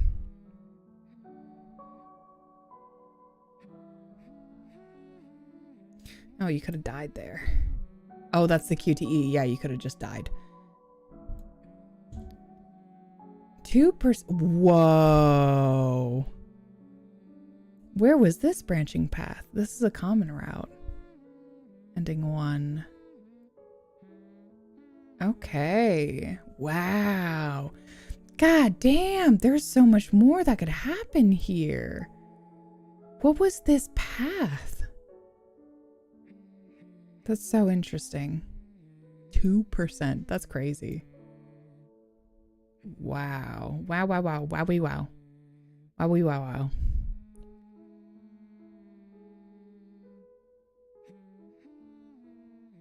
Insane. Truly. There's all this down here. That's nuts. Okay. Well, we can continue with Zachary for a bit. I still got time. A pleasant aroma hits me long before I cross the threshold. I am not even gonna try any kind of dialect with this. It's just, we're just gonna talk normally. Faint but light and warm, a reminder of what home is. Pa's stern but commanding gaze, Ma's tender smile, the sunlight filtering through the eaves in the morning, and the distinct smell of cinnamon and vanilla as it drifts through the air every time something cooks from the room. The room. Our room. Mom and Pa's pride and joy. My sister and I too, eventually. But we ain't allowed there. Not yet. Not until we're taller or older. Not until we learn how to take care of ourselves and not burn our hands or reach the cupboards without having to be lifted. But a little peek wouldn't hurt, yeah? The floorboards are cold under my feet more than it usually is. The walls more forbidding than what I'm used to. Farther and farther the room goes. Ma's singing ceases and Pa. No, please wait. I'll be good. I'll sleep on time. Don't go. I can't hear Pa. Yeah. Not above the raucous clanging and the deafening roars of gunshots, nor the screams replacing the comforting soft melodies. There is only the blinding fear. When my foot slips, the red sea that catches me is bitter and frigid, but the blood that drips in my hand is warm, warm, warm. It ain't my blood. The walls tumble and everything goes quiet. Yeah, I'm really sorry, Zach. That's terrible. In that case, you should be even more angry about him treating you like that. Whatever. It takes a few moments for everything to fall into place, for my eyes to adjust to the relative darkness of the room. Despite the pleasant chill the AC brings, my shirt is clinging tightly to me, and my blanket a tangled mess around my throat. Morning has not even arrived yet, and yet... Way too early for this thing, man. And too long. Too long since I've last woken up drenched in my own sweat, and littered with thoughts that are gone as soon as my eyes open. All too often, only imprints and brief images are left to haunt me for the rest of the day, or until my mind forgets about it. Egad, whichever comes first. Yet vivid or not, what little I can remember does not matter. Regardless, the desperation sticks, clawing up, pushing, and urging me to relive every moment, every sensation, and... There is a twinkle in Ma's eye when she looks up from her work, flour dusting her nose and cheeks. The scent of freshly baked bread wafts from the oven as soon as Pa opens it, and the homely fragrance of honey fills the room. He reaches up to wipe the small beads of sweat away from his forehead before gesturing for me to come closer, the moment he spots me on my little hiding place behind the door. I expected him to be angry, but his pat on my back when I come within his arm's reach is encouraging enough. We'll have to taste things first before we put it up for sale tomorrow, You up for it, little man? Is it good enough? A knock cuts through the air before I can answer. Sharp, heavy, demanding, familiar. So distantly familiar. Ma ushers me out the kitchen when Pa moves to answer it. But I know what waits outside. The taste of blood in my mouth sends an unpleasant churning in my gut. Ma's apron crinkles under my tight grip. Something snaps back into place. My bed remains in utter disarray. The walls still need a new paint job, and the wall clock ticking opposite my bed is as unsettling as ever. Ash is right. Should have already replaced that when I had a chance. No longer there, Zachary. Here and there are miles apart. I'm so sorry, Zach. That's Calm awful. down. Breathe. The pressure of my own fingers against my temple is a welcome sensation over the anxiety gripping me. I never really did anything to stave off the headache sure to follow after this, but it grounds me. A little reminder that I am safe, away from the place I once called home. From Ma and Pa's. The urgency with each rap that follows finally chases away the ghost threatening to hang around. Why anyone thinks it's a good idea to knock at someone else's door this late confuses me. Nana would chase them all away with a broom if she was here. But no matter. It's a welcome break from the thoughts about to take a morbid turn if left festering. It's probably just Ash anyway. Looking for a place to crash. Looking for a place to crash. Wonder of wonders why he's bothering with the courtesy when he never did so before. Even with that hunch, though, habit compels me to check who it is first through the peephole. Better safe than sorry, they say. Except the... oh, God. Sorry. Except the person that greets me on this other side ain't him. Oh, no. Oh, okay. Unless his hair grew longer overnight and he started wearing a ponytail, of course. Which I highly doubt will happen anytime soon, no matter how funny that looks in my head. I waste no time opening the latches. Isabella, it's late. Oh, is she alive? Is this the time? Is this like after the events of things? Can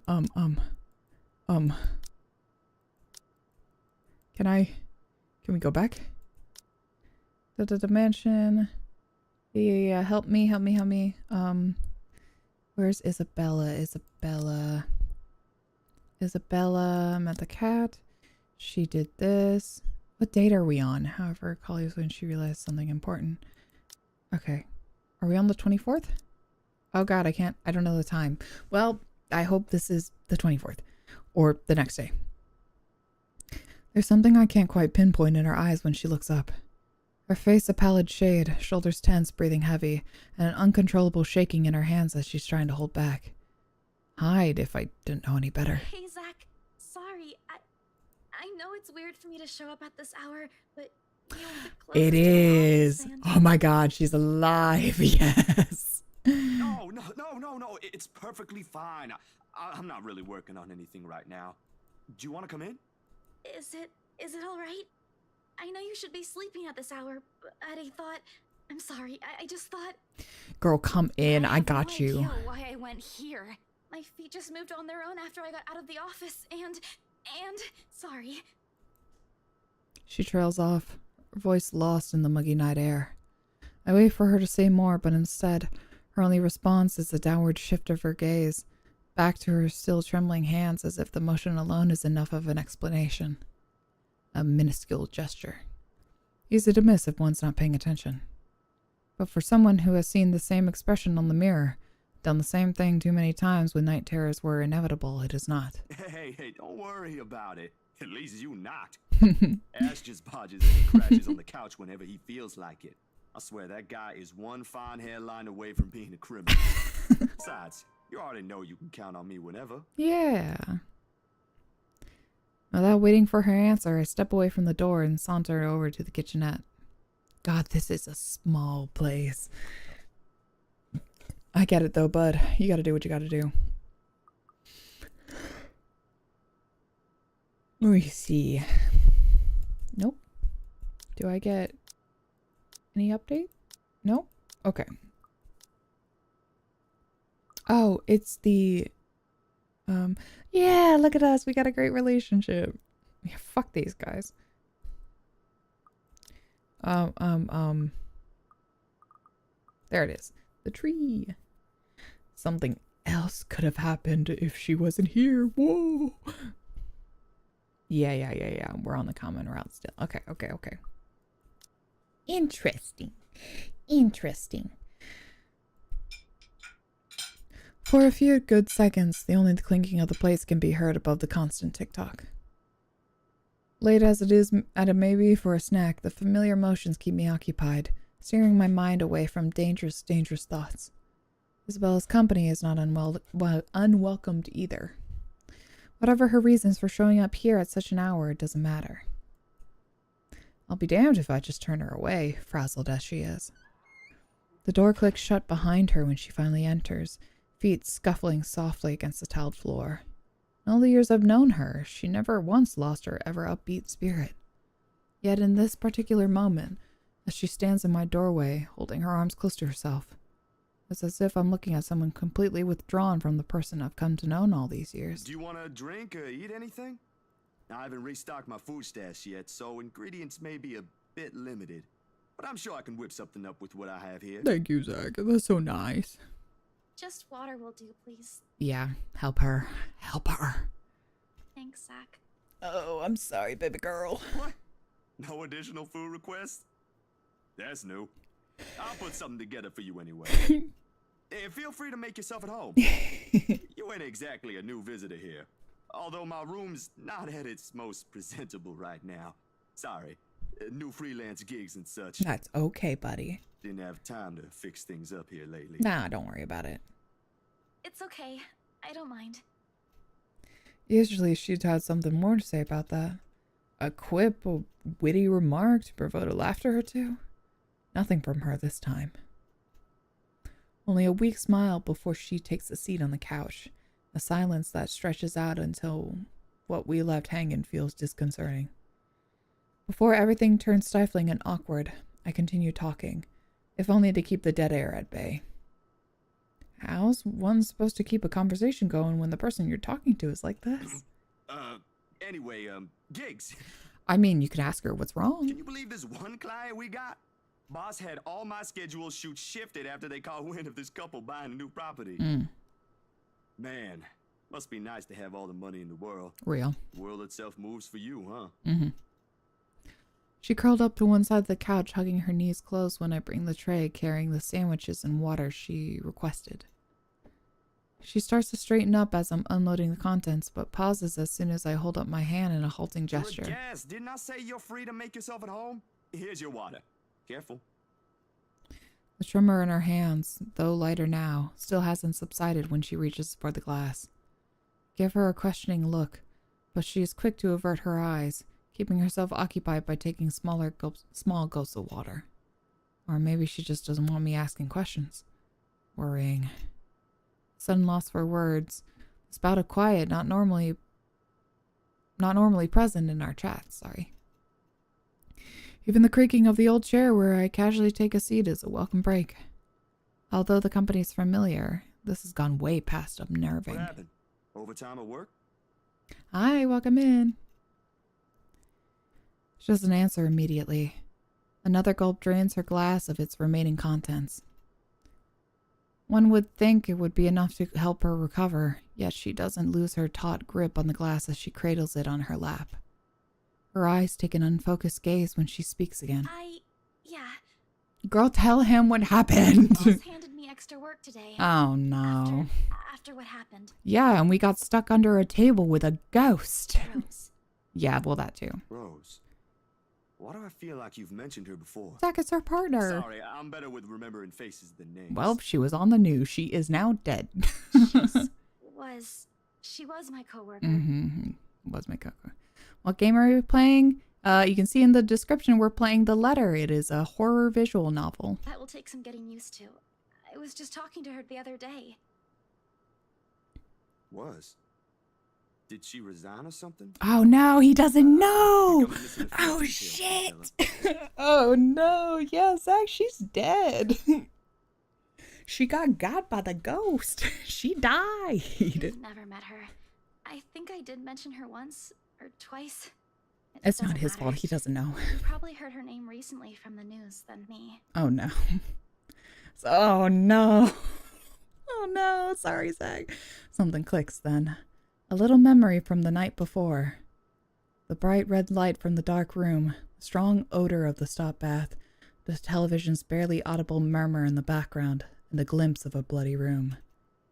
The news is everywhere, even in the morning that follows. I just didn't think its effects would strike someone this close to me. Oh, damn. I didn't mean to bring that up. It's okay, Zach. You didn't know. No, like I said, it'll take some getting used to, but it'll get better. I hope it will. Okay, but Isabella, there's also the other things that happened with, you know, almost dying yourself from the fucking ghost. Things might become a little busier for me, though. Yeah, we're on full conspiracy. She left a lot of things unfinished. And I'm one of the few people in the office who knows how she works. Boss thinks the transition will be easier if I handle it. That explains it. Well, just don't forget you still need rest. Even the most hardworking people I know don't keep hours as late as this. Hell, the subway stopped running hours ago. Crime rate might be lower here than most places, but that doesn't mean you can walk around freely in the middle of the night. It's just for today. Still a good thing you dropped by Yeah, here first. yeah, definitely. I'm not just about to let you walk out here alone, especially not in the middle of the night. Yeah, thank you, Zach. Who knows what else could happen? I'm not saying you should go right now, but I could accompany you home. Can she stay?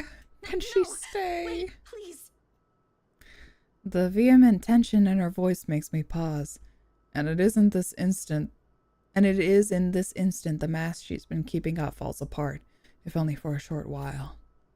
Right then and there, I understood what's hiding behind her unfocused stare from the moment she arrived. Fear. Pure, unadulterated fear. It's disturbing to see such marrying her usual upbeat countenance. With a sigh, I cross the small distance separating us and kneel in front of her. She doesn't flinch when I do so. However, the way she appeared to make herself smaller against the couch is telling enough. Bella, this ain't just about your coworker, is it? Finally, Jesus, yes, there's a ghost. What is it really about? I'm all ears. There's a ghost that's gonna kill me. The sound of glass shattering rents through the air as soon as her hold on it loosens. In a span of a few seconds, her breathing grows labored. I don't know anymore. She clasps her hands over her ears, pressing it tightly against the sides of her head. Her voice grows weaker with each word, each plea coming out of her mouth. Please don't leave me alone. I don't want to be alone right now. I'm not going anywhere, Bella, I promise. I can't shake it off. Everywhere's not safe and... All right, Isabella. Look at me. Oh my god, I love Zach. He's so kind and he's so gentle and so good with people. My hands are firm on her shoulders when I pull her up to look at me. It takes every force of will to ignore the terror in her eyes in favor of taking control of the situation. Too close. Too similar. Breathe. Oh, he's so nice. Hold. Exhale. Stay in the present. Oh, and this is such a good way of like helping people from panic attacks. I mean, of course, everybody is different. But this is a very good notion of being like, hey, to remind someone of the present and try to be like mindful of your surroundings when you're experiencing a panic attack. Just to like focus on what's here and now instead of what's bothering you. Of course, easier said than done, but you know, this is still a really good method. I'm here. No one's gonna hurt you. Yeah, and making sure they feel safe. Oh, that's so nice. Oh, that's so nice. Zach's so nice. The force with which she shakes her head is enough reason to drop the topic altogether. No more. Please. No more. I don't want to remember anymore. Mm-hmm. Kate, no more talking. I won't ask anymore. Can I get you anything? Another glass of water? I think I have a tub of that pistachio ice cream you love so much. That's nice. We're gonna have to clean this mess first. Will you be fine on your own for a little while? She nods lightly before retreating into herself again.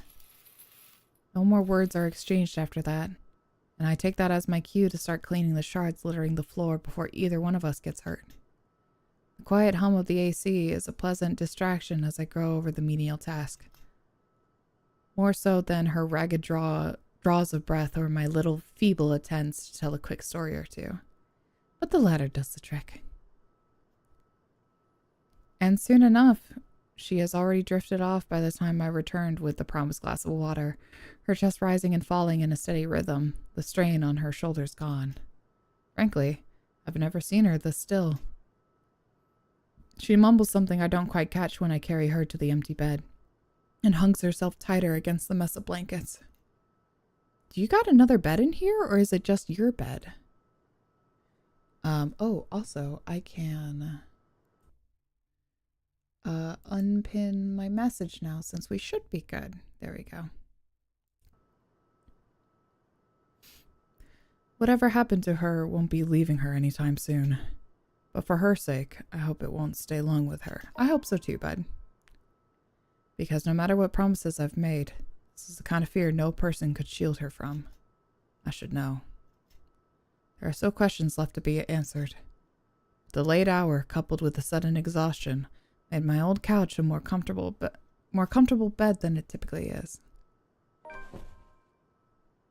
Darkness immediately welcomes me as soon as my head hits my makeshift pillow. I can only wish the dreams will keep at a distance for now. For both of us. Tuesday. It was the 24th. Now we're on the 25th. Whoa. Yippee. Hell yeah. Shaken, she refuses to say what happens. Yeah, and she figures out. Next day. Okay.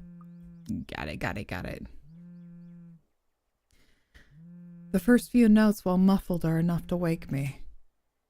In the end, it became one of those nights when sleep passes like a blink and is plagued with vague, fuzzy... Oh god, I know that all the time. Plagued with vague, fuzzy thoughts. I lift a hand to rub away the drowsiness from my eyes, although it does little to relieve the gritty, burning sensation from my eyelids. Outside, the sun has yet to peek over the horizon. The night has already given way to the cool morning light, washing away everything in its subtle gray hues. At this hour, the entire city remains unstirring. Ordinarily, waking up before my own alarm means abusing the snooze button twice or thrice just to catch those precious extra few minutes of sleep. But the persistent ringing is making it impossible now. This better be good. Ooh, so grumbly. Groggily, I scramble for the bag sitting at the foot of the bed. Oh, it's Ashy. The ring still hasn't stopped even as I fish the phone out, and Ashton's name flashes brightly on screen when I turn it on. Must be pretty urgent if he hasn't dropped the call yet. Took you long enough, Z-Man. Ashton, it's 6 in the morning. Oh, don't yawn. You're going to make me yawn. The sun hasn't even risen. Hell, my brain ain't even awake yet. Stop calling me Z-Man. It's 20 past 6, Zach. Okay, whatever, Ash. You want to talk? Give me back my 5 extra minutes, Ash. I want my sleep. Hey, don't make fun of me. I can be a more person too if I want to. What's this all really about? You don't usually make calls around this hour. Is the world ending today? Maybe. Sorry about that. Becca rang me up a few minutes ago looking for Isabella. Said she didn't show up in her own apartment last night. We both tried calling, but her phone seems to be off. Oh, she's here. Do you have any idea where... I should have known you two would come looking for her first thing in the morning. Not a laughing matter, Zach. You can't really let your guard down with everything that's happened here recently. You've heard about the Cooper woman from the news. Cooper Everyone woman. in the precinct has been All right. restless ever since the incident the other day. Come on, Ash. She has a name. Yeah, I get what you mean. Listen, Ash, about Bella. I let my voice trail off, unsure of how to go about recounting last night. If I should even say anything to him. He might be a close friend, but at the end of the day, whatever's bothering her ain't mine to speak of in the first place. On the bed, Isabella remains as still as when I transferred her the night before. Sometime during her sleep, she pulled up the blanket over herself, then tucked into it comfortably. Like this, it's easy to forget the horror in her eyes or how much her hands and lips trembled. Save for a firm grip on the edges of the covers, She appears nearly as normal as she would any other day. Almost. I'm not really sure how to go about this while being... Zach, what about her? Something, the worry, the concern, must have surfaced in my tone, because his own shifts then. Carefully, as if he's preparing for the worst. Look, you don't have to worry about her. She's with me right now. Since last night, in fact. Oh, why didn't you just say so earlier? She kinda knocked in the middle of the night. I couldn't possibly wake you two over that. And with how things are when she arrived, I thought it'd be best if I let her rest first. I just wasn't expecting people would be looking for her before the rooster even crows. You could have at least called her something. Becca's beside herself with worry when she found out. She's fine. You know how much she frets about the smallest stuff. Yeah, but as fine as she can be. I know. I'm sorry. That was a lapse. Oh. Internet is doing its thing again. Hold on. There we go. Okay. I'm back. It's one thing or another. My internet issues. Oh, big stretch. Okay. Okay, you know what? Rebecca's worries ain't completely baseless. Isabella hasn't been her usual self since the movie. Maybe even before that. I don't know if I should be opening my mouth about this, but Bella didn't outright say I should, so... So something's wrong then? I'm not quite sure, to be completely honest. Really? I thought you'd have learned something from me by now. Oh, I died again. Come back. Always one thing or another. Okay. I don't know. Whatever. It's fine.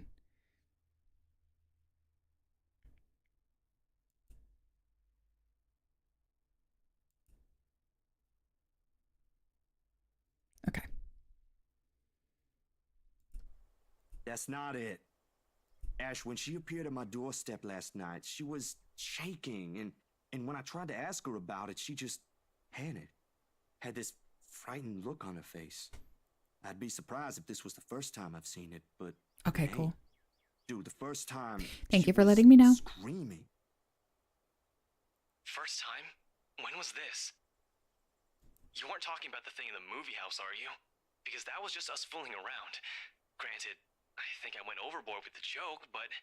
No, it happened the day after. When she invited us to lunch, you weren't there. We were walking one second, and then the next, she's crying out. I'll be straight with you. That scared me shitless. Sorry, I'm munching. It bothered him if the way he falls silent after is telling. But whatever his opinion is, stays absent from his voice when he speaks again. He's always been good with that, hiding what he thinks. Did she say anything else? Nothing. Won't tell me anything aside from a few vague words. I didn't want to push it. Where is she? Is she still sleeping? Right here with me, still sleeping. Should I wake her up or something? Let her know you guys are looking for her? No need. Let her rest. I'll drop by in a few. Today?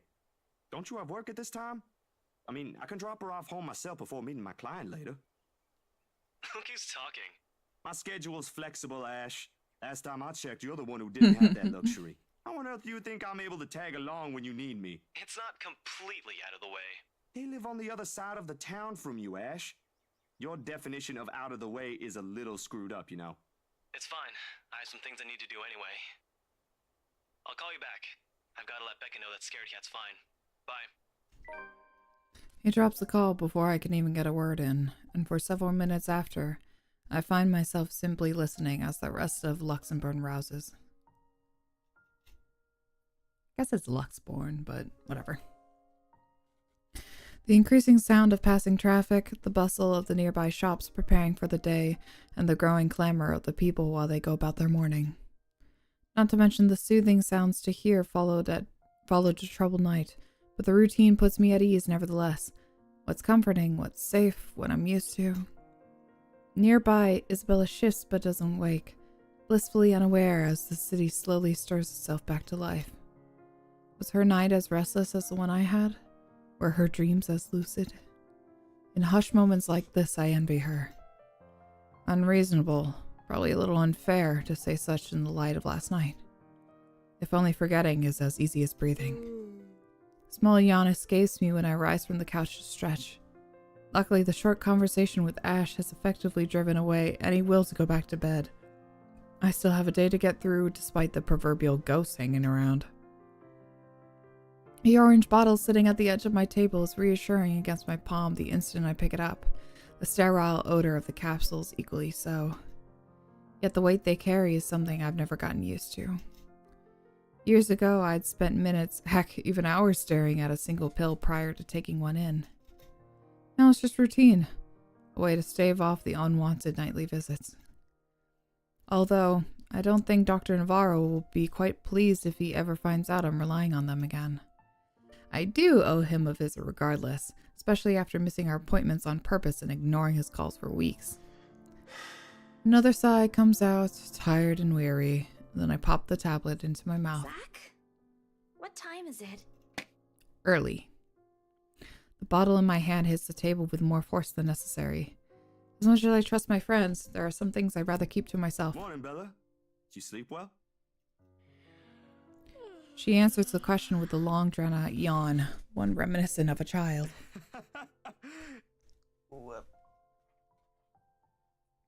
Sorry. A chuckle manages to come out of my mouth at the sight. In this manner, it's easy to mistake her for someone too young for responsibilities. Inexperienced and immature, even. Easy to forget she was thrust into the role of an adult earlier than her own dreams can afford. To overlook how surprisingly observant she can be at times. Maybe not on the same level Ash exercises for his investigations, or Rebecca needs for her own work. But it's certainly enough to definitely put what she sees around her on canvas. And if the way her eyes flicker to the table and my hand says something, it is that I won't be able to avoid the questions this time. Only a little. I don't remember how I ended up on the bed, though. You're welcome. My doing. You didn't look very comfortable sleeping on the couch, all hunched up like that. It would have been enough for something temporary. Sorry I stole your bed. Yeah. Hey, it doesn't matter. Besides, what kind of gentleman would I be if I leave a lady sleeping in such uncomfortable conditions? And Zachary is nothing if not a gentleman. Not in this house. My nana will give me a tough scolding if I ever did that. I'm telling you. I'll tell you what. Thanks a lot, Zach. I know I barged in at a very inconvenient time last night. I wasn't really thinking when I did, and... Hey, it's cool, Bella. I ain't mad at you. That's what friends do. Yeah. Friends are welcome here anytime. Yeah. Although Ashton abuses the anytime, I don't really mind. We might have less wiggle room if all four of us are present, considering the size of this place. But as long as no one makes anything explode, it's totally fine. Mm-hmm. Fine or not, I still owe you one for last night's trouble, especially since you don't seem to be... A concerned expression passes over her features as she spares another cursory glance over the table, back to the bottle holding every small piece of what keeps the bad memories at bay. The blood blooming over Pa's head, the horrified look on Ma's face as she watches him fall lifeless on the ground, and every ounce of spite seeping from the stranger's smile. You don't belong here. Ah, gross. It never stops, doesn't it? Well, you don't seem to be feeling well. Let me know, okay? I'll make it up to you somehow. She makes a slight gesture with her head towards the bottle, asking a question without really asking. Subtlety has never been one of her greatest assets, but right now, even Ash would have been a little amazed, if not a loss for words at that. She has left it up to me whether I'll give her the response she wants to hear or not. A little clever coming from her, if anyone would ask me.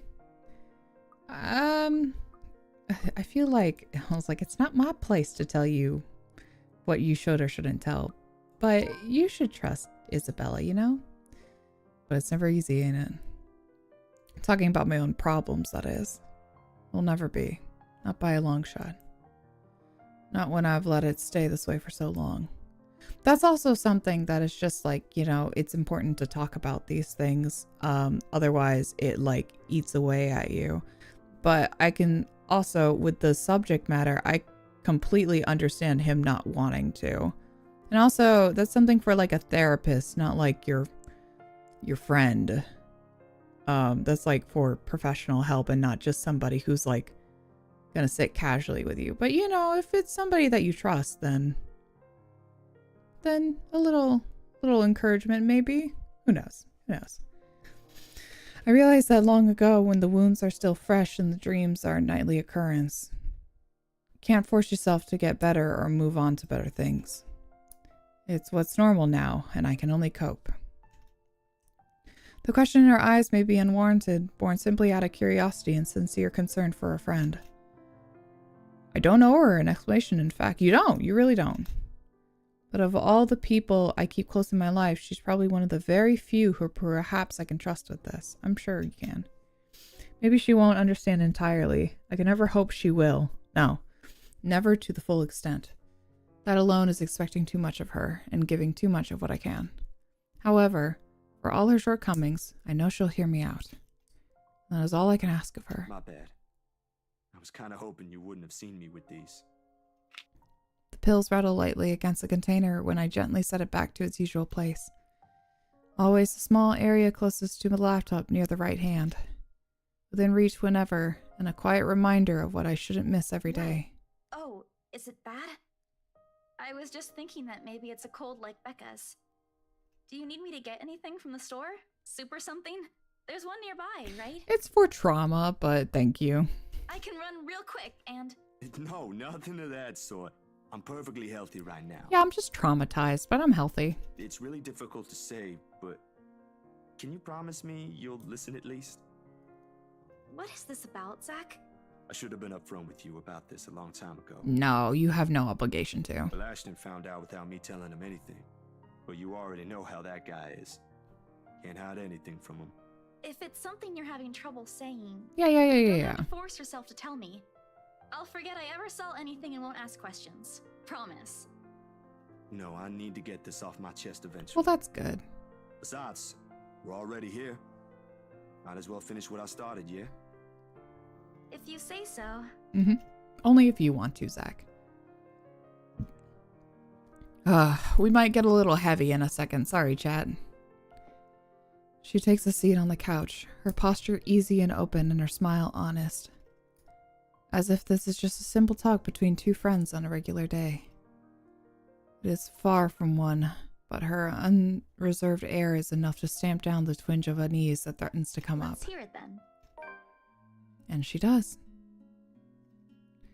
True to her words, she listens while the story spills out of my mouth. Of my ma and pa, that little diner across the pond, and what it left me in that day. I can't recall most of it now. My own accord, jagged with a few missing details here and there. Yeah, that's through trauma. The passing years have eroded most of my recollection of the whole incident. All for except that one moment in the kitchen. The ringing of gunshots are as vivid as it sounded that day. Even Ma's hysterical screams the moment Pa's body hit the floor motionless, its lifeblood flowing out from under him. And the gunman, he was smiling. He was smiling when Pa opened the door to welcome him. He was smiling when he put a bullet to Pa's chest and Ma's head. I've heard stories about how the world can be a cruel place for people before. I never believed until that moment. Dan and Gran took us right after that.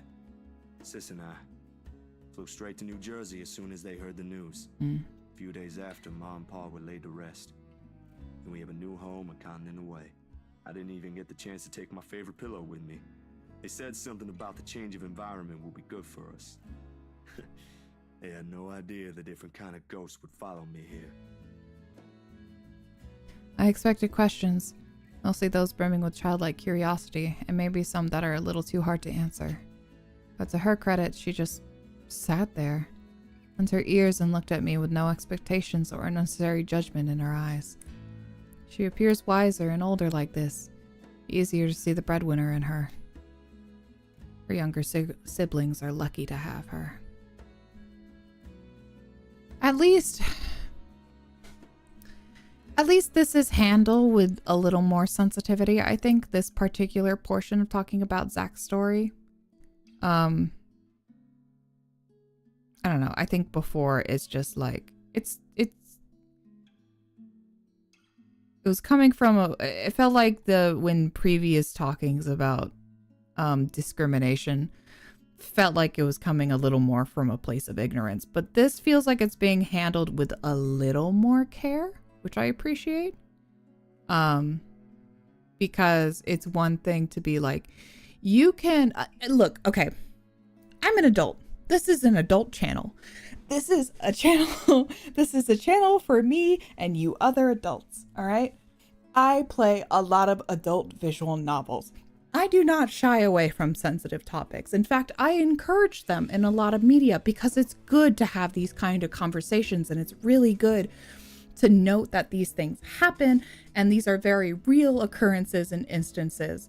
And I am never one to shy away from either dark or like serious subject matter. I'm perfectly fine with that. I just feel if you're going to include that in your writings, as somebody who also, you know, I write my own stories and things of the such. When you want to include things, such heavy topics, you want to make sure you know what you're talking about. And you want to just do your research beforehand, and then also really just have, I don't know, this one, I'm not particularly talking about this instance. This instance feels like it's being handled with a little more care, which I appreciate. But the previous bullshit going on with the married couple, that just all felt gross. And not even from a sense of like, oh, we have to show that they're shitty people. No. That's not it. That's just not it. It's not that they were being shown that they're kind of shitty people. It was just being shown that it's like, here, look at them say horribly offensive and racist shit, and then just not doing anything about it, not touching on it. If you're gonna go so hard into Zach's story and his struggles with discrimination and everything, and then just kind of blow past it in other parts of the whole collective story, it doesn't feel good. It just feels wrong. You know?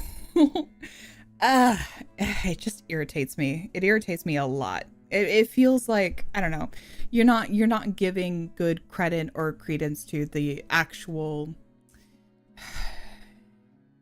If you're gonna tell a real story, quote unquote, a real story, ignoring the ghost and shit that's happening right now, and talk about actual like discrimination that people face, then you should go wholeheartedly into it and not just like cherry pick the parts that are gonna be like interesting to your story. Does that make sense? That's just kind of how I feel. It feels very cherry picking, I guess, is what I'm looking for. It's like you're choosing which kind of factor you want to place into your story, and I don't know, it doesn't feel right.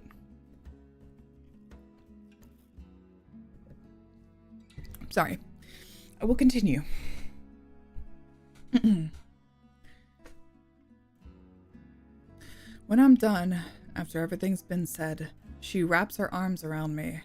Bit awkward considering the gap in our heights, but it gets her sentiment across. But it's difficult to answer in this kind. If I am even supposed to reciprocate the gesture given my earlier apprehension. Like picking and choosing which racism is going to get you the most shock factor. Exactly. That's how I feel. Like the other using like a fucking outdated term to refer to Ash as a, like, not even any, like, such an outdated term for Ash as a Asian man.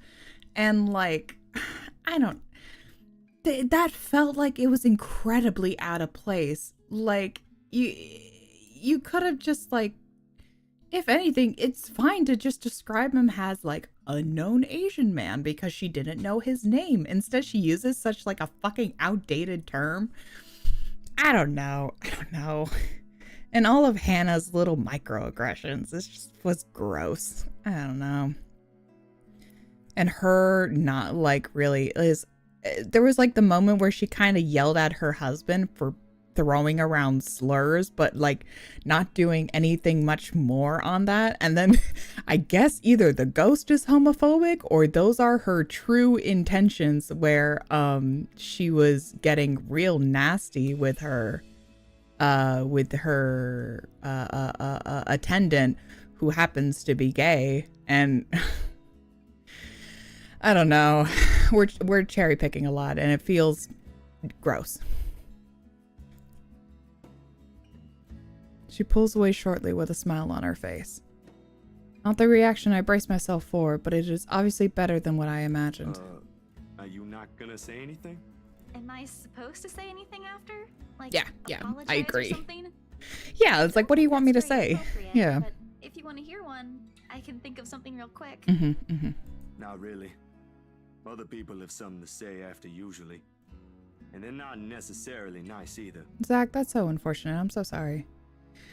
It's also like, yeah, it happens unfortunately, but why is it here for a shock factor when there's a literal deadly ghost after us? Yes, exactly. This is supposed to be, I get what they want to do. They want to make it about like, you know, these character relationships and everything as well. But I feel like I would have much more, because, you know, that's a lot in like horror dramas and stuff like that. Because a lot of horror does actually touch upon like discrimination and bigotry and stuff like that. I mean, like I was just saying earlier, I was like, Stephen King's It definitely has oh no, there's a ghost. Like, how did we get here? Exactly. Exactly.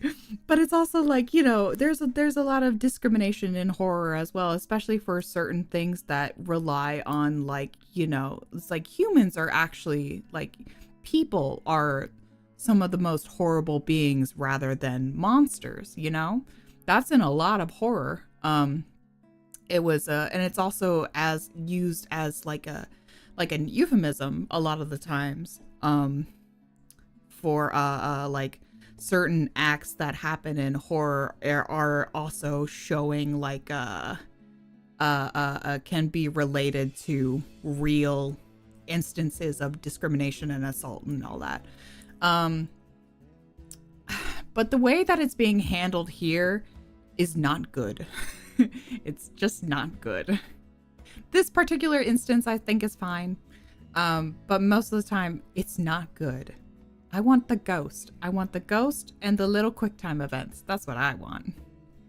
I want like creepy shit happening. I don't want a half-assed attempt of showing, I don't know, showing this kind of story. Because that's what it feels. It feels really half-assed, you know? Oh, okay then. I won't. I can't think of something anyway. Sorry. I'm not very good with this. Who else knows, by the way? Ash. My older sister, grandparents, and just Ash and you for now. Maybe I think I should tell Rebecca too, but...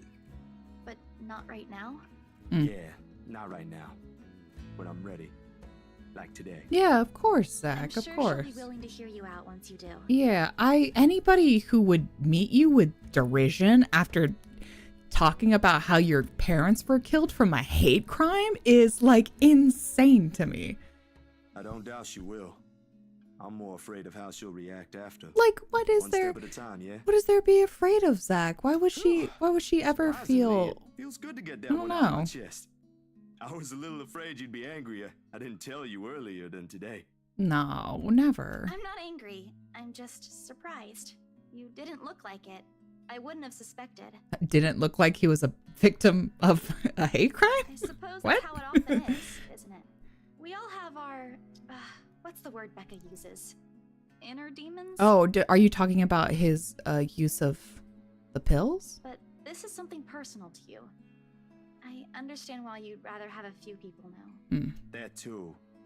Well, these past few weeks haven't been easy for you. I didn't want to add that. Not after last night. Something passes in her face, brief, fleeting, and disappears right before I can recognize what it is. You okay?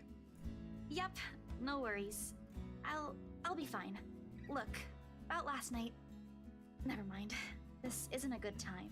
Bella, please tell him what's happening. You need help, girl. But don't lose sleep over this, alright? What's important is you got what you want to say out. And if you need me, I'll be here. Well, that's nice.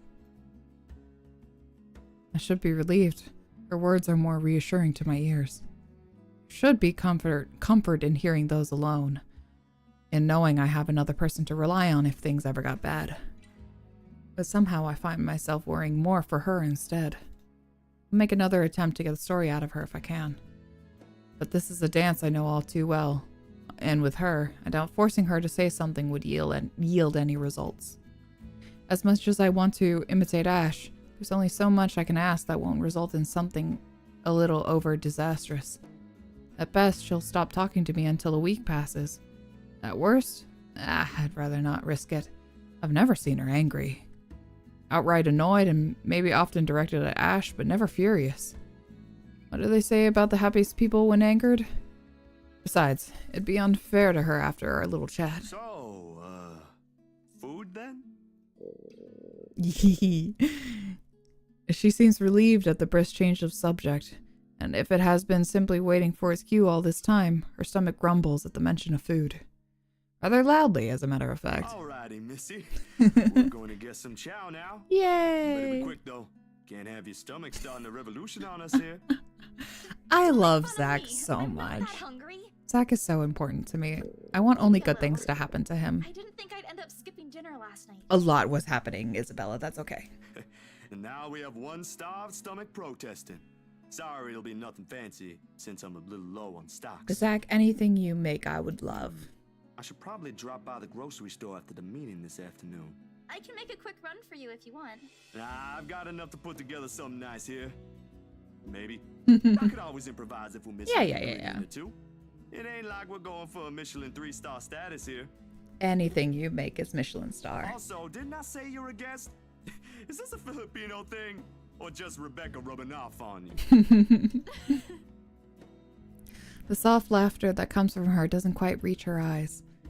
Neither. The answer is neither. Because if she stays idle, she'll remember. On second thought, I might need a little help slicing up the potatoes while I prep the ham. You up for that? What? Do you think instant noodles are all I'm about?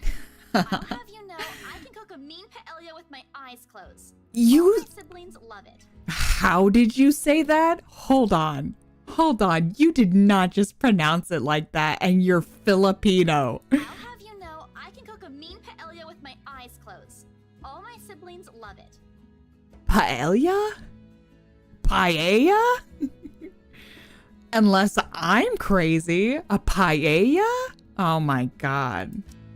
The double L makes a Y sound. Well, okay, I say you're Filipino, but paella is a South American dish, isn't it?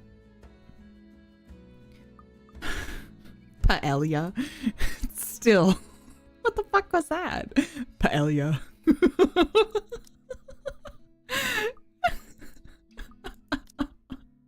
Whoa! Oh my god, we're gonna kiss. This is crazy. Sure you can. Come on. I think I know what we'll do with those spare ingredients. Paella. Gonna be saying that. It's like when you say fasciitas. Despite the massive effort to keep the mood light with small chatter, cooking ends up being a mostly quiet affair. What else we got? Okay. Zachary has been taking an unknown medicine. Okay. Comforting hug. Okay. Perfect. Between us, the consistent clapping of the knife against the board and the muffled noise from the television I left running, words have become surprisingly difficult to string up together. Not entirely unusual. We've had moments like this before, but Definitely unnerving with how things are now. I really wish someone else would come knocking at the door. As pleasant as this is, breaking the ice or keeping a conversation going has never been my forte. It has always been Isabella's or Rebecca's department. Sometimes Ash, although most coming from him border on awkward or embarrassing. Speaking of the guy, he never did call back, and I'm willing to bet my entire yearly salary that he fell right back to sleep after that call. Sorry, Bella, could you... Yep, I got it. The potatoes are almost ready, by the way. I turned down the heat just in case. You might want to check on them, though. Hold on, I'll be right there. Sheesh, wait up. If you keep rapping at the door like that, you'll break it down. Ash. Oh, good. You're awake. Hey, buddy. Ash has already welcomed himself in when I take my eyes away from the oven. He's never been really keen with the notion of courtesies after he's warmed up to you. This guy. All 13 of my locks he broke can attest to that. He's a good fellow, though. Maybe a tad bit standoffish at first glance, but he's trustworthy. Don't you have work today? I could ask the same of you. Hey, Z-Man. You're late. Something came up? You need to drop the Z-Man. It's getting old. Sorry, I got caught up with something at the precinct on the way here. Had to attend to that first before things got out of hand. I like that. I guess he's a private investigator, I'm pretty sure. But I like that he shows up to the precinct looking like he's gonna be a part of a visual K band. So fucking this little fucking dramatic ass cosplayer coming just dropping into the fucking police precinct. I'd tell you about it, but you don't have to be with those kinds of things. Later, maybe. Whatever, buddy. And you're here because... What? I'm not allowed to say hello? I doubt you're here because of that. And you're not answering my question. My bad. Forgot to mention that. He called earlier looking for you. Rebecca's worried because you didn't come home last night. You could have called my cell instead. You weren't picking up. Anyway, I'd really hate to cut this little get-together short, but I need to be somewhere else. Come on, Isabella, let's get you home. I'll drop you off on the way.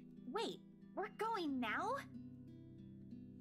He lightly claps a hand on her arm and begins ushering her out of the apartment, throwing a casual wave at me as they pass. Isabella, on the other hand, doesn't appear too fond of the idea. And sure enough, before they can even cross the threshold, she puts a firm foot down, the force alone enough to halt them both and catch the taller man off guard. Would have made for a funny picture. The way Ash almost crashes into her and Isabella giving him an indignant pout over her shoulder. Surprise and confusion are in his face all at once, two things that rarely ever grace it if he can help it. A rare moment even for a small group. If only I had my camera with me. Dang. What is it? Zach cooked something. If it's just food, I'll get you something on the way back. No, he cooked it. Food! It's Zach's cooking. Real delicious food that actually tastes like food. At least stay and have a bite, please. Zach, help me here. These two. Whenever they are in the same room, sometimes it feels like hurting a group of unruly kids instead of talking to two mature adults. One moment they're engaged in a pleasant chit-chat and the next they're bickering over a minor issue. Frankly, if I didn't know any better, and I've had overactive imagination, I'd say there's something going on. Never mind how utterly impossible that idea is. Yeah, we gotta get Becca for her boy. Becca needs her boy. Or it might just be me reading into too much into things like always. I can already hear Ash's laughter if I so much as suggest such. This, however... I cooked up a feast. Come on, let's eat. I don't know about you two, but I think you guys should really stay. I've already made enough food for all of us, and it'd be a waste. Yeah. Yeah, hell yeah, hell yeah. And Ashton likes it too. Cool. Why, I cooked up that special honey glazed ham you two are yapping about. Got some scalloped potatoes with onions and cherries to go with it too. Wait, isn't it early as fuck right now? That's really heavy for so early. The oven timer dings. I shot the two of them an apologetic look before sauntering over the kitchen, mittens in hand. The sweet smell of the glaze and salty tang of melted cheese wafts through the air as soon as I open the door and take out the two trays inside. The scent immediately fills the entire room, and even with the door and windows open, the mouth-watering aroma lingers. It's appealing enough that when I put the dishes down on the counter, another starved stomach protests loudly, followed by a burst of laughter. My head snaps up at the two of them, and I can't keep back the smile at the sight they make. Isabella is clinging to the doorframe for support, doubled over with breathless laughter. Ash is the more composed of the two, trying to look unconcerned, but a flush has crept up his neck and cheeks. It's clear whose stomach that came from, and Isabella's not going to let him live this one down. You're in no place to reject an offer of free food, Frey. I wasn't rejecting anything. I really like his voice actor. Aw, he's flustered. Shut it! Those guys at the precinct said it was urgent. Somebody has to be responsible for it. Well, aren't you precious? Right. You know, if you keep laughing like that, you'll burst. I'm sure it won't be as bad as your stomach suddenly rumbling like a starved. Aye, kiddos, play nice. It's gonna get cold if we keep this up. Ash, you gonna stay? Might as well, since Scaredy Cat's so hell-bent on staying. Yay! We eventually settle down after the food has been served. The jibs, replaced by another round of friendly chatter, mostly about what's on the news the night before. There is, however, a conscious effort to avoid mentioning what's currently on the headlines. The dead is never a good topic to talk over food in polite company, this case in particular. The wounds are too fresh too soon. I'd likely avoid it as well if I were in her position, and someone I personally knew passed away in a gruesome manner like that. Though perhaps the closest we got to broaching the topic is when the infamous mansion is brought up again. But even then, we were careful, Ash and I. We kept the conversation light and avoid bringing up her late business partner. It's the least we could do. The Wrights? Yeah, they're planning to move in soon. In fact, they already have a housewarming party planned. It's why they wanted us to rush the papers. They wanted to send the invitations out as soon as possible. Oh, now I get it. Get what? Remember what I told you last night about the new clients? Vaguely? Sorry, I was a little out of it yesterday. Was it the photo shoot? Yep, it's actually for the one you sold. Something. You put it that way, I suppose it makes sense why my boss wants me to prioritize the couple. They can have those documents rushed at just a snap of their fingers. Then they're more influential than I initially thought. Man, I guess my boss is expecting a lot more from this project than I expected. Hope I can live up to it. Your photographs are more than good enough, Zach. You'd probably win an international award if you let yourself. Ma'am Hana's easy to please, too. As long as you're good at following instructions. Easier said than done. Different clients have different tastes after all. Still, a week? I don't think that's possible. Now that you mentioned it, yeah. They wanted everything finished at the earliest.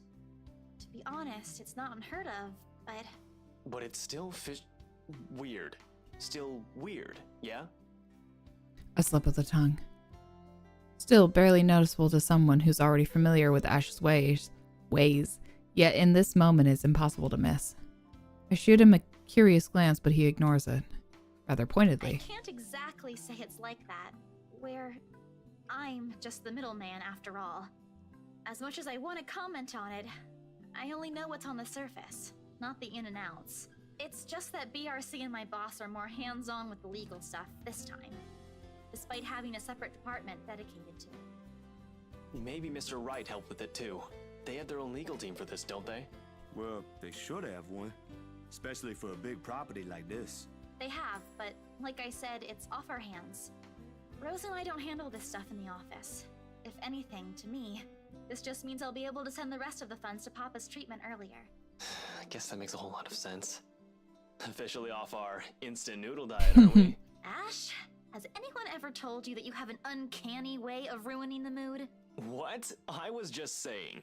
A few more months of stuffing your face with those, and I'm sure you'll start to look like a noodle cup. He looks so cute in this picture, too. That's a pretty picture. At least I don't live off convenience store food. Combini food's so good, though. Poor unassuming pressure cookers explode. But they are in Britain, so maybe it's not as good. What? How did you...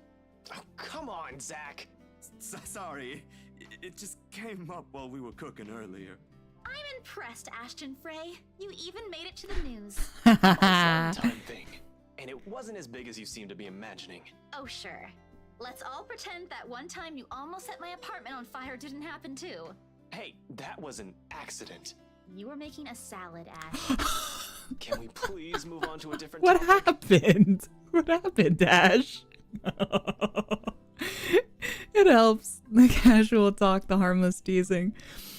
The mundane story is interesting enough to let time pass unnoticed. By the time lunch ends, the shadows are no longer at the forefront of my mind. It's the same for Isabella, or whatever troubles her. I can never tell. These things, the anxiety, the fear, they ain't easily seen. They ain't easily forgotten after all. You go on ahead. I've got a few things I need to ask Zach. I'll be downstairs in a minute.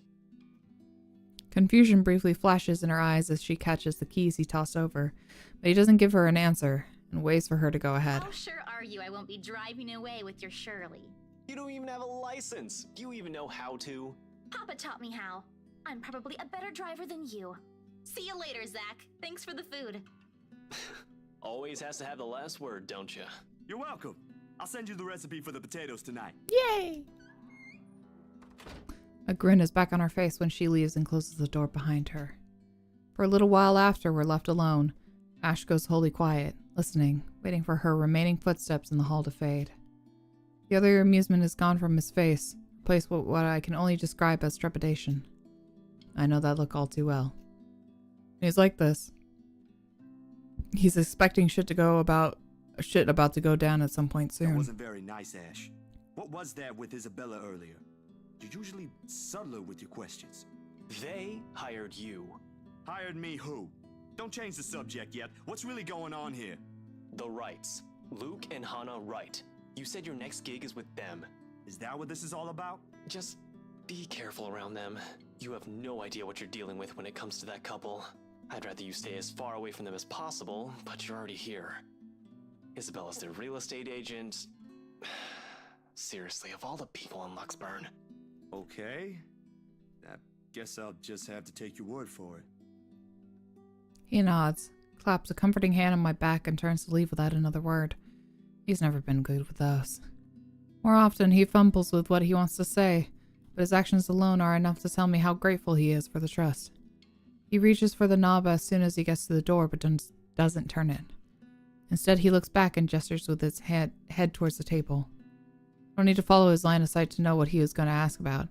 He's likely taken notice of it the moment he entered the room. You back on those? I haven't seen you taking them in a year. Yeah, I kinda had to. It got worse after the film fest. The dreams, that is. I don't think I'll be doing that again anytime soon. Heard about that. Don't drop it, though. You don't want Becca scolding you. She actually enjoyed the movie you made, and she's hard to please. Consider that a small victory. You don't have to tell me. She already did. Rebecca and Bella both gave me an earful after I said the opposite. Promised them I wouldn't, but you can never tell. Hopefully, once I feel better, I'll be able to think about it properly. Speaking of Bella, she didn't open up to me, but maybe with you and Rebecca. Yeah, I'll try. I can't promise anything, but I'll talk to her. Thanks. That's all I'm asking. This time, when he reaches for the door, he lets it close fully behind him without glancing back. A mild draft sweeps into the room as I close the door behind him, slightly disturbing the papers on the nearby fridge. A long note flutters by my feet, the letters on the surface glaring at me with mute intensity. Ermengarde Mansion, H. Wright, 11 a.m. After Ashton's warnings, they all hold different meaning now. Oh god, and we're gonna go back to the house. Oh, never mind. The next 2 days rush by in a blur, altogether leaving a collective mess of work suddenly piling up and new, unexpected acquaintances. Or friends? Depends on how you look at it, really. Either way, I'm stuck developing these photos at 3 in the morning to reach a deadline set by an overeager art director. Don't get me wrong, Julius is good, has a vision, and knows what he wants, but damn, he can be too enthusiastic sometimes. Doesn't matter when you couldn't sleep anyway. There's nothing new in it, of course. After years of working as a freelance photographer, it's simply something I've grown used to. Get to know people, build a client base, do good work, and cash in some late hours if need be. Rinse and repeat. It certainly takes a while to get some footing on the field, but it's the kind of thing that pays off in the long run as long as you keep at it. Given enough time, you might end up with big names on your client list. Names like the Wrights in particular. Never did pay much attention to them, but it's virtually impossible not to hear about them when a local news channel or paper has something to say on their name. Party here, an acquisition there. Sometimes it's a new business venture, other times it's the everyday gossip that typically follows popular people like them. Not in a million years did I ever imagine I would end up working for such a high-profile couple. And between that and the fuss that it comes with, it leaves me no time to ponder over what happened to Isabella or why Ash is so adamant we keep her away from the pair. They do seem like the good folk, though, despite the whole fame thing. Zach! Hold on. You got it. See, this is what I'm fucking talking about. Zach, you have got to be fucking kidding me. You cannot call them good people when one of them outright called you a slur. What? What do you mean? Zach, your whole...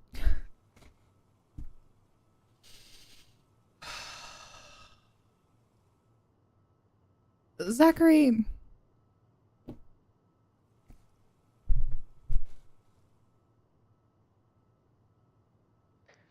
The whole problem about you, Zach, is that you had to move because of a hate crime that killed your parents.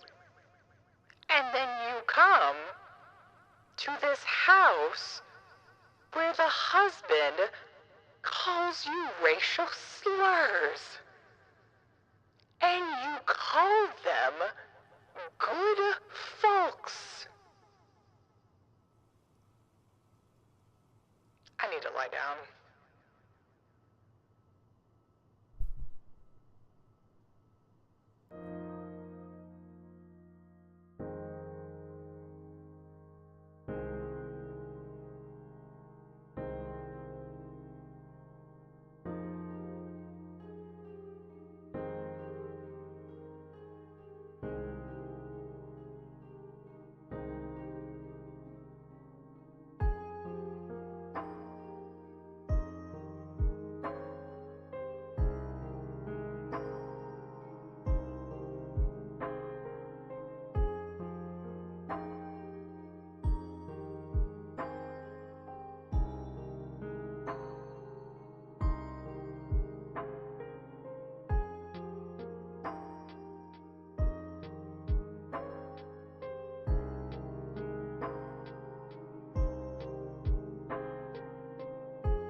You know, life is hard. I'm tired.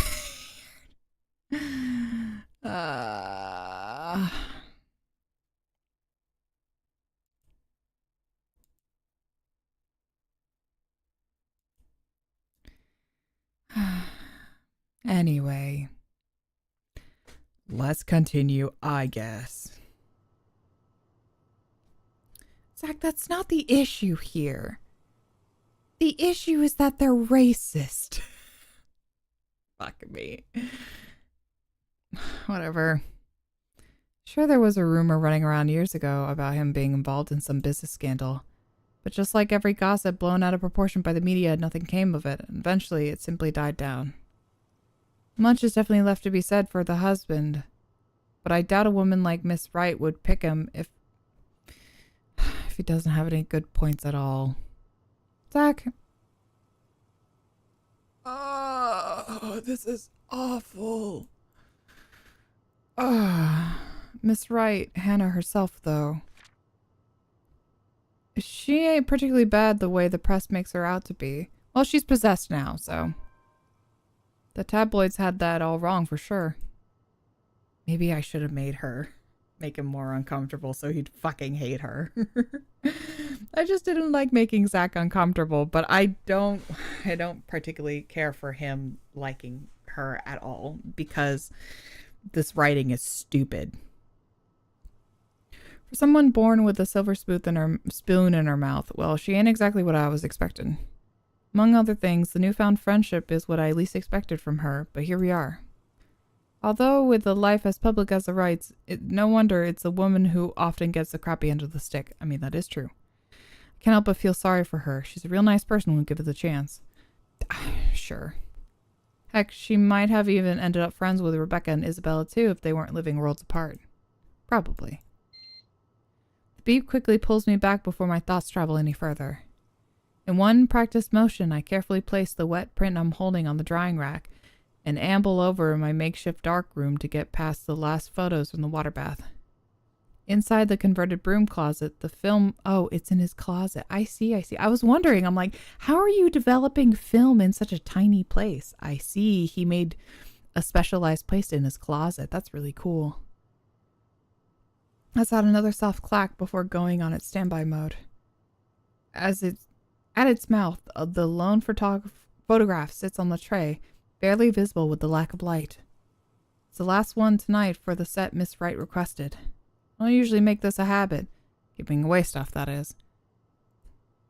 It's bad for business, no matter how well-intentioned or generous you are. This exception, however. She did treat me well and was a pleasant companion all throughout the shoot. Even if she didn't ask, I would have probably given her a few prints just for the hell of it. Miss Wright ain't such a bad subject matter to begin with. Maybe this is just me, but for someone who has everything at the palm of her hands, all the money in the world, a loving husband, and a plenty big mansion to call home, she's lonely. I know that. I understand. She is lonely. I understand this. She just doesn't appear like it. It shows in her tone of voice, how she moves, and certainly in her smiles. Always hidden behind the glamour for the world to never see. Sometimes for people like her, small things like these helps. A little reminder that the world can be kind too. Water drips from the paper as I blindly pick it up and gently lay it on another tray, holding a decent amount of photo flow. A few seconds later, under the solution is all it needs before it's ready for drying. No good rushing this last one, even if my body's already screaming for some decent snooze. My hand fumbles for the light switch, moving towards it with familiarity while I fish for a squeegee amongst the mess of tools on a drawer with the others. The bulb flickers twice before its glow settles and casts a soft light in the tiny space. When I glance back down, squeegee in hand, ready to finish the process and finally call it a night. What on earth? Ooh, we're gonna get a fun photo. Oh, that's creepy. Spoochy. Her head is gone. Blurred and distorted beyond recognition, rather. The area completely smudged over, leaving no trace of the same sweet smile the good woman carried in all previous prints. Damn, that was too careless. No, it's not you, Zach, but I understand. A common mistake to make, of course, if one is negligent enough to pick a newly processed photo in the dark, like I apparently did. It has happened before, loads of times actually. But I still can't help but feel a small pang of frustration over one mistake a newbie would likely make. With a sigh, I reach up for the switch again, intending to Sorry, in the background, it's not there, but in the background, I could have sworn I thought I saw a figure. I did not. Intending to develop a new one from scratch. Could pass off for one of those supernatural pictures they show on TV, though. Yeah, it's like an AI image.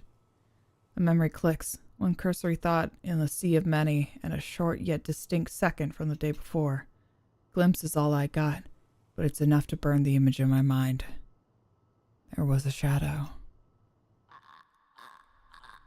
Eee, spoochy. Back to spoochy. I miss the spoochy. Whoa. No. A woman. In her 20s. Or early 30s, maybe? But with how far her flesh had gone alone, her flesh alone has become, it's not possible to tell at first glance. Skin itself has already taken a sickly pale color, rotten in most parts, blood dripping from every open gash and lesion on her body. Bony hands grip Miss Wright's neck like a noose, staining the skin underneath with a vibrant shade of scarlet. Ew, and like you can see your brain and stuff. Girl, you got fucked. Nothing but malice fills the gleam in her eyes. Zachary. Not for me, but for Miss Wright. Zach, is something the matter? Oh, no, there's nothing wrong. I just remembered something, that's all. Let's get back to the pictures. Can you move a bit more to the left, yeah? The memory alone is enough to make me retch. I brushed it off then. A trick of the eye, I told myself, or a product of the heat. The weather has been unexpectedly warm recently, so it shouldn't be too surprising for such thing to happen. And well, blaming this on usual fatigue, an overworked brain, the weather, or an amateur error on my part is far more convenient.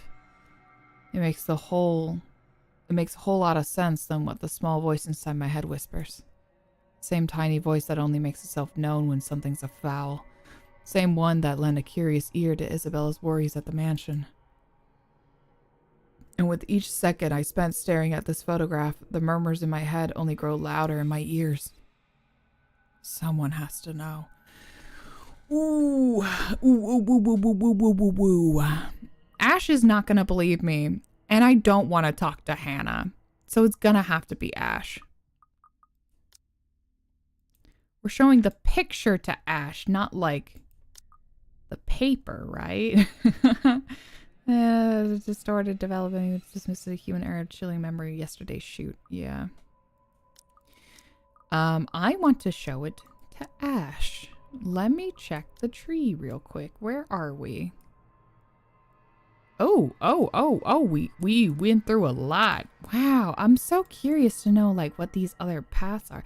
I guess this little branching path here is kind of similar to like what this branching path here would be. Where are we at right now? Ooh, Zach, this is long. This is so, holy fuck, it doesn't end. God, this is so long. Okay, I was thinking that we would probably, I'm gonna get as far as I can, but damn. Holy shit, we got a lot to go. Oh my God, this is so long. Whoa. Holy fuck, it doesn't end. Okay, I'm gonna get as far as I'm comfortable with. We'll see what happens. All right. We're gonna show it to Ash. Ash, well, he's not gonna believe you, but we're gonna show it to Ash anyway. She'll give me flack for this, he will. I can already hear what he's going to say about this the moment I bring it up, but I don't want to go fucking see Hannah. Hell, before he even sees anything, I'll wager. The guy is a skeptic through and through, and it'll take more than my account for him to even consider this. I would say show it to Isabella because she would understand, but she's also very traumatized right now. But when you've been there, seen something enough to raise the hairs of the back of your neck and leave you wanting to flee or hide, what he thinks is the least of my concerns. I am no hero. It's a title best reserved for someone else. Still, if this will help him change his mind, it's worth a try. Isabella's gone and done some same thing, didn't she? Outside, the sun has yet to rise. Still got a few hours before dawn. Got enough time to mull over about how I'll go about with this with him. Plenty of space to check if I'll get the same result if I redo the process again. The film processor homes back to life at my touch. The light switch gives out a soft click, and darkness embraces a small closet again. Somehow those urban legends don't Oh sound so silly. no! Oh no! Oh no! Oh no! Hold on, just a little check here. Where did we go? I see. Yeah, I can assume because this would mean.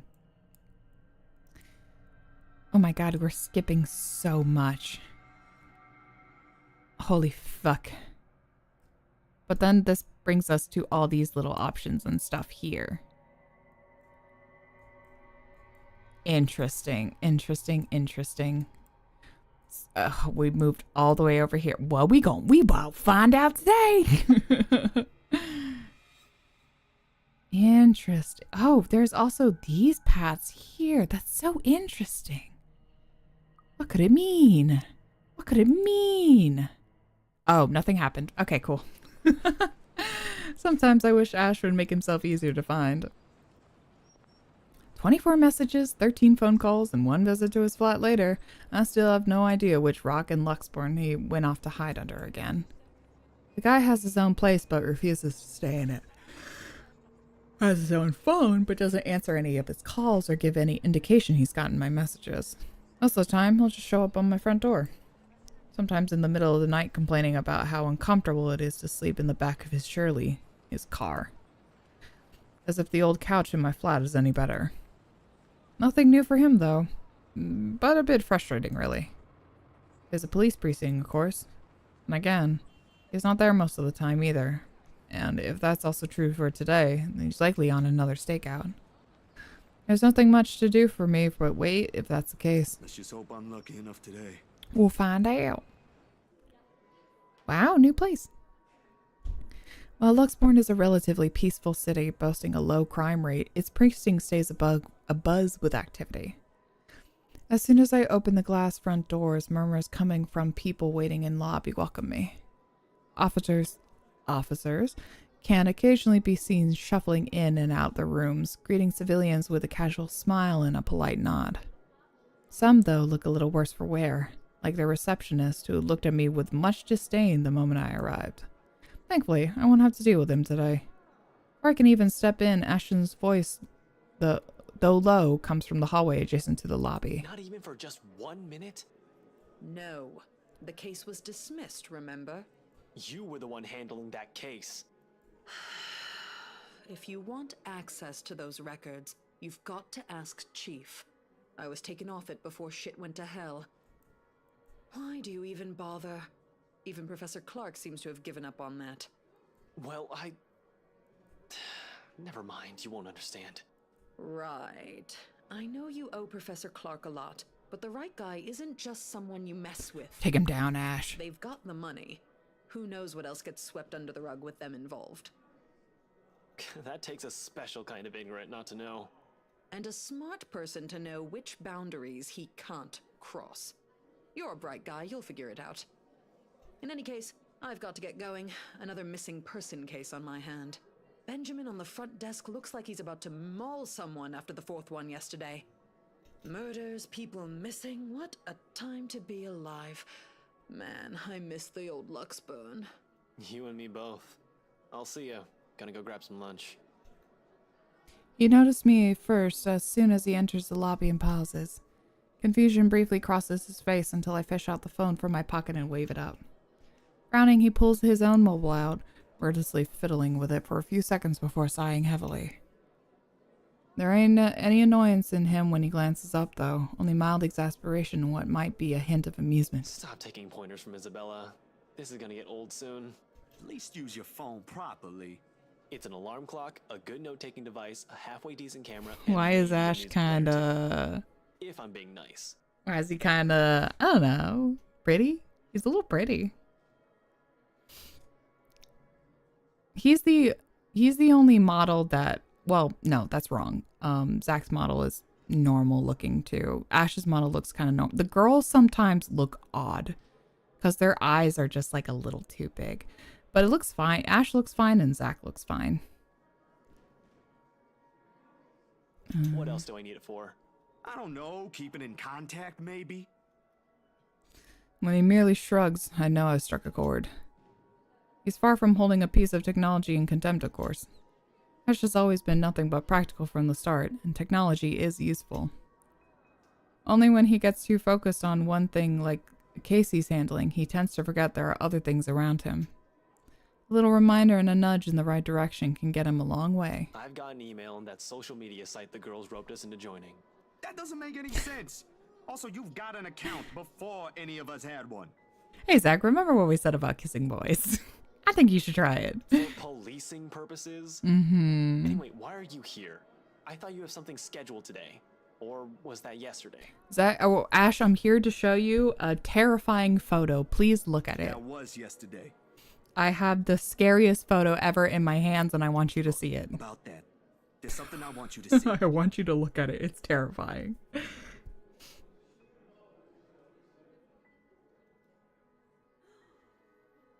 He stops me with a tap on my shoulder, walks past me straight to the door, and gestures with his head towards their very irked receptionist when I raise an eyebrow in question. Over lunch.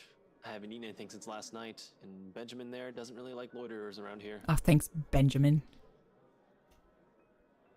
Wordlessly, I follow after him, but not after sending the poor guy behind the table an apologetic smile. Oh, cool, back here.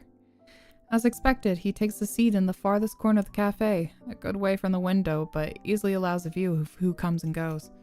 Secluded enough not to be disturbed by the lunch hour rush or be overheard by a curious bystander. If I didn't know this is lunch he invited me to, I would automatically assume I got dragged into another stakeout. After years of knowing him, though, this has simply become one of the many habits he has I've gotten used to. Food arrives minutes later. Oh, hell yeah. Look at that face in the coffee. Cute. Oh my god. I love that. A slice of their vegetarian quiche for me. Meanwhile, Ashton has opted for a cup of coffee plus a gracious serving of Having cake for lunch? delicious. Oh, he has a little sweet tooth. Oh my god, that's so cute. He shrugs, then proceeds to dig in without even a hint of remorse. Frankly, it's like seeing a child get his Christmas present early. Don't tell Becca. I'll get an earful. It's just for today. Mm-hmm. You should listen to her, though. The kind of work you do, you'll need to eat something other than sweets. I don't want to see you drop dead in front of my apartment again. He will. I told you, just this once. Okay. Have you been hanging out with Becca lately? You're beginning to sound like her. Nah, just for some recipes.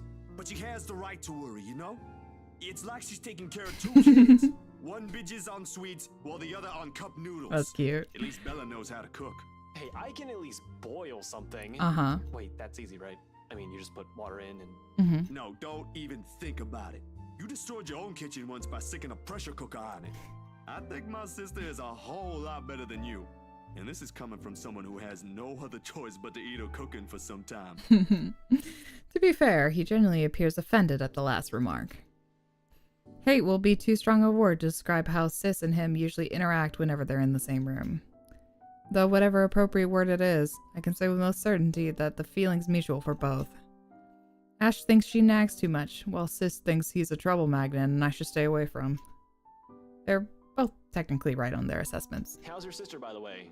Still bullying white guys? Okay. She's married to one. You started it. Is she married? Oh my god. Sure. You do know she's married to one now. I hope she doesn't end up poisoning him with her. Hot calling the kettle black? Uh-huh. She can't be better than me. Yes. Actually, she is now. They probably start a restaurant sometime. Wow. I was bedridden for days after eating some of the stuff she whipped up. And now you're letting her cook for other people? Mm-hmm. Don't exaggerate. It was just for one day, and you're the one who refused to leave your apartment. You should come by, though. Sis gave birth a few days ago. Wow, that's so Seen the nice. pictures. But I might visit sometime after everything's settled down. Too many backlogs to go through for now. No way in hell. She'll just find something to criticize again. Last time, it was Shirley. He makes a show of being utterly mortified, though I'm quite sure he doesn't mean anything of that. He might not say it straight out, but I'm pretty sure he's enjoying the small visits whenever he can. Something about it reminds him of his own family, sort of like making up for the one he never got back after his parents separated. Sore spot, that one topic. One thing he never ever brings up in any conversation if he can help it, and I've never seen the need to be nosy.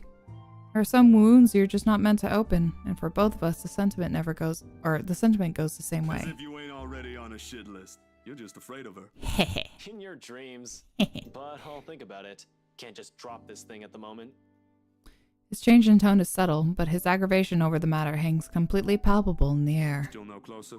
The opposite, actually. There's been some slip-ups here and there. Careless mistakes, and let's just say I'm waiting for him to make another one. What about you? How are things on your end? All piled up on top of the other. But I can manage. Still recovering from the expenses for the movie, so the surge in new projects helps. Well, there's this one thing. Oh yes, the pictures. The expression on his face grows more puzzled with each photo I spread on the table. There's about 8 of them, all of it reprints of the same thing, Miss Wright's distorted head on the photos. He takes a minute to go through each, eyeing the prints warily. The furrow on his brow doesn't ease, even as he gathers all of it into one pile and sets them one neat stack in front of me with a heavy sigh. Hannah Wright? Yeah. How did you... The locket. She never takes it off. Well, she did now. Evan's family heirloom. I won't even think about asking why or how he knows that. If he's investigating them, he'll likely have already dug up every unimaginable dirt on them, including family history. Are you done with your work with them? Yesterday, yeah. It's just a small feature for a magazine. Interviews, photos, standard stuff, nothing big. But see, here's the thing. I don't know how else to put this out there without sounding crazy, but there really is something odd with that place. Remember the letter? He drags in a breath, reaches up his nose and pinches it. Like the action alone will help grant him all the patience in the world to continue this conversation. Please tell me this isn't about that again. No, Ash, you've got to listen this time. I am listening, and I can't believe that just came out of your mouth. These are some blurred out photos, and that letter is just a stupid prank. I expected this from Isabella, not you. You're the photographer here. I don't see any need to get worked up over this. I know what you mean, but will you hear me out first? Ash leans back on his seat and doesn't say anything further. He gestures for me to continue with a wave of his hand, impatience clearly on his face. Any other person telling him this and he'll walk out without batting an eye. I suppose the only reason he's giving me the benefit of the doubt is because we know each other. Ash, I don't easily buy into these things as much as you do. Yesterday, though, behind Hannah. He blinks at that, his eyebrows lifting momentarily before settling into a deep frown. Hannah? Since when were you on a first-name basis with the right missus? Why does that even matter? I thought you said this was just a gig. His voice stays level, but the accusation in it is clear as day. Listen, I don't care about her. It hits a nerve in me somehow, more than that tone usually does. I do get where he's coming from, but that's not the point here. It really is just a gig. It's true. New. Patience can be a tough thing to summon at times, but we didn't get this far as friends if we let our own tempers be the lord of us. Bro, it's really just another freelance work. He eyes me skeptically, the same stare he reserves for people he interrogates. I've been on the receiving end of it before, early in our friendship. Years later, he's already got the unimpressed police look down pat. There's nothing going on with me and Miss Hannah. She was just being friendly. Insisted I call her by her first name. That's all. I wasn't implying any of that. You're not that sort of guy. I know, but let's just get that out of the way. The just-in-case elephant in the room scenario, aight? She's a married woman, Jesus! Not with the image she presents in public. No, but trust me, she ain't any of the things the tabloid writes about her. All right. Like I read any of those. I know you don't, but keep it in mind, will you? Will do. Though I can't promise she'll get off scot-free if she's involved. Man, without your acting, it feels like I'm doing a solid for your girlfriend.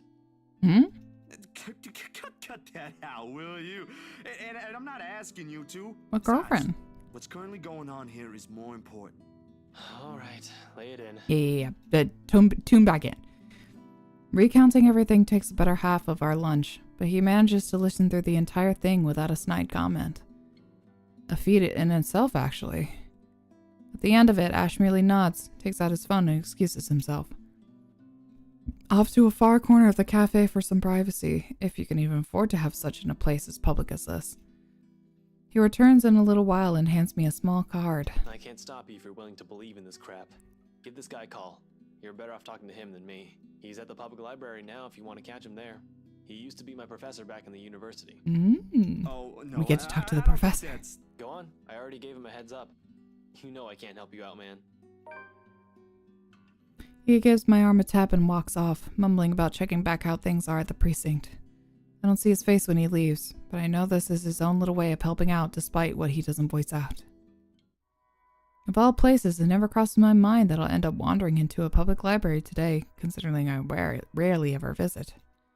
Somehow there has always been this kind of disconnect between me and books in general. Sure, some of them held my attention in my youth during brief times of the day I was left to my own with nothing to do. I went through the whole of Grant's collection, as a matter of fact. Read all of them, twice or thrice even.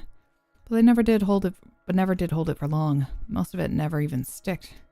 Especially after I learned it's simply easier to do things myself if I wanted to learn stuff. I felt that. This ain't in the plan in the first place. But after Ashton went through the trouble to contact the professor, I just can't ignore it. Nothing but quiet greets me inside, though. Not the typical mum would associate with the library, but one akin to a hush prior to an impeding trouble. Or perhaps I'm just overthinking again. I really like to think I'm just thinking too much about this, and that this is just a lack of sleep talking. Regardless, apart from the group of students murmuring in the corner somewhere, this place is free of its usual visitors.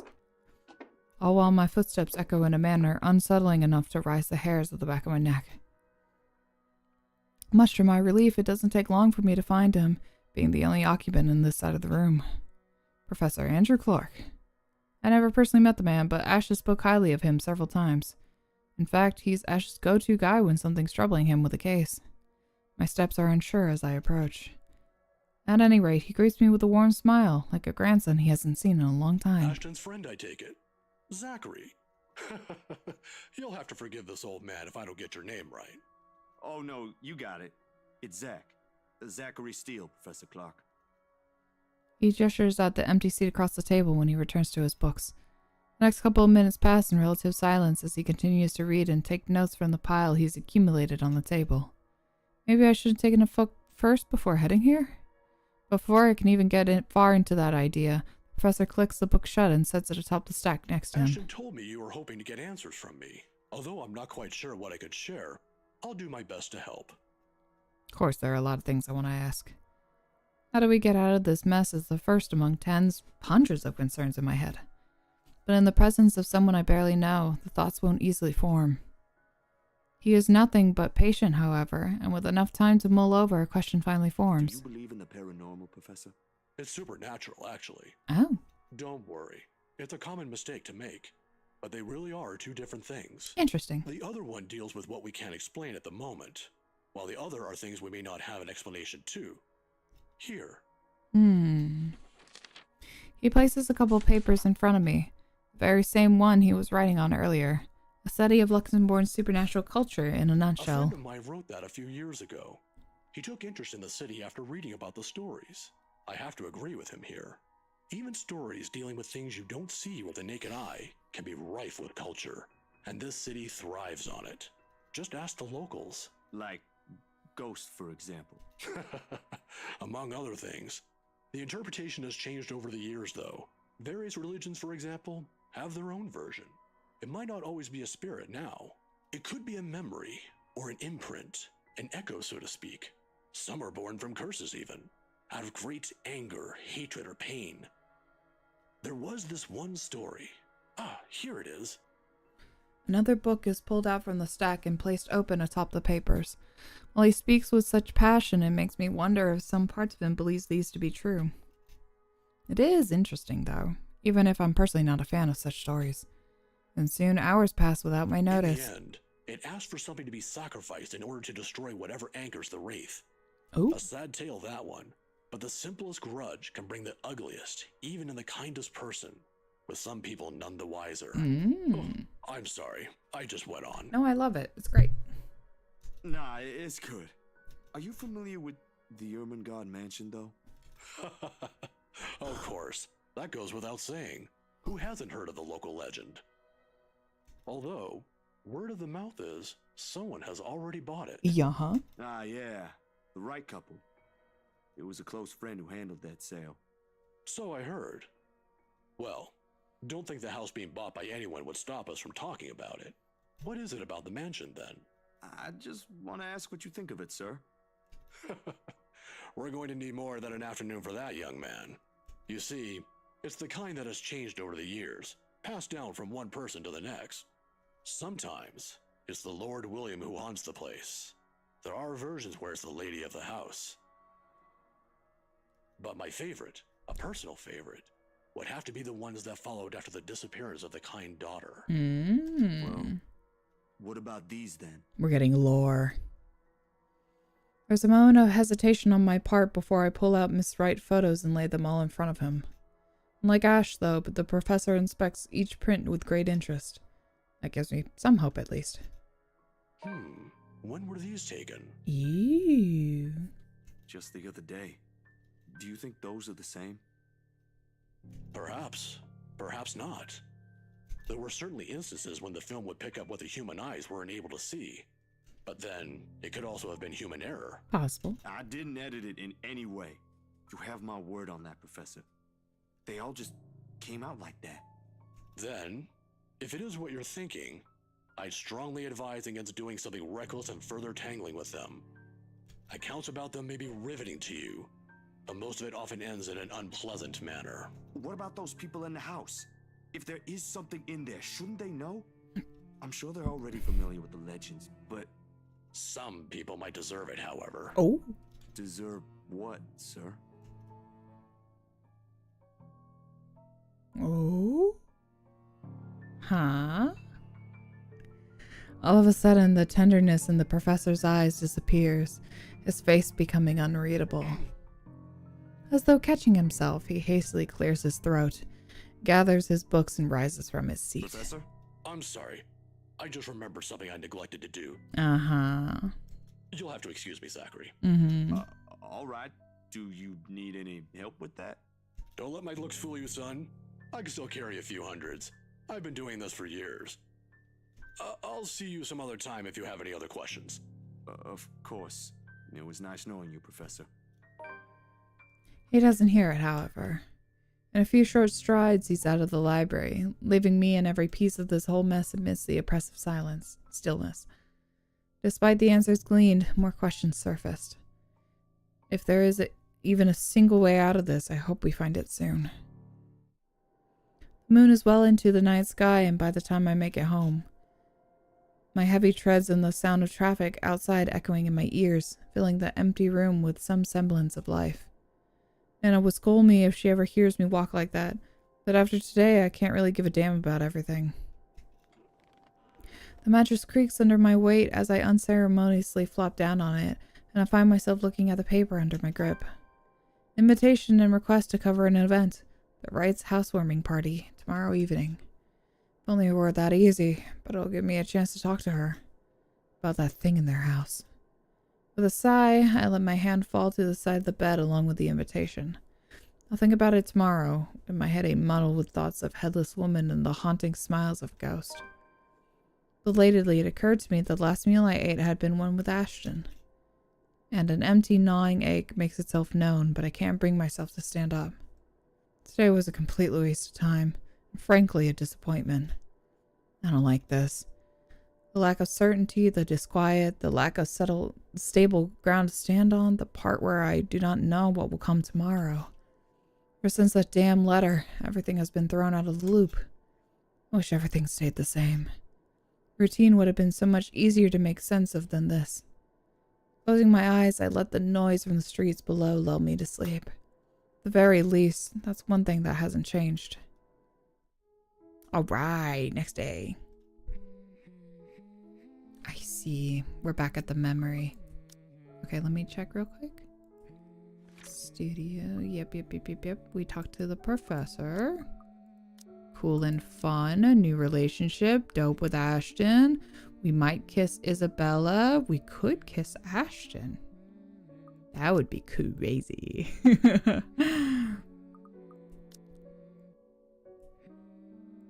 Ah, I see. Oh, I see. Something was going on here. Oh, we cranking. God, that moves fast. Oh, wow.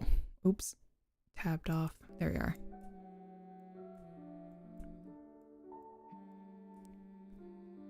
Okay.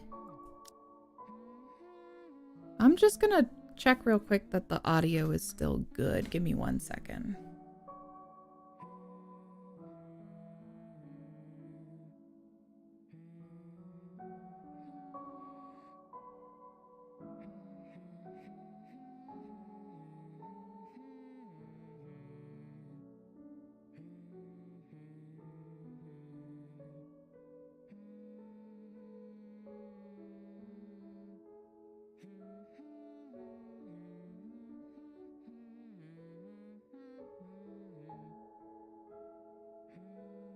Okay, it doesn't seem like it's glitching, so we should be... Oh, god damn it. Come back to me, Argentina. Come on, come on. There we go, there we go. I don't know why my camera's doing that lately.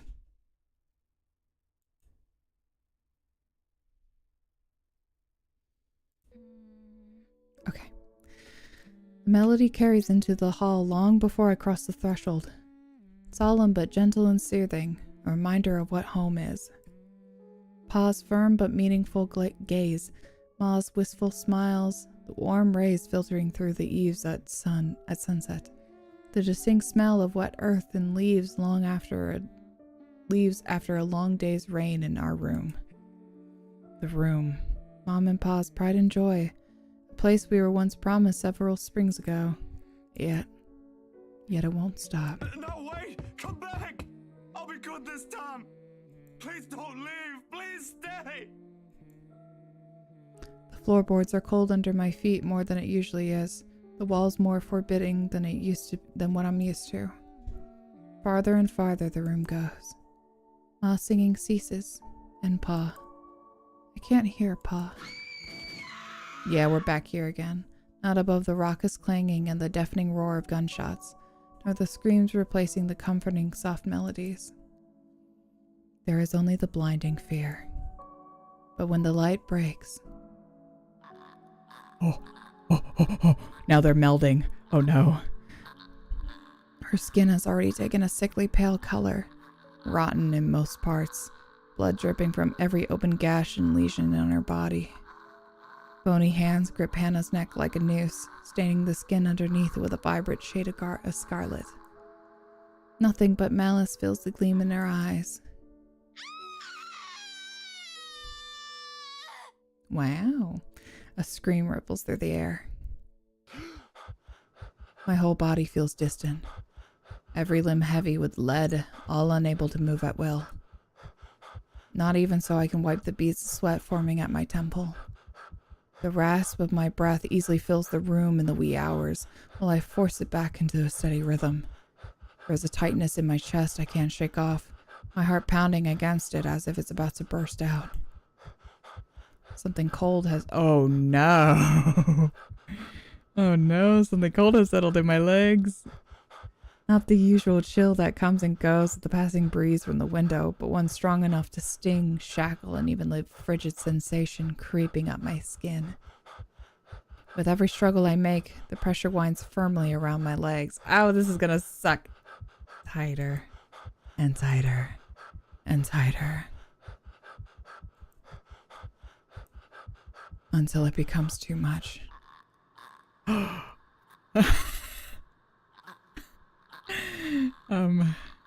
Hey, let's just do that real quick. Ow, this is gonna fucking suck.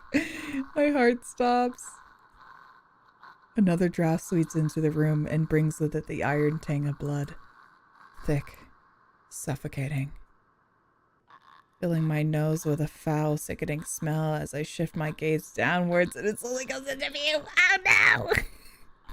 Oh no! Oh no!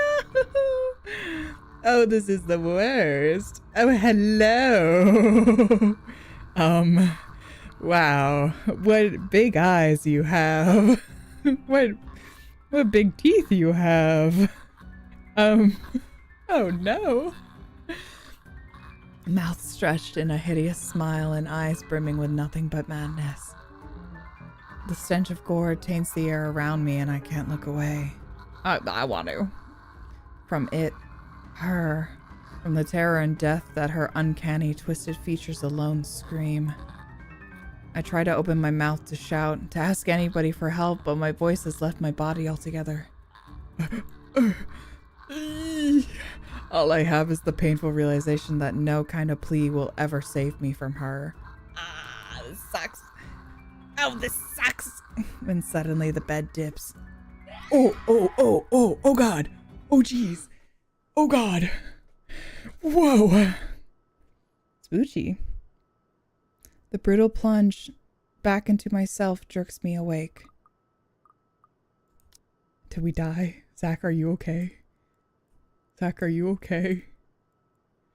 Zach, if something happens to you, I'm killing myself. I swear to God. Okay, it seems like we're fine. It seems like we're fine. Zach, some things are not allowed to happen to you, or else this would suck. There is no ear-splitting scream, no wild thrashing of limbs. Just a painful, constricting awareness that something has wound itself tightly around my neck. I waste no second pulling it, a blanket, away, but allowing myself a few minutes to steady my breathing before getting off the bed. Inhale, hold, exhale. 1 step, 2 steps, 3. But the dreams have gotten worse. Ever since 2 days ago, no longer are they the small cursory flashes that I'm used to, but vivid ones that linger. I can still feel the blood in my hands, the putrid smell of rotting flesh, the sickening crunch of bones breaking with every movement, and her cold, chilling eyes as they bore into me. I draw in one long, ragged breath, and before I know it, I'm walking out the door. Even the waking world, it reeks. Yippee! A bench on the park is far from the most private place for thoughts in Luxbourne, considering its location at the heart of a bustling city. But in the early hours of the morning, it provides enough peace and quiet for any poor problematic soul who happens to wander here. The city is just waking up, a little later than usual. But knowing what day it is, one can't fault it for being a little tardy just this once. Yet neither the pleasant morning chill nor the soft twittering of birds does anything to banish these images. Every single one has rooted itself in my head, its claws digging deep into what's no longer a safe place to hide in. London Bridge is falling down, falling down, falling down. London Bridge is falling down, my fair lady. It used to be easy, finding some pretense of peace under the guise of sheer optimism following regular routine. Now I don't know what to make of it. All right. Sometimes it's easier to run, easier to hide when everything's falling apart. That way you don't have to be the first to witness it when it does. It worked when things went bad with the movie, after all. It also worked when Mom and Pa were taken from us. Maybe it's really better if I just... All right. I remember images of this little girl. We'll see what the fuck is wrong with her. The tiny voice gives me a pause. When I look up, a little girl, maybe about 6 or 7, is peering at me. 2 wide eyes, overflowing with what can only be natural curiosity one typically sees in children. I vaguely note the St. Goretta uniform she's wearing before returning her greeting. Hey, kid.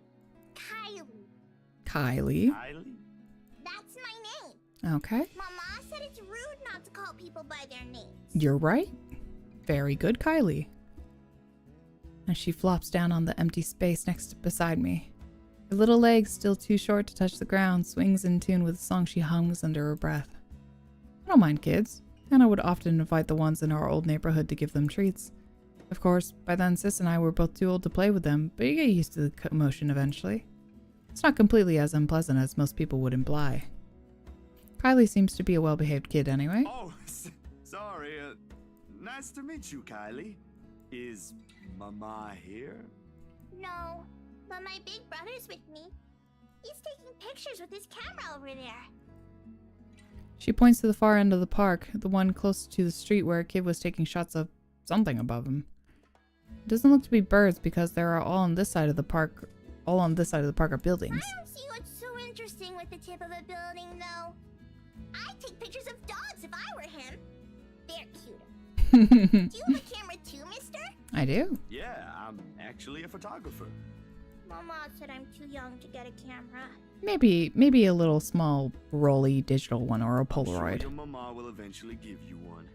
But won't you be late for school like this? Big brother will get us there on time. Rowan promised Papa. We aren't going to be late. It's sports day. So it's not good if you keep looking like that today. If it ends up raining and we lose, it's your fault. All right, I'll try not to upset the clouds today, kid. Is it because you're sick, mister? Maybe. Before I know it, a smile has spread over my face. They say kids ask the toughest questions sometimes, and they sure do with how sincere Kylie looks. Lying feels like doing her a huge disservice. No, not sick. Just having a very, very bad day. Why is that? Is that like when my big brother ate all of my pudding? He did that once and then cried. It wasn't very nice of him. Yeah, I think so. You see, there's this mean girl. She's given my friends and I a lot of trouble. Hard to keep up when things are like that, you know? Especially when you can't do anything. It's kind of scary. Makes you wish things will just stay as peaceful as they used to be. Maybe she just wants to be friends with you? I highly doubt that. She already hurt one of my friends. What if she's just sad? Or maybe she just wants help. Maybe. That's what happened with Melody. I let her borrow my crayon when she left hers. Now we're playmates. Well, that's nice. It's not really the same thing, Kylie. What she did, they're pretty bad things. I still think there's another reason. Did you try talking to her? That's what Mama said I should do. I don't think that'll work either. You haven't even tried yet. You sound like Rowan. You're just scared, mister. Yeah. That strikes a chord. Maybe it's the honesty in her tone or simply the truth in the words itself. I don't know why, but I can't help it. I laugh. Loud enough to disturb an elderly couple taking a leisurely walk nearby. Why are you laughing? That's nothing. You're a really smart kid, you know that? That's what I've been doing, ain't it? Go full speed ahead, then backtrack when the going gets tough. Stay in my safe zone because that's what I know. There's a ghost that's literally trying to kill you. I don't blame you. Once Dr. Navarro said I should be the first one willing to deal with my problems before anyone else. I didn't show up on our next appointment after that, but he's right. And though I hate to admit it, knowing what I've seen, but the kid makes a good point too. I've been so caught up thinking there might not be a way out. Maybe there isn't, or maybe there is. That doesn't mean I should just leave it up to fate. Aren't spirits supposed to be human before too? Have people they cared about lived a life of their own, smiled and laughed like the rest of us does? Do they really lose all of it after death? You better get to school, though, or you'll miss sports day. You should have won yourself some awards, alright? Alright. Can I show it to you when I do? That can cheer people up, right? In the distance, her brother calls for her, and I took that as a sign to leave. Got things to do, to face. First few steps, they say. I'm good now, I think. Thanks to you. Besides, Mister needs to go. But you should show it to Mama and Papa. I'm sure they'll be proud of you, Kylie. I will. Thanks, mister. Bye. I give her a little pat on the head before heading my way. A small gesture of thanks from a stranger she didn't know she might have helped. She may not understand it now, and even though at such a young age she already had this understanding of things, but maybe when she's older. When the world no longer seems too big for her. But aren't you going to help me, mister? I knew it, you creepy little fucking child. With what? Confused, I glanced back. Yeah, you creepy little fucking child. Whatever cheer our little talk brought had vanished under the shadows suddenly dancing in my eyes. The frigid air is most definitely not how the morning chill should feel like. Bitter, stinging, unwelcoming. And the kid. What do you think, mister? Are you going to help me? This little motherfucker. What do you want from us? A response never comes, however. But when I blinked, Gone. Hello? Mister? Are you okay? I'm watching you, child. Never trust kids. Fuck them kids. For several passing seconds, I let my stare linger on her face, waiting for any sign of another change. But all that remains in there is here's the song again. Is the carefree smile of a child. None of the spite, none of the cold, bloody smile. Nothing. I really need to go, Kylie. It was nice meeting you. See you again, mister! I break into a run. I don't look back. Not even as I bump into a couple of passerbys as soon as I'm out of the busy streets. Going insane, this is what it is. If we don't do something soon, we all will be. The tremors follow me even as I get home.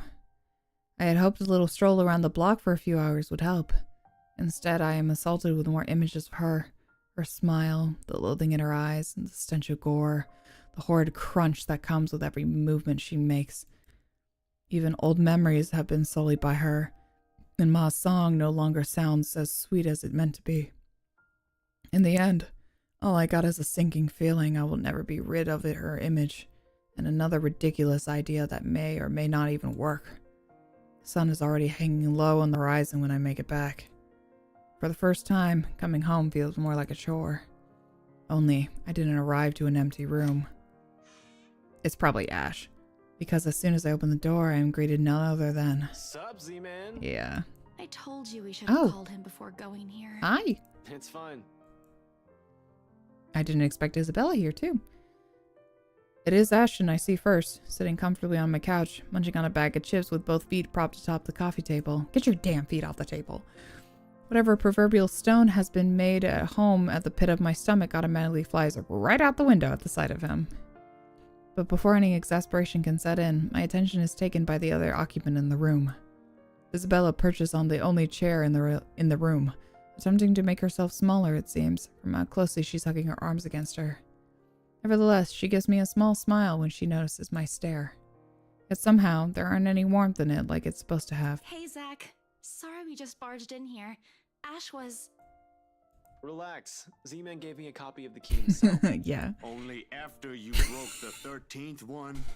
I can't keep replacing them every time you think it'd be a good idea to break into my apartment. You're so funny. Oh, big stretch. Oh, you're such a funny boy. And stop calling me Z-Man. I didn't break anything this time. This time. Just because I gave you a key doesn't mean you can just stroll in here whenever you want to. And hey, is that my... Ash smirks at me because, of course, he has the gall to smirk knowing what he did. He pops in what is very likely the last piece of chip into his mouth and folds the wrapper neatly on the table before throwing it in the nearby trash. From her chair, Isabella shoots me an apologetic smile as soon as the foil hits the waste bin with a dull thunk. Common sense dictates that I should be angry, but after everything, having something normal to play out in front of me, no matter how childish their antics can get, can't bring myself to muster even a tidbit of it. Behind me, the television starts blaring the music for the end credits of a movie. They've likely been waiting for a while if Ash has gotten impatient enough to rummage through my cupboards and watch something. Of course he eats all of it. You know, I was saving that for the weekend. Yeah, you fuck. Did you at least share some with Bella? No. Don't worry about it. I'm good, Zach. Bitch. Really? It's free food, you know? What was that you usually say? You don't say no to free food? Mm-hmm. What happened? No, I'm just not hungry. Yeah, I know. Ash only shrugs at the question in my eyes. I can't be the only one who finds this vibe she's giving off to be odd, and the guy has no doubt already caught wind of it. Aye. But if you want something, just say so. I've got a fully restocked pantry right here at your disposal. Still not a 5-star level thing, but for an empty stomach, it'd do.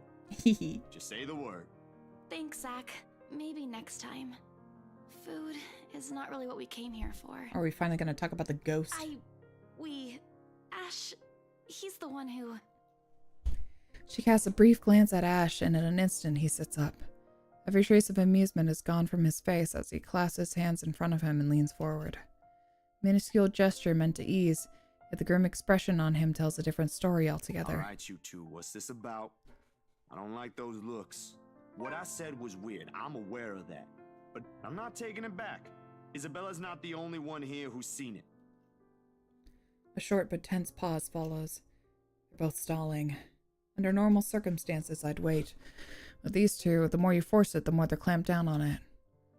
But as a handful of seconds continue to slip by, the unsettling feeling in me also grows with it. Soon it turns into impatience. Before I can demand a response, though, one of them finally speaks up. It's Ashton who breaks first. I'm not asking you to. No, you're right. There really are some odd things going on here lately. He believes. He's starting to believe. How is everything with you lately, Zach? Bad. Hold on, Ash. Both of you. Did I just hear you say that? Is this why Isabella's here? Has something happened? Calm down, we're just here to check on things. So, did you meet Andrew about the photos? What photographs? I wanted to show you, Bella, but said photographs has been sitting untouched since the day I dumped them in my drawer. Isabella goes very still when I hear the small stack. To her credit, she does not flinch like I'm expecting her to, and flips through each of it in silence. But her eyes remain strangely calm.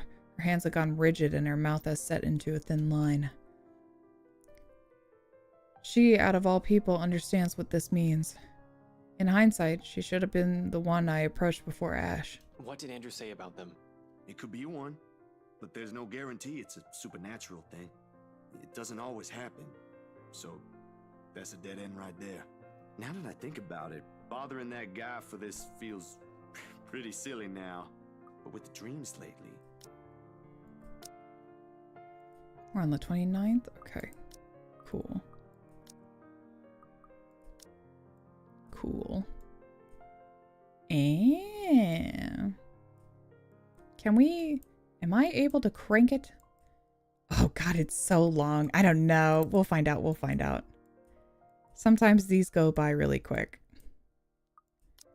That's all? Did he say anything about the damn letter at all? Did you ask him even? I pause, glancing at him skeptically. I don't know where this sudden curiosity is coming from. But if Ashton, calm, cool, collected, always logical Ashton, takes interest in this, something or someone must have fucked shit up somewhere. Or the world is ending. Seconds pass. The apocalypse I'm expecting to go along with it doesn't arrive, however. Yeah, that's really everything. The letter kind of slipped my mind. The photos were more important at that time. There was some stuff I don't about have the letter, do I? Stories, though. Talked about the curses, and he was really fascinated with the story about a wraith asking for a sacrifice to move on. Kinda nasty if you ask me, but it does make sense if you simply go along with it. I'm not sure how this will help in the grand scheme of things. Why are you asking about this anyway? Rose's death isn't just a coincidence, Zach. Oh, she finally showed her showed Ash the other disappearances in her company. It may have something to do with... I may have... Wait. Stop right there for a sec, Bella. I thought you ain't buying this stuff, Ash. Just the other day, you said the exact same thing. I still don't, but even Rebecca, out of all people, claims there's something. Whatever this is, someone has got to look into it. Everything about this screams shady. Are you sure you even have the time? Ain't you busy with your... I got taken off that one. You didn't say you were taken off your case. I just got the news this morning. Apparently the higher-ups think I'm doing a horrendous job at it. We'll get better. It doesn't matter, though. If these two cases are connected like I initially thought, then regardless, I'm on the right track. Are you sure we should even be doing this? Doing what exactly? There's someplace we'll visit after this. Too vague for comfort, Ash. And please don't tell me you're bringing her with you. His affirmation comes in the form of a stare, but that alone says all I need to know. What I pointed out gives him pause, though, and his voice is thick with hesitation when he addresses Isabella. You know what? Zach's right, Isabella. You don't have to come with me. It's not myself I'm worried about. It's you. I'll just do this myself, if it'll get you into more trouble with your superiors. At least I can make up an excuse why I need to be there. Don't be ridiculous. You're not walking in there without me.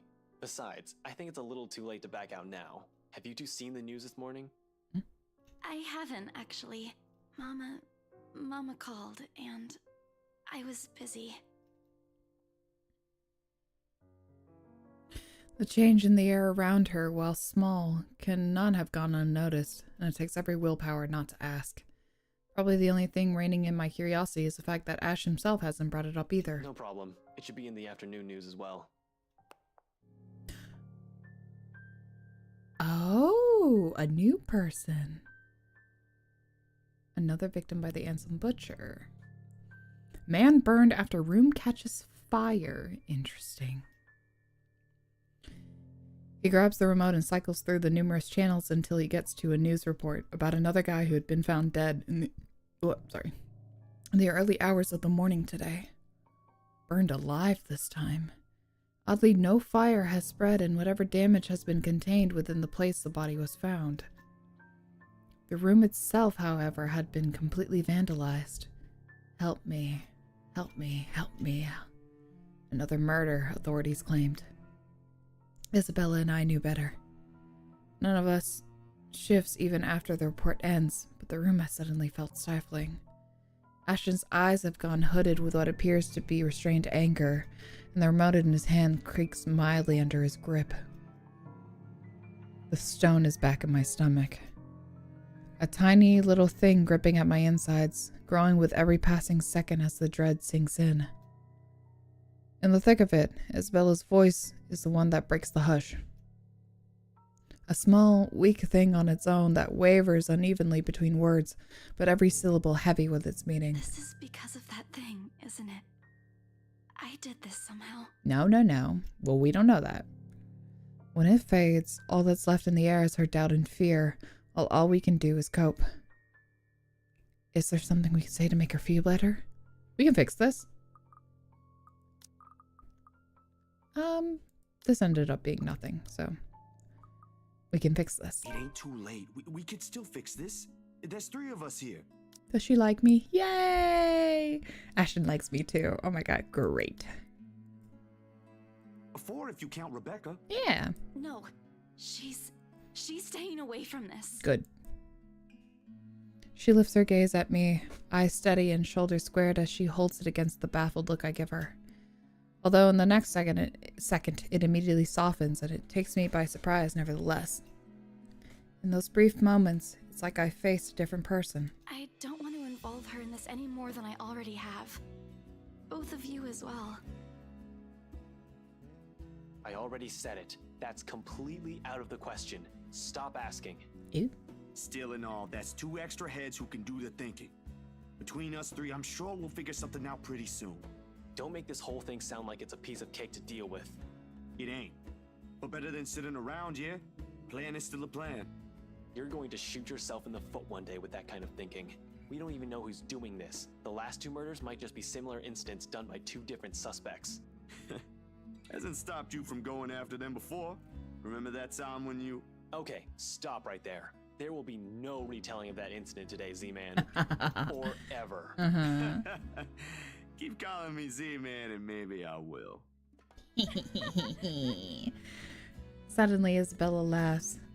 Though muffled by her hands, it rings light and easy against the thick tension in the room. Still a far cry from the usual cheer she carries, but brings a welcome shift in the otherwise dreary Thanks, mood. you two. I'll tell you about it when he's not around. Keep it up, Z-Man. She's not interested. Who says I'm not? Ash makes a face but chuckles at the jest despite himself. Why am I even friends with you two? And like this, most of our worries ebb away, if only for a few moments. They take their leave mere minutes close to sundown. But regardless of the lighter mood, little has been said of their plans, only vague hints of what they're aiming to do after. While it ain't any of my business to know, something about this whole thing still gnaws at me. A tiny passing thought urges me to do something as well. At this hour, the streets are once again busy with people heading home after a hard day's work. Little of the bustle matters to them as they step out the crowded walkway, however. Ash especially. There's only his goal in his mind. I'd wager there's nothing I can do to stop him at this point. He's probably decided on it long before they made the decision to drop by. But despite this, Isabella lags behind. A worried crease is back on her forehead as she watches Ash leave to get his car. Something wrong, Bella? No, actually, I got hit by a car in another timeline, so I'm a little wary. can you check on Becca for me after this? I really didn't get the chance to tell her where I'm headed off to. Tell her I'm okay and we're... No, just that. That's all. You sure I should skip on that part? If she finds out about this, she'll be angry. I don't really want to deal with angry Rebecca. It gives me a stomachache just thinking about it. Neither do I, but I'll handle it if she gets mad. Just make sure she's safe and tell her to be careful. You too. Take care of yourself. Almost abruptly, she pauses, the gaze in her eyes hardening as she lapses into another one of those long, distant silences from earlier. This ain't just because of the whole fiasco with the letter anymore. I don't want what happened to Rose to happen to you guys as well.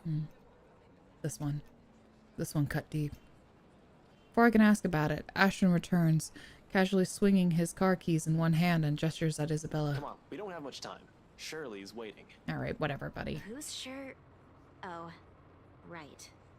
Don't answer that. I don't want to hear it, you huge dork. Says the person who gave her stuffed toys names. Batcat? Really? Batcat, you know. It's cute. Yours is just It's weird. cute. I'll see you later, Zach. Oh, they're leaving? Am I coming? She spares me another smile as I watch her walk off. Only now did it occur to me that none of those she gave today ever reached her eyes. I make a grab for the back of Ashton's parka. He staggers briefly before correcting himself and shooting me a confused stare. Is she alright? No. Who's okay? Isabella. She's been, I don't know, out of it today? Did something happen earlier? The scowl on his face says it all. She's actually been like that this morning. I'll ask, but... Just do me a favor and watch over her. We have no idea what we're dealing with. I don't know what happened to her since the last time I saw her, but from how she's been doing today, whatever it is, seems like a pretty big deal. Wait, you didn't annoy her again, did you? Because I swear to God, if you did, you've got another thing coming for you. What? No. Why would I? I'm just asking. I'll take your word for it. But if you can find out what's bothering her, that'd be nice. Honestly, I don't think it's the letter this time. I'll see what I can do. Make sure you keep yourself out of harm's way, alright? Yeah, you too. Don't do anything reckless again. Reckless, no. But I can't make you to promise I won't do anything. After seeing that, there's no way in hell I'm going to pretend there ain't a problem when there is. This is a really big one, and I'll be damned if I let anything happen to you guys while I sit here. I'm done running when things get tough. He's about to argue for a moment, but... Look, bro, if things ain't good, I'll be the first one out. But allow me this one thing, alright? Just this one time. If it doesn't work out, you'll be the first one to know. You can laugh then, or berate me all you want. But please don't ask me to step aside like I'm incapable of doing anything to help.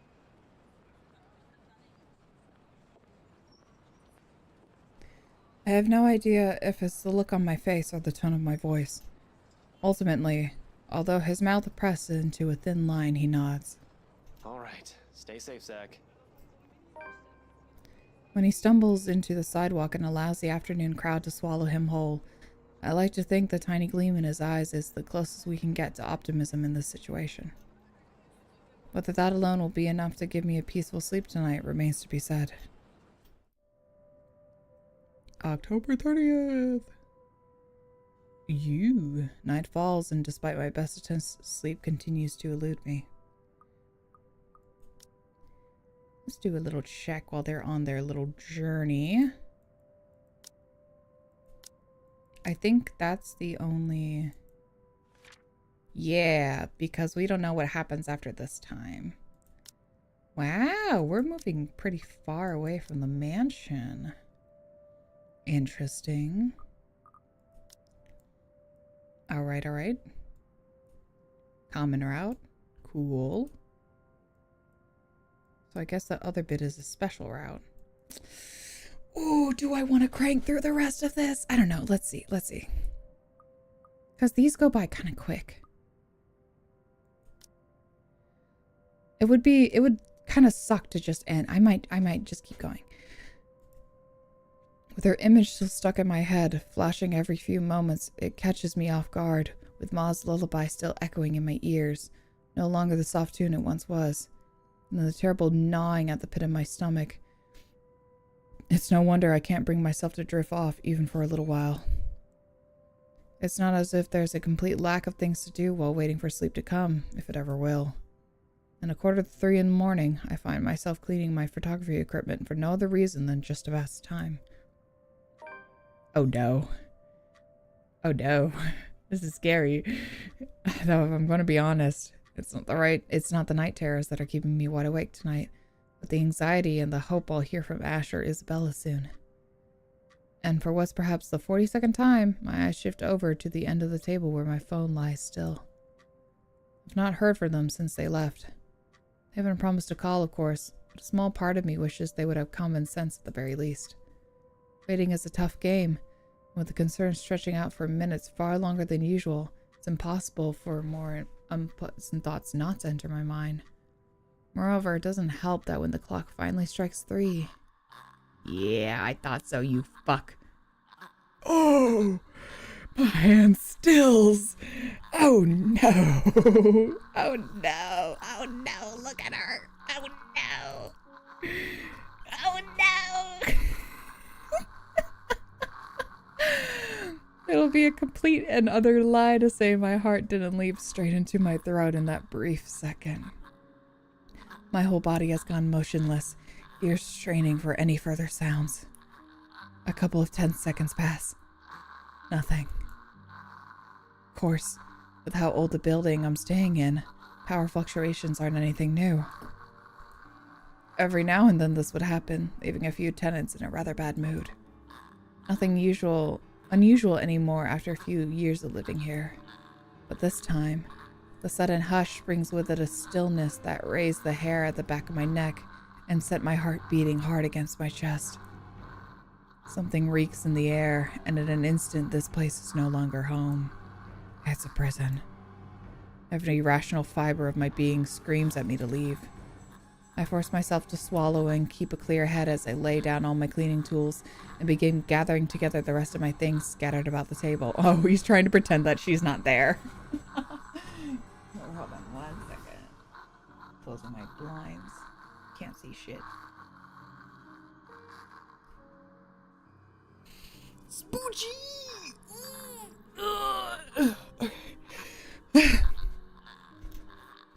The camera's body, lenses, filters, diffuser, phone, anything my hand could reach. But in the resulting panic,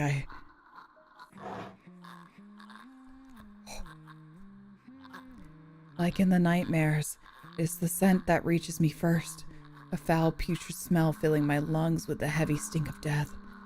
My fingers clamp tightly to the camera, holding it closer to my body as if the tiny thing would provide enough protection to whatever is with me in the room.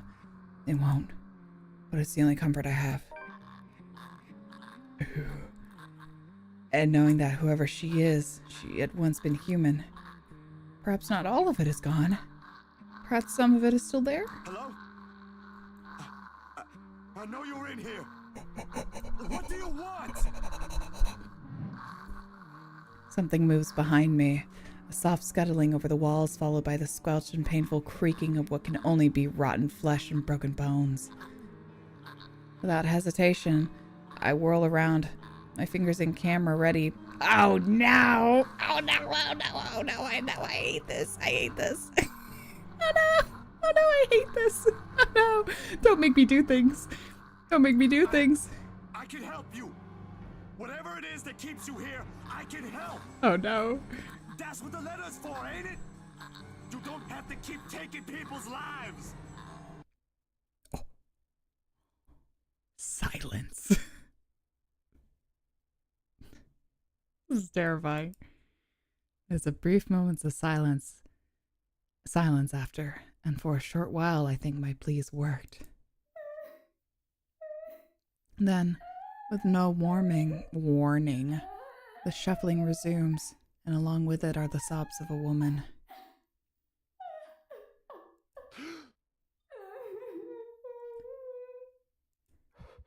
Oh, Jesus, fuck.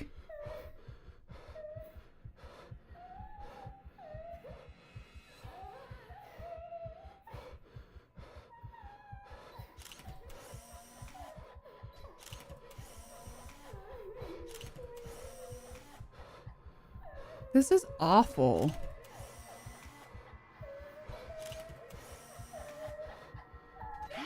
Oh, there she is. Oh my god. Win 4 QTEs without skipping. Oh, cool. So I won. The light flashes fleetingly one last time, allowing me a glimpse of her grotesque, misshapen features before it is once again lost in the darkness. All of a sudden, her tune changes. No longer a soft cry, but a high-pitched shriek brimming with pain, grief, and anger. Every ounce of courage I muster flees from my body at the sound. The next thing I know, my hand is gripping the knob and I'm wrenching the door open. Her wails follow me as I flee into the night.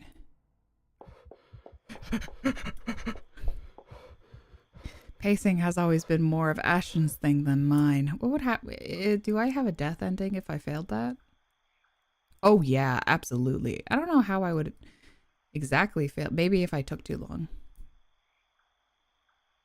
Spoochy. When I want to think, I sit and let the minutes tick by until an idea comes into my mind and my pulse settles down. And yet, dry leaves and twigs crack under my shoes as I make another pass at them. Terror is too mild to describe what this is. There's no way in hell I'm going back. Whatever she is, pleading won't work. The moment we saw that letter, she's been after us. But I can't run. Not this time. Nearly 2 hours have gone by since I left the comfort of my room for the solitude of the park. 2 excruciating hours since I've started making calls. No one's answering. Not even Rebecca, who has always kept her phone line open in case other people need her. Or Isabella, who frequently checks hers for any messages and readily responds as soon as she can afford. It does not help that Ash hasn't said a word to where he went off to as well. Damn it! I knew I should have asked him before I let him leave. Knowing him, he can be anywhere. But there's really only one place he'll likely be at this time. Oh no. Wait, hold on. I gotta plug in my phone.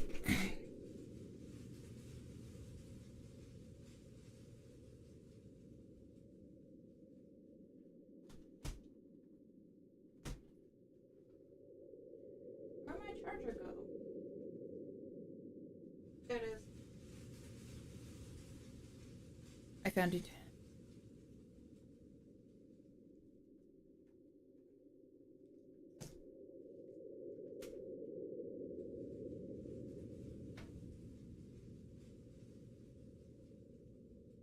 Oh god, sorry. I go all over the place. Rip my king. He's good. We're okay. We're alive. Nothing's wrong with Zach. Everything is okay. He's fine. He's been fine. Okay. Let's see. Where are we at?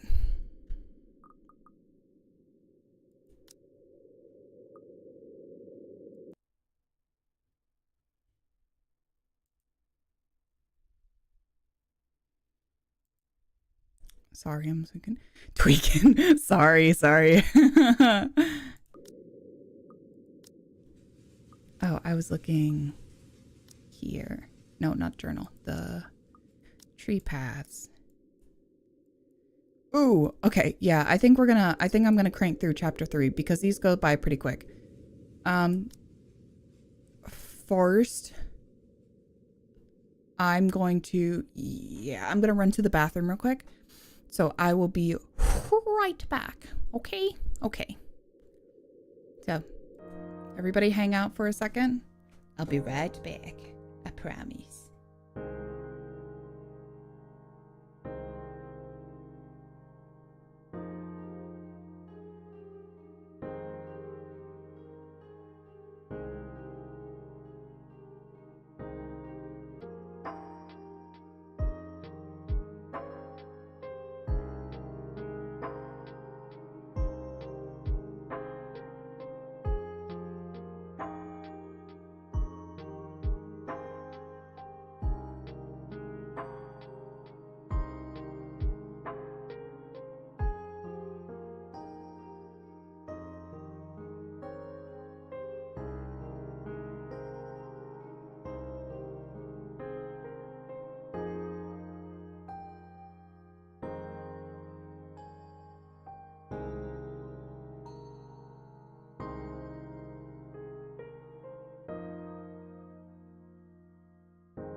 Sorry about that. I feel bitter. Also stretched my legs a bit. We're gonna commit. I'm gonna go ahead and crank through this. We're gonna commit. How is my connection doing? It's having its general issues as it does. Let me just... I'm gonna cut off for a second. Come on, come back, come back, come back, come back, come back, come back. Come on. Come on. Come on. Oh no.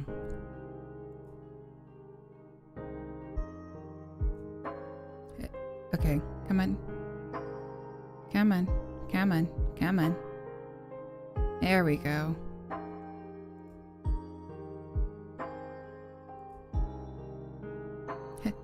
Hey, babe.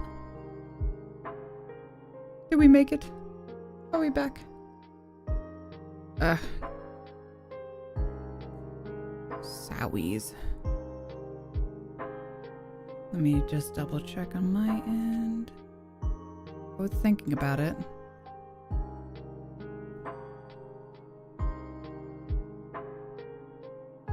Oh, okay, cool. Yeah, there we go. Okay, OBS said they had to disconnect.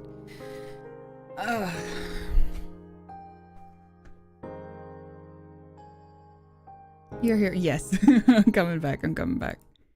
There we go. Okay, OBS, get it together, girl. Okay.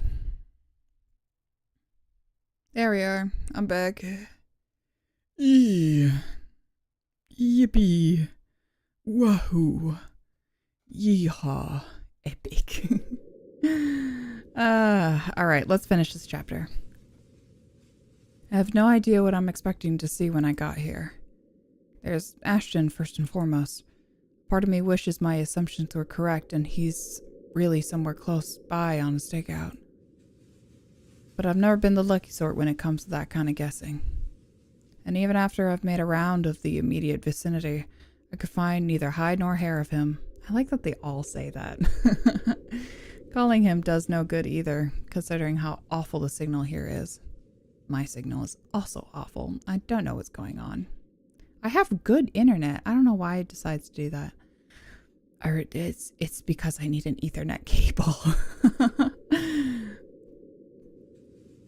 He can't be too far if he's really here. But if he is, he would have already noticed me by now. Instead, there's only silence. The kind too quiet to find any sort of comfort in. Even the trees seem to have fallen asleep with the rest of the mansion, oblivious to what's happening around it. A small island of stillness in the otherwise fast-paced world. No wonder the whole of Anselm feels at odds with the rest of Luxborn. I keep wanting to say Luxembourg, like the real place, but it's Luxborn. Or it's Luxembourg. Luxembourg? It's a real place? Whatever. While the city is alive, growing every minute, breathing every second, and pulsating with life, the village remains unmoving, unchanged. It's not surprising the legend still lives up to this day, and why she's still here, walking its hallowed halls. And beyond me, the mansion looms ominously. But now ain't the time for fear. Even if Ash is not here, I've still got to let the Wrights know what I've seen, what's in their home. Whatever grievance Ash has with them doesn't matter. There might be grounds for imprisonment, but they don't deserve a brutal death at the hands of one malicious spirit. And I'm sure Isabella would want the same thing. I head straight for their door without a second thought. It takes a few rings, that sound loud above the foreboding stillness before I hear footsteps on the other side. Gordon Bennett! It's my favorite British curse. Gordon Bennett. Where's that damn butler when I need him? Oh, look at this aura. Oh my god. Before long, the door swings widely. Oh god, is he gonna... I just realized what we may have to deal with once again. Jesus fucking Christ. Alright, Alright, whatever. Let's just get this over with. Before long, the door swings widely open, and Mr. Luke Wright standing behind it. Seething would be a complete understatement to describe him. Like this, I've got no doubt why Ash would find him a suspect. You? How the hell did you get in here? What in 7 hells do you want? It's bloody 6 in the morning! Listen, sir, I know this is not a good time. I'm just waiting for it to happen. Oh, it's not a good time. Did you even check the clock before coming here? I bet you didn't. You wanna throw out how many slurs you wanna throw out today? Unlike you, the ones living in this house need to sleep. Come back when people are actually awake, or I'll call security on you. Oh, he didn't. What a miracle. Before I can get a word in, he slams the door into my face and bolts it shut with much finality. Wait, sir, you gotta hear me out. You're both in danger if you stay in there. Have you seen the news lately? Everything's not a coincidence. Only silence answers me. Maybe if it was Miss Wright. Oh, who am I kidding? There are limits to how far a person will believe in you. Then again, I didn't believe Isabella when she warned us. And now I'm here, desperately trying to save people, even if I'm aware it's completely out of my own capacity to do so. Is this what they call karma? If so, this is one horrible way of turning things around. Taking people's lives, playing with people's fears, making them feel useless. You're around, ain't you? You here? Inside this house? Listening, watching, or whatever it is that you spirits do? What did they do to you? I can help you, you know? If it'll let you move on, I'll gladly do so. Zach, you're so lovely. You don't have to kill anyone. Nothing. I don't even know who I'm talking to, or if a sane person is supposed to be doing that. The only thing I got after is a feeling of foolishness washing over me. Perhaps this is just me losing my mind. Out of other options and any other ideas, I let my hand slide to the door's surface and fall listlessly to my side. I can go back to Luxborn. Try to find the others. Try to get out of this mess with them. Or let them know how much in deep shit we all are. Both sound good. Either way, my loitering here ain't helping at all. Sorry, my dog outside. I let the quietness calm me for a few moments before standing up and heading out to fetch my bike. It's quite a distance to Luxborn, but if I hurry, I'll be able to reach it in maybe... Oh. The rustling stops as soon as I turn around and strain my ears for any other movement around me. Yo, Ash, you there? No answer. If he is here, and I've just missed him earlier.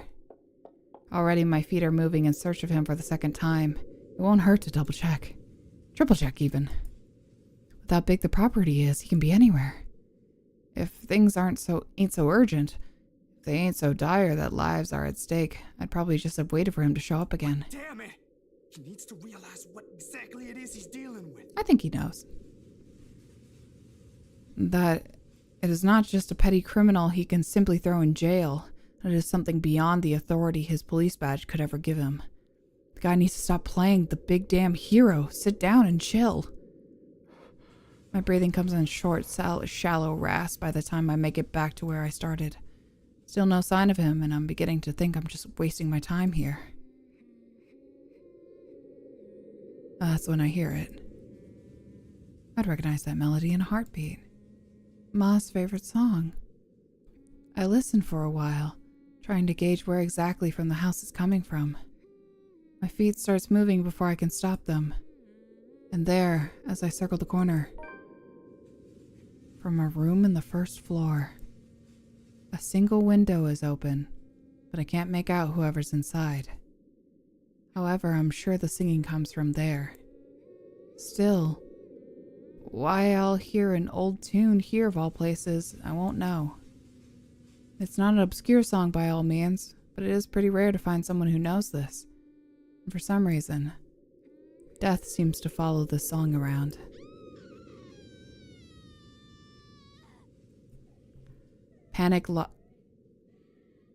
Oh my god.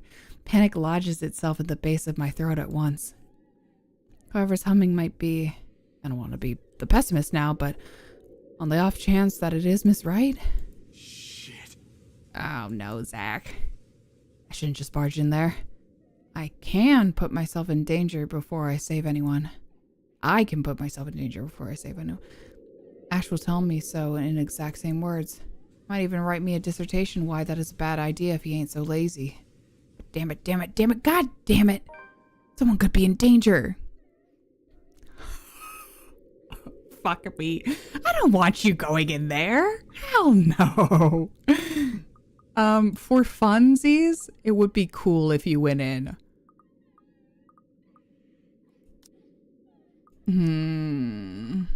Where are we at?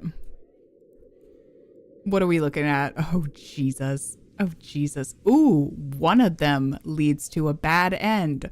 Oh, gee, I wonder which one. I wonder which one. Oh, god damn. One of them leads to a bad end.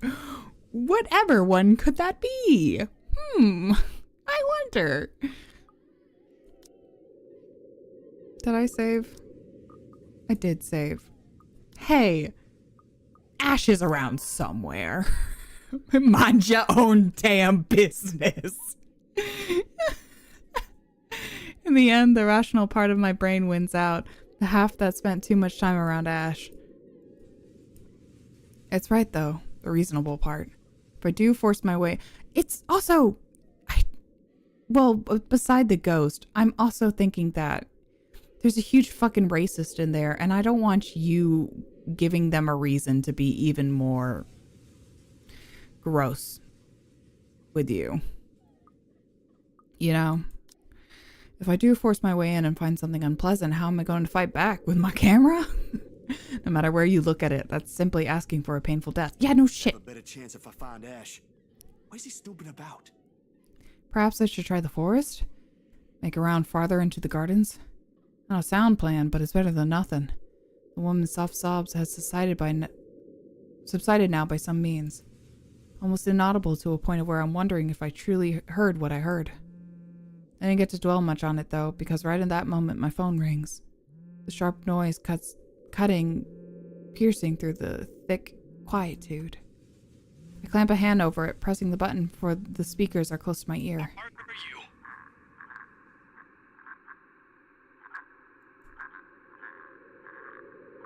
I only caught the tail end of the person's greeting on the other side, but I know the voice well enough. What was that, Ash? Could you repeat that? Signal shitty here. I asked, where are you? Hell, Zach, I've been calling your number for a good 20 minutes now. I've been calling you for hours. Shut up. What kind of shithole did you get into? Good morning to you, too. I should be asking you that question. I've been looking all over the mansion for you. I thought you'd be... What mansion? Do I really need to answer that? Why are you even... No, wait. Just get your ass here at Isabella's place, and hurry. I shift my gaze into the mansion, specifically at the window I heard the cries from. There is nothing of it now, not even echoes. How urgent is this? Pressing enough for you to stop asking questions and get yourself here. Please, Zach. That gives me a pause. It's a rare thing for him to take that tone. I'll be there in a few. An hour or two, tops. Thanks. I'll see you. I rush back to my bike as soon as the call ends. Without another look, I leave the mansion along with its haunting melodies and grim echoes behind it. There are more important things than my own curiosity and impulses. Yeah, I'm keeping you alive, Zach. I don't want you to fucking die. Marianne, all right. We did it. I mean, I could go back. I don't know. Maybe I'll do that another time, though. Hi, Marianne. She's a Cancer. July 5. Ooh, she is pretty tall. 5'11". Wow, she's almost 6 foot. Oh, that's so sexy. Former architect. She is Irish, Roman Catholic, of course. There's left in a dumpster as a baby. She was found by a peddler and spent most of her childhood running countryside in a beat-up van. Father taught her how to read, write, and pray, though in unconventional life it was all she knew. Child welfare and protection eventually caught and required how she had a proper education. She was provided a scholarship at St. School of Young Ladies and was bullied for being a charity kid. Mariana had only one friend and was mostly forced on her studies. When graduating, shame, he was diagnosed with Alzheimer's. Damn. as an architect in Ireland, lasted until the Irish economic crisis. She moved to England after some time. So, okay. Damn. All right. Well.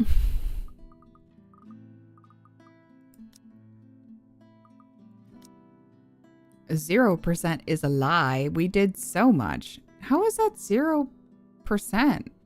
That feels wrong. Maybe I would have to restart. Oh. Wait. This is a Marianne ending. Interesting. So I'm not over here. Interesting. Interesting. So this leads... Actually... And this leads to... Fascinating. I might actually... Not this time, because we've been going long enough, but next time, I think I might load it up again and try the next branch. Because... What's all this? What's all this here?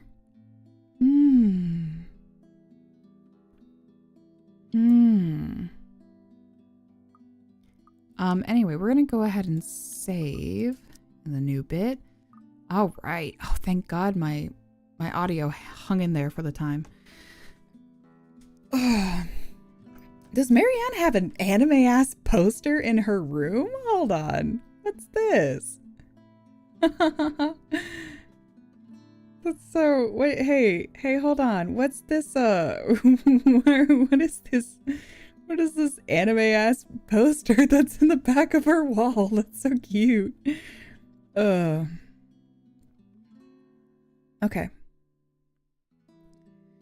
Let me just go here. And then... Yes, I did save, so we'll go ahead and call that. Yippee!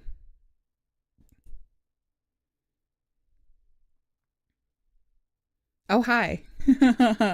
Don't look at that. Don't worry about that. Don't worry about that. It's my thing. It just goes to a different window. I was setting my, turning the lights back on. There we are. Yee, I'm bright. Don't worry about that. What you saw, forget it. You didn't see nothing.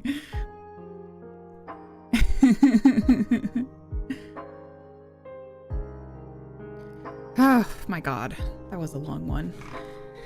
As much as I would like to...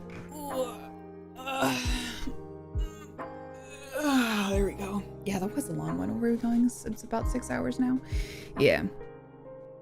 I'm gonna go ahead and probably call it there. Whoops. No, bring this back to me. Because I also gotta... I gotta rest and do some things. Do some chores real quick. Goddamn.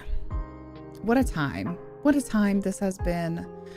What a story. I gotta change my title now because I didn't realize I would be doing 2 chapters. That was I don't know, the Hannah's chapter felt too short, and so I wanted to just keep going with Zach, but then Zach's was really long. So I don't know, but we'll come back. I'll probably do the letter again because I want to get as far as I can in the game. We might actually be able to finish it before the end of October, as long as we're doing like an any % run and not like a full run, which I think I might do. That sounds good. Yeah, I think we'll call it there. This was quite a time. I love Zach so much. I'm very happy with his story. Again, I have my issues with the devs and how they portray things sometimes, but we do what we can, and whatever. Next time, probably same time next week, I will do another 11 a.m. and we'll continue with the letter, and we'll move on to Marianne's story because I have, actually, maybe I won't. Well, you know what? Even if we end up going a little longer than than October would allow, that's fine. I will at least do a percentage finishing the story. I'm not gonna go through everything, but I'll do a percentage. You know, get a moderately happy ending, I hope. Yeah, but otherwise, thank you everybody for joining me. And if you were here for the whole thing, especially, insane, but thank you. To all the future VOD watchers out there, very sorry that you have to deal with some of the gross name calling, but we are all mature adults and we can handle ourselves well. And I know that it will be okay. I've stated plenty of times before, this is a channel where I do a lot of adult visual novels. It is literally in my rules that I play a lot of adult visual novels, and this is definitely one of them. And so I'm not ever one to shy away from this kind of content. I just wish it was written better, you know? You can do these kinds of things and you can tell these kinds of stories, but I would just write them with some tact, you know? All right. My internet is cutting out anyway and is trying to kill me. So I guess this would be a good time to end regardless. I'm so glad that the audio for the game hung in there and we didn't have any egregious errors again. It's supposed to be a Windows update that will happen soon, so it's nothing really that I control on my end. Let's see what's going on this week. Oh, Thursday we're gonna play it's a puzzle game, which is it's in the style of like old Flash games, if you remember that. Rusty Lake Hotel, which is it's a murder mystery Flash game. I really like it. It's gonna be something that we'll do at 8 EST. Have a quiet night. It's a pretty quick game for the most part, so I expect that stream to go on 2 hours, 3 max if I get like really lost. But I don't expect it to be super long. And then next week on Sunday, we're gonna have another talk with the teller. It's supposed to be this coming Sunday, with my dear Agent Roadkill, who primarily streams on Twitch. I'm very excited about that. We're finalizing details, but I believe it's going to be at 9 EST for me, 8 Central. Yeah, and that's gonna be nice and fun. We have some plans. We're just finalizing some details, so I don't want to tell all of them yet because we're not sure. But yeah, they'll be on with me. We'll hang out for a little bit, talk about lore, and then go into doing maybe some games, maybe something else fun. But yeah, very exciting. Okay. With that, I'm going to go rest, stretch my bones, my legs, do some chores, my poor back, and maybe take a nap. All right, thank you so much for joining me for such a long stream, and I will see everyone later. Good night, good morning, good evening, whatever time zone is. Have a good day. All right.